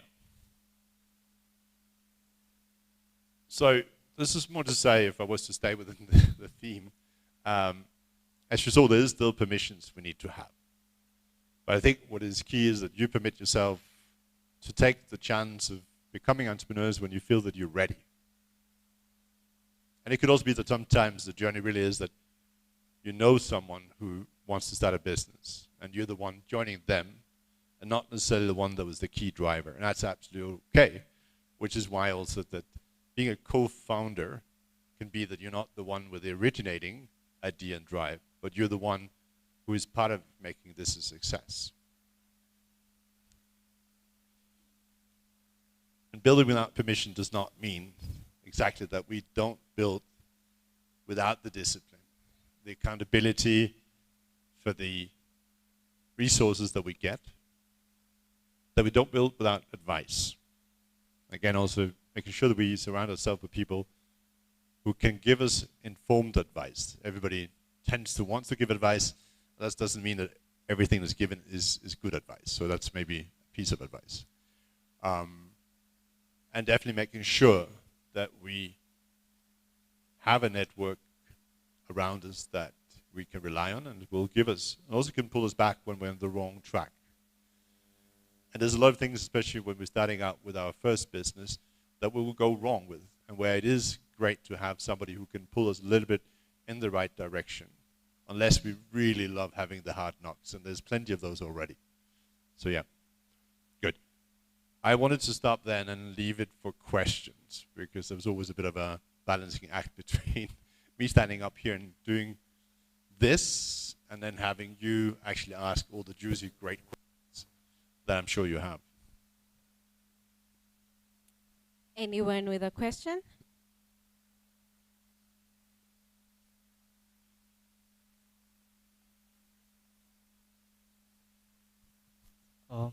Thank you. Thank you, Ian. My question is on growth for Africa. So my specific question, as we can take case study of the richest man in Africa, Aliko Dangote. The kind of solution is currently building for Africa are not just solving one country specifically, but they are solving a regional problem. As someone who has been building for not just Kenya, but the growth of Africa, what are some of the challenges that we need to know while building solutions that are, or systems that we can scale to other countries that we need to be aware of? And my second question, as young leaders, and we tend to have different ideologies and perspective. So when collaborating with people outside your country, what are some of the key things you're supposed to put in consideration as somebody who is building to solve a bigger problem? The reason for my question is that I'm a creative founder, and we have a mission to ensure that 1 million youth creatives by 2035 are able to earn through their creative skills. So that's why I asked my question. Thank you. Yeah, those are, I'll see what I can remember. I should have said that as well. One of the bad things about getting much older is that you get forgetful. So let me see what I remember. I'd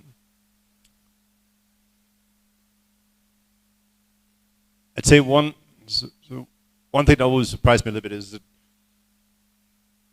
so we have offices in 5 different countries. And I remember we went to Uganda as the first place. And we lived in Uganda before. And the thing you get is, no, but you know, Uganda was so different from Kenya. And we kept on hearing this over and over and over again. And I must say, maybe not so different. But what I often encounter is that we are emphasizing more how we're different more than how we are similar. And that also means that then defaultly we're not together. Whereas if we looked at how much we're similar, then we're defaultly together, but there are things a little bit different that we can work out. And that's just the mindset that I still have my own identity. It's not relying on the fact that we're different. So let's not strive on trying to forward what it is that is making us different. And I think that's also probably resonates in a domestic aspect as well. And there is something about being together. And those of you who might have been part of student organizations or likes, you get the bond that we can create by sharing something. So that's probably one thing. And I think we can often talk over the things that we are different on rather than we start the list the other way around. Then it becomes very long. Then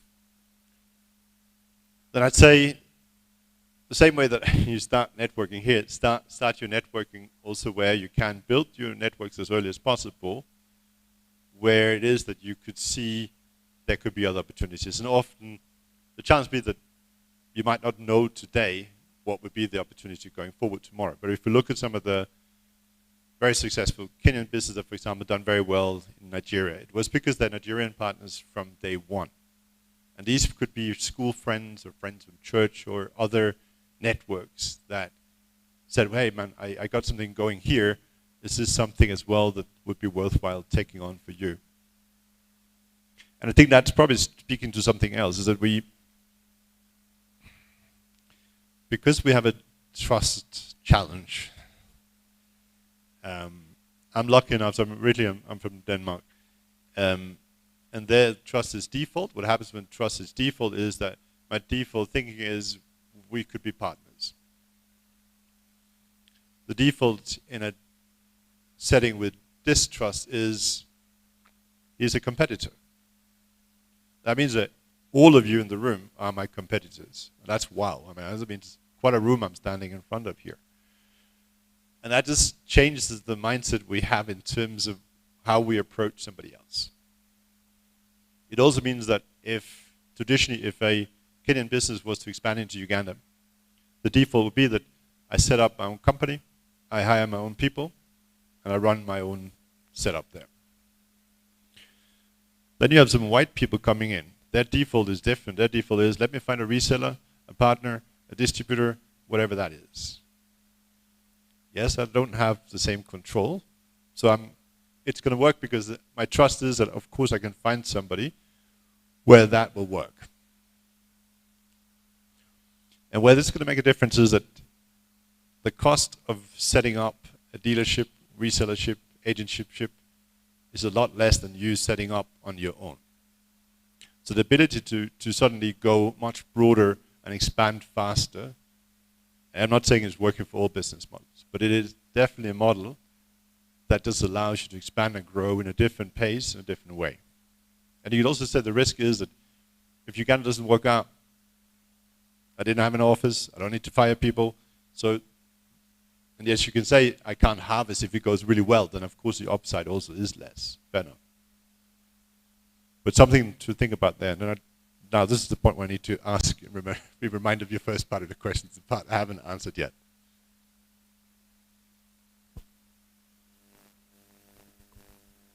I think from your answer, I've gotten answered for the two questions. Okay.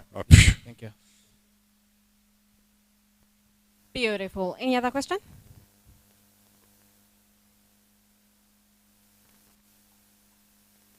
Don't be shy. You can also come up here with me if you want to stand and have the question here.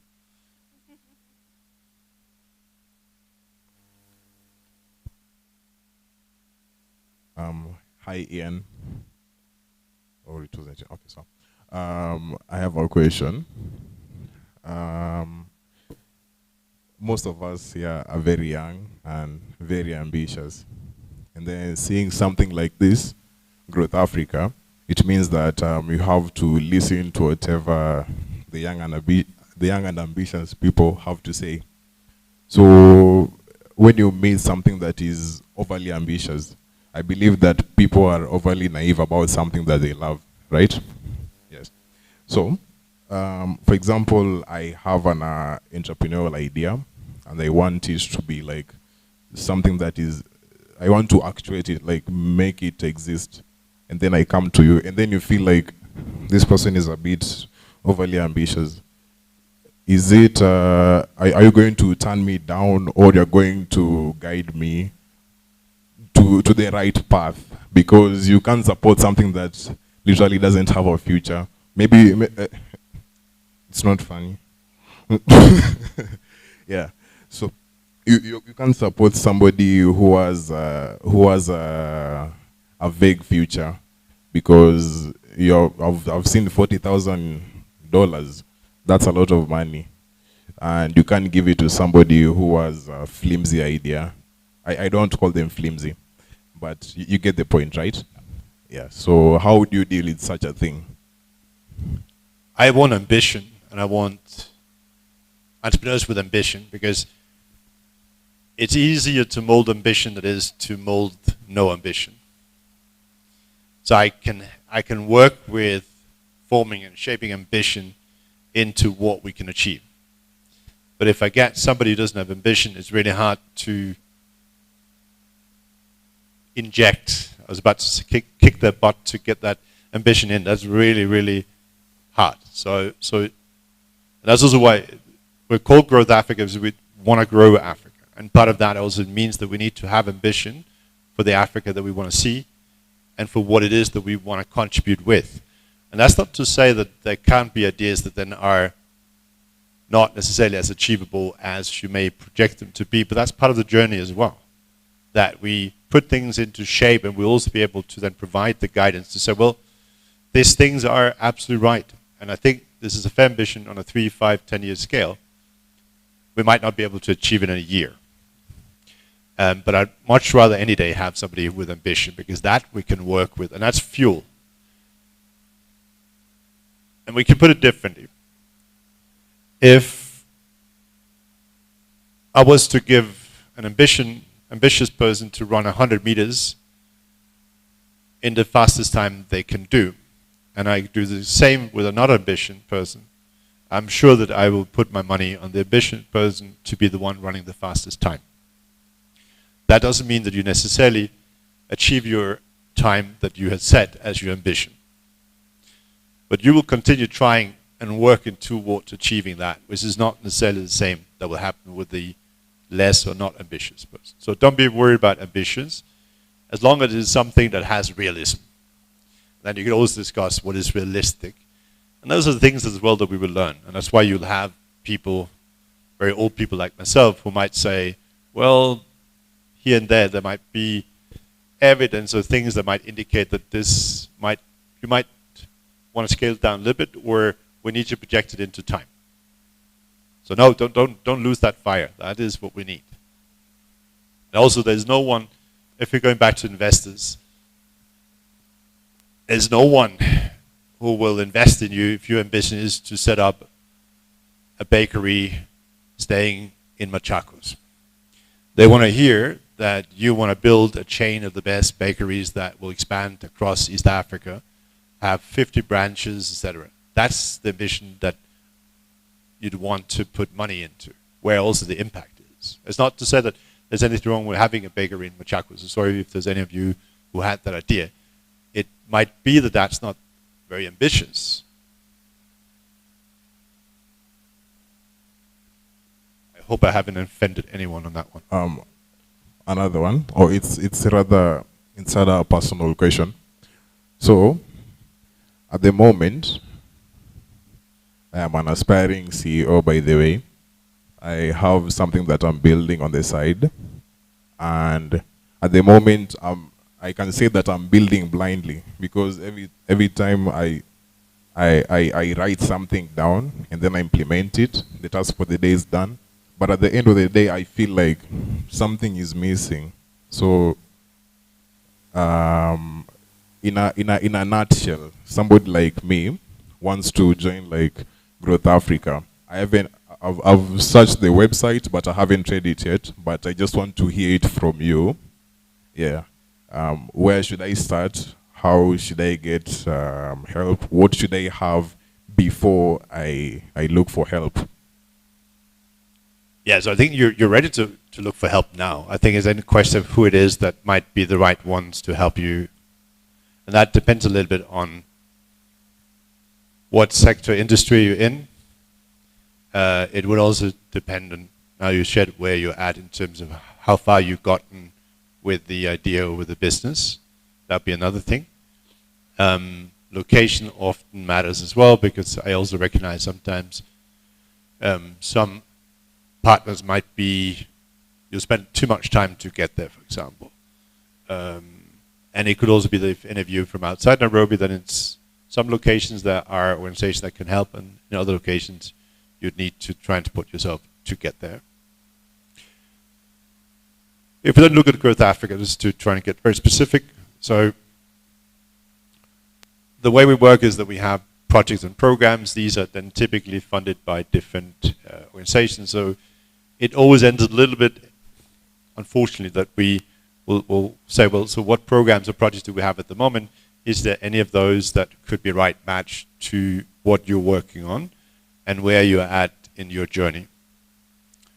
So I'd generally say we probably will, if you come to me, you tell me what it is you're doing, where you're at, I'll be able to say, I think you need to talk to these 2 or 3 organizations that might be in a better position, or I'd say, yeah, this is spot on to where I think we as Growth Africa have something that'll be a right fit.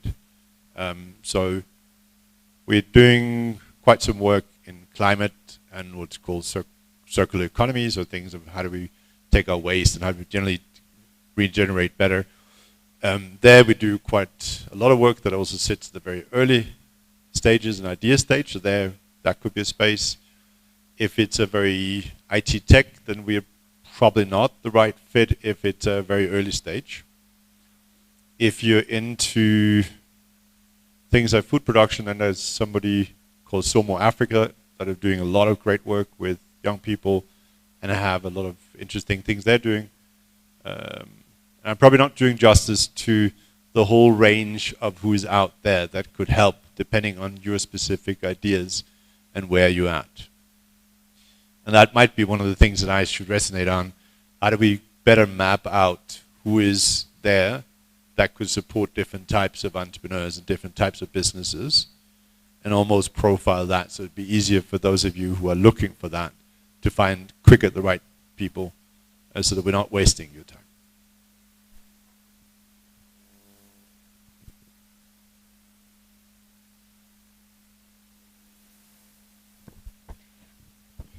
Just to inquire, what's the correlation? You say, is it, should entrepreneurs first seek the, what can I say, the industrial skills first, like after you finished your school, should you first go to see, like go learn the tropes of the niche that you want to specialize first, then come back and venture into entrepreneurship? Or is it okay that you can finish school and you get into entrepreneurship? Because I believe most of entrepreneurs who are so young, they are still, what can I say, naive. So should you go first to get to learn what is the industry looking like, who are the captains of the industry, and what are the requirements in that niche that you want to venture into? That was my question. Yeah, and that's a good one. I don't think you should wait. Life is too short, and I think there's, imagine you're onto the right thing, unless this thing hinges entirely on you acquiring those skills, and you cannot acquire those skills in any other way. But I think often that's not the way it is. And if we historically look at some of the most successful entrepreneurs, they're not necessarily very schooled. They actually have other sets of things that made them great, whether that's drive, the ability to bring the right team together, and then perhaps acquire those skills through their co-founders or team.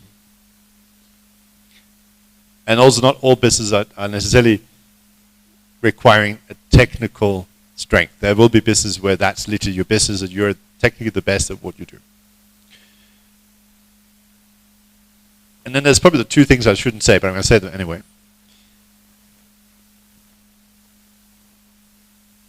It is a higher likeliness that you will not succeed the first time that you start a business. So yes, it might be part of the journey is that you start and then you learn and then you go back and do something else.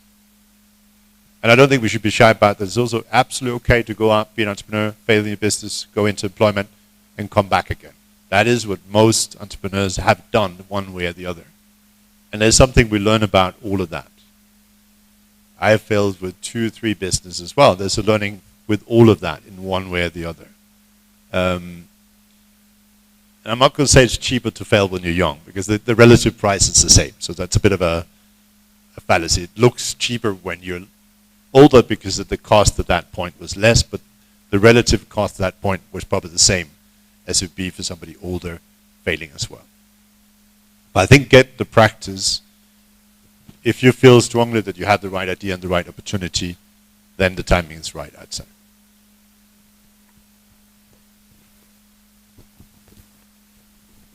Hello, Mr. Ian. Ian. No, Bulo. Mr., just Ian. And no, sir. Okay. I'm Bulo by the name. I'm basically in the tech, dealing with the website and building an app.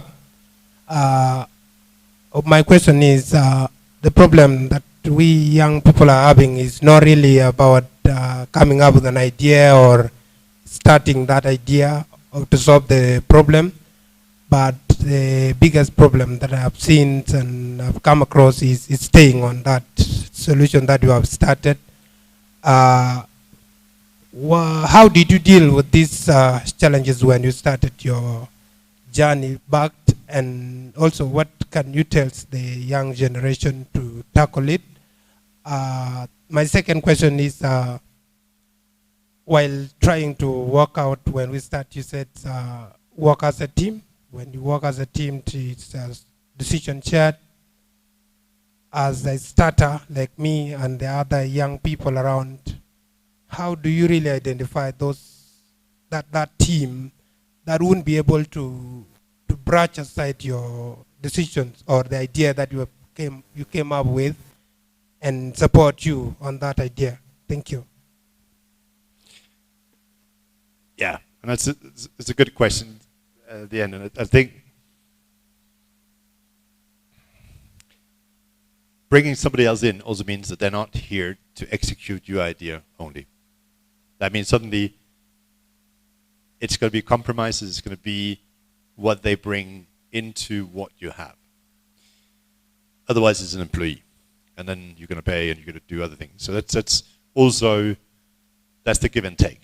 And there's a little bit back to the permission. Once we permit somebody else to come in, we also are seizing control, we're seizing other things. So it's a trade-off that we're going to have to make up with ourselves. And I also admit that there are entrepreneurs that are phenomenal, but they will never have a co-founder because they're so dictative in their style that they cannot work with somebody else. And then there are others who are very accommodating, etc.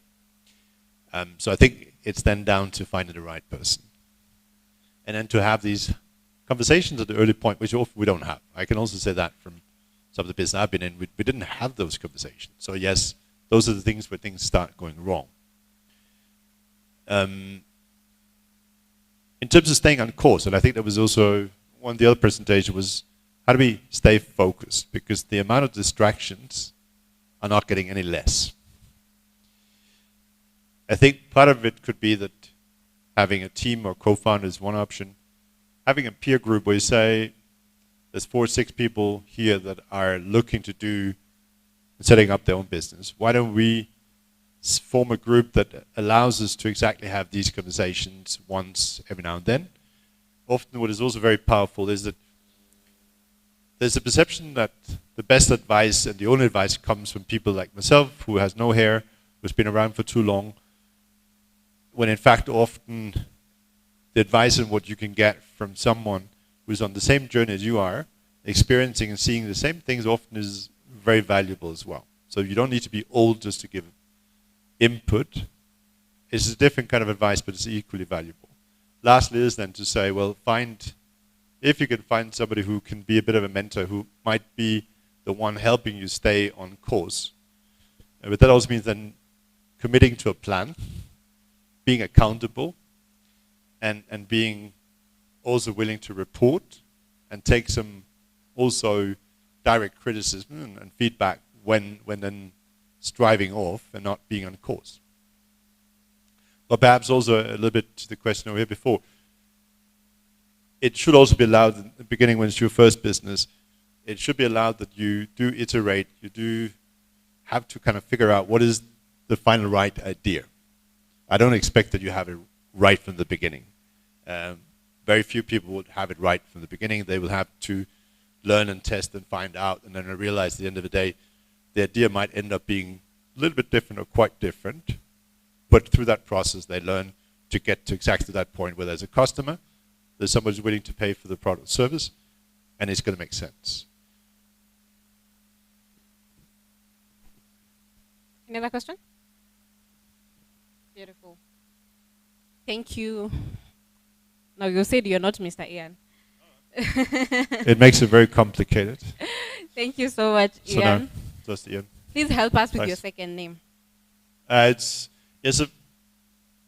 most of you are probably not old enough. So I came to Kenya, it was easy, because at that point there was some soap operas, Mexican soap operas, Lorenzo. So it was always easy to say Lorenzo, and it sounded very exotic.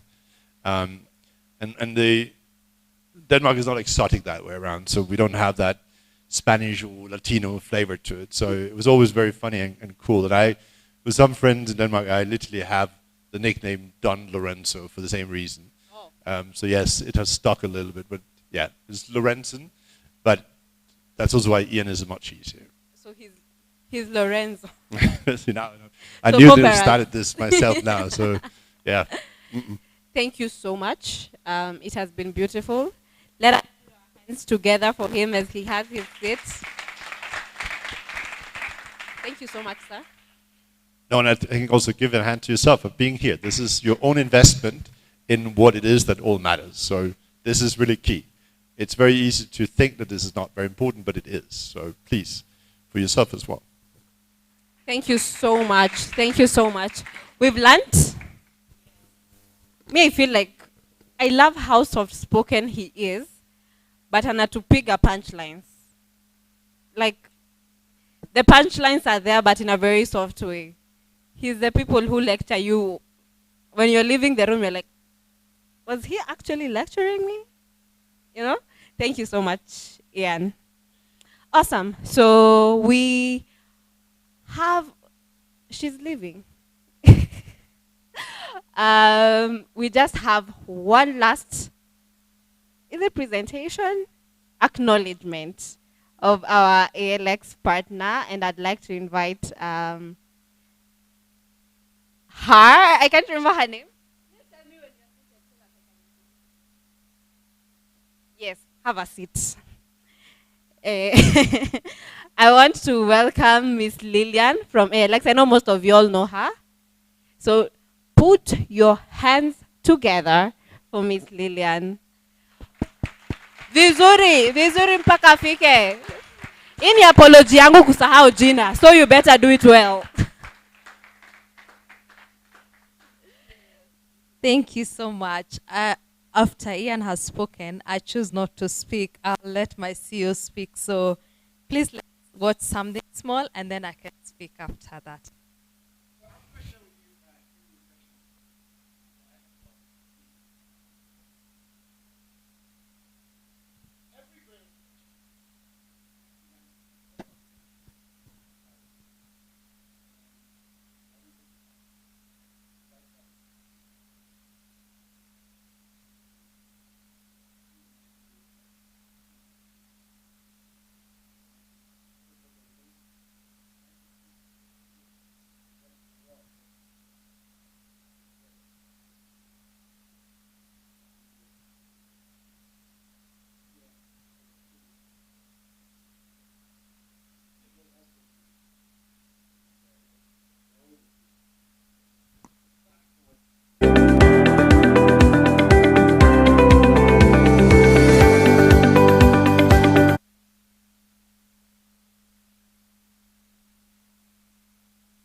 So today, I'm announcing for the first time in public an extension to this vision for the African Leadership Academy. We're building 25 brand new universities in Africa that are going to cultivate this next generation of African leaders. So again, remember the dream was 25 campuses, 250,000 students. 10 years later, 32 campuses, hubs, and exactly 250,000 students.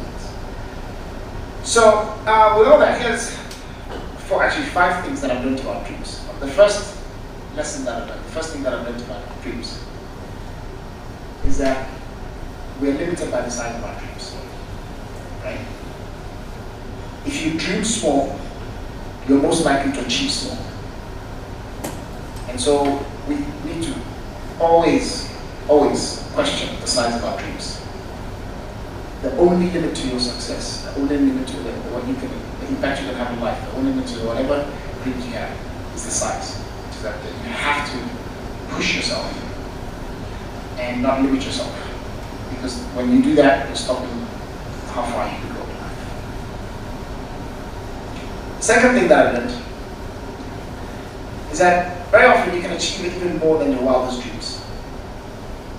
This is a great quote from Bill Gates that says, most people overestimate what they can achieve in 1 year and underestimate what they can achieve in 10 years. Initially, it looks like you're not making much progress. We thought we were going to need about $4 million, we needed 10 billion. So initially, I overestimated what we could do in the first couple of years. But then, the 4 million was struggling to raise in the beginning, became $1 billion.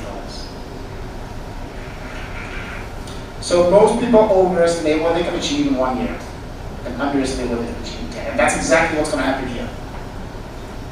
The third thing is, I believe that failing at trying to achieve a big dream is better than succeeding at something lower. That whole thing of shoot for the moon, and even if you miss, you land on the stars, right? You know, people are obsessed with hitting the target. I say, I don't care about hitting that target. If the target is big enough, even if I miss it, I will make much more progress than someone who has a smaller target. So getting 80% of that much bigger target is actually better progress, better impact than hitting the 100% of the small target. So set big goals. So there is no failure. It's only learning opportunities. Right? Thinking big just completely transforms how you think, the things you do, and it takes you to a new plane. In the end, even if you don't get the actual goal, you make more progress than trying to aim for something small. 4, don't be a dream killer. This is a great quote from Roosevelt. The credit belongs to the man who's actually in the arena, whose face is marked by dust and sweat. If he fails, at least he fails very greatly. So many people like to criticize, stand on the side like, oh, it's not going to work, it's not going to work. And try to kill dreams. I'm guilty of this myself. Do you recognize this woman? Who recognizes this woman? Very famous Hollywood actress, Danai Gurira. She's appeared in The Walking Dead, Black Panther, Grey's Anatomy, and she's got, two Emmy nominations, a Tony Award, all this kind of stuff. I recently received the Time 100 Impact Award with her at the same time here at Kigali. I went to college with Danai. She was a year behind me at Calston College. And I almost killed her dream. So I remember when I was in college, she was like, oh, I want to be an actress. And she was always, reading plays, acting. And I was like, stop wasting your time with this stuff. It's not going to work. You're not going to get a job. Just do something serious. I even went to one of her plays. And it wasn't good. And I walked out. Then a few years later, I was now struggling, hustling in New York, Tollywood. And I was flipping through channels. And I saw Grey's Anatomy. I was like, oh. Is that the same woman? And I called her. And I was like, sorry. And I apologized profusely, and I've since then been trying to make up to her. So much so actually that when we started the African Leadership Academy, she's like, you don't believe in the arts. You need to get a creative person in your team who's going to help, stimulate that, because that's the future. there's a huge opportunity in the creative industry. And she's like, you need to hire this guy, because the perfect guy who can help you do that. His name is Gavin Peter. So Gavin, I said, yeah, I'm guilty of charge. I need to do everything to repent my sins. Please come. And I brought Gavin to do, at the time, a 6-month engagement to create a play for the opening of the academy, right? And he's never left. It's been here almost 20 years now, right? So the final thing, number 5, is it's not enough to dream. We must do. That's why every single hub of ALX and ALU, we say do hard things, right? We want to remind everyone that it's not easy. Dreams are easy, but the implementation, the doing is hard, right? You must have a big dream, because that then starts to suddenly pull energy, people, resources towards that vortex of where you're trying to go, right? And then you need to back it up. Blood, sweat, and tears, hard work, great teams. Everyone needs to do the hard work. So in conclusion, you're part of a community. We're all part of a community where dreams are encouraged. Right? We want dreams to flourish. We don't want dreams to be killed. Right? This is where we want to nurture dreams. Let's nurture all the dreams that you individually have. And finally, this is a place where dreams do come true. Thank you.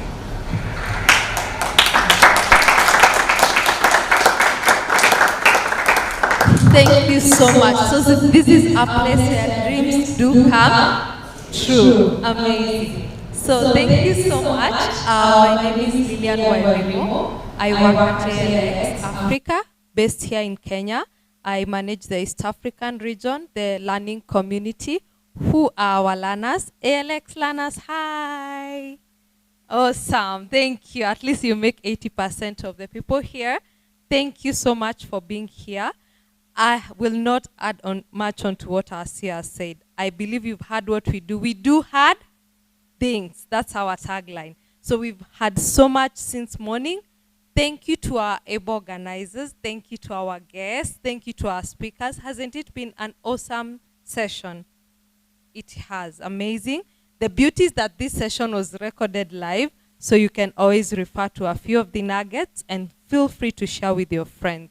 So just because some of us were here, how many it's their first time being here? Amazing. Awesome. For the sake of those who are here, I want to say once again, welcome, karibuni sana to ALX Kenya. This is our piano hub. This is just one of our hubs, which we have another one at Nation Center. And what do we do at ALX? So much has been said, and organizations like Growth Africa, they're in the work of enabling young people, entrepreneurs, build dreams and make dreams come true. So even for us, we are a talent accelerator. And what we do is we want to ensure that all the dreams that you have, you are able to nurture. Ask your neighbor. You can ask them and just find out. So AI is becoming smarter. Are you becoming better? Please ask them. Yeah, because we keep saying AI is getting smarter. So are you becoming better? So we also need to rate, because a few years ago, ChatGPT is not what it is right now. So if AI is getting smarter, Ian has actually said the future is still human. AI will need us to be present. So as a talent accelerator, what we do is we offer the opportunity to young Africans. We enable them to get skills that they can enable themselves to get dignified employment. A fun fact is that in the next century, 40% of the world will actually be Africans. And from this Africa, we are the Africans. Amazing. And unfortunately so, as we speak, 3% of the world's software engineers are only in Africa. The rest of the percent is not in Africa. However, most of the big current developers are actually based in Africa. So that means we have a talent pool. We have a gap to encourage our young people to have skills. So at ALX Africa, we'll give you the opportunity to get skills such as data analytics, data science, software engineer, cyber security, cloud computing, name them. Please visit our website, alxafrica.com. And from these, you are able to register the courses at the comfort of your home, start learning at only a subsidized cost, which is made possible by our partners like MasterCard Foundation. And at $5, you can actually access as many courses. The beauty is now we've tailored it to be self-paced. So that means you can do it at your convenient time and at the fastest speed that you can, so that you're able to get the certificate and enable you get a skill. If you already have the skills, and some of us here have businesses, are business owners, we also enable your employees to understand the gap of how to lead in the age of AI. So you can come to us, we will come and offer a training to your team, and definitely we can chat on the side. Case point is we have one of a company in Nigeria that we've recently been working, and we also were doing, recently we had a Frexim Bank here, and we were supporting ventures that they are creating with accelerators. We have an ALX Venture Academy, and we actually train these young people how to build their businesses, leverage on the various skills, and actually be able to receive funding and expand their businesses across Africa. So please visit our website, you'll see all the various cadences. But if you want also to partner with us, we are always here and open to empower these young people. And as our CEO has said, we are here to make dreams come true. So greetings from our management. Yesterday we had a graduation at Africa Leadership University in Rwanda, so majority of them are actually not present with us, and some were there. But thank you once again for coming. Please tap yourself on the chest. Say thank you to yourself. Thank you for being here. Thank you for staying here. Thank you for staying to the end. It's been an amazing session, hasn't it been? Oh, it was. It was. If you're not here, you missed it. So please do not miss the next summit. I'm sure you'll be given all the dates. Do not miss it for anything. But thank you. 3 things that make a human: the books you read, the places you visit, and the people you interact with. So ask yourself today if all those 3 things have ticked in your boxes. Do have a lovely weekend. Nice meeting you, and you're always welcome. Thank you. Beautiful. Thank you, Miss Lillian. We've had a good time, right? And guess what? We are done. But before we end, we can see a QR code. So if you saw the poster, I'm sure you saw the British Council was one of our partners, right? They were supposed to be here, but unfortunately, to some unavoidable circumstance, they were not able to join us physically. But, guys, but they have organized for a virtual meeting for everyone who is here. So if you can scan this QR code, it's going to take you to our channel, our WhatsApp channel, and then the link will be shared there. The link will be shared there for us to join the meeting when the day comes. It's going to be perfectly communicated. So if you can scan the QR. Done? Super. So I'd like to shout out some of our incredible partners for this event. We have, first and foremost, ALX for this beautiful space that they've given us. We have the Thai event, which is headed by Mr. Eugene, who was here, and he led us perfectly. We have Growth Africa, which is led by Ian. Si amefanya kazi mzuri. We have Tapi by Majanja.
Yes, we are done now. You can network.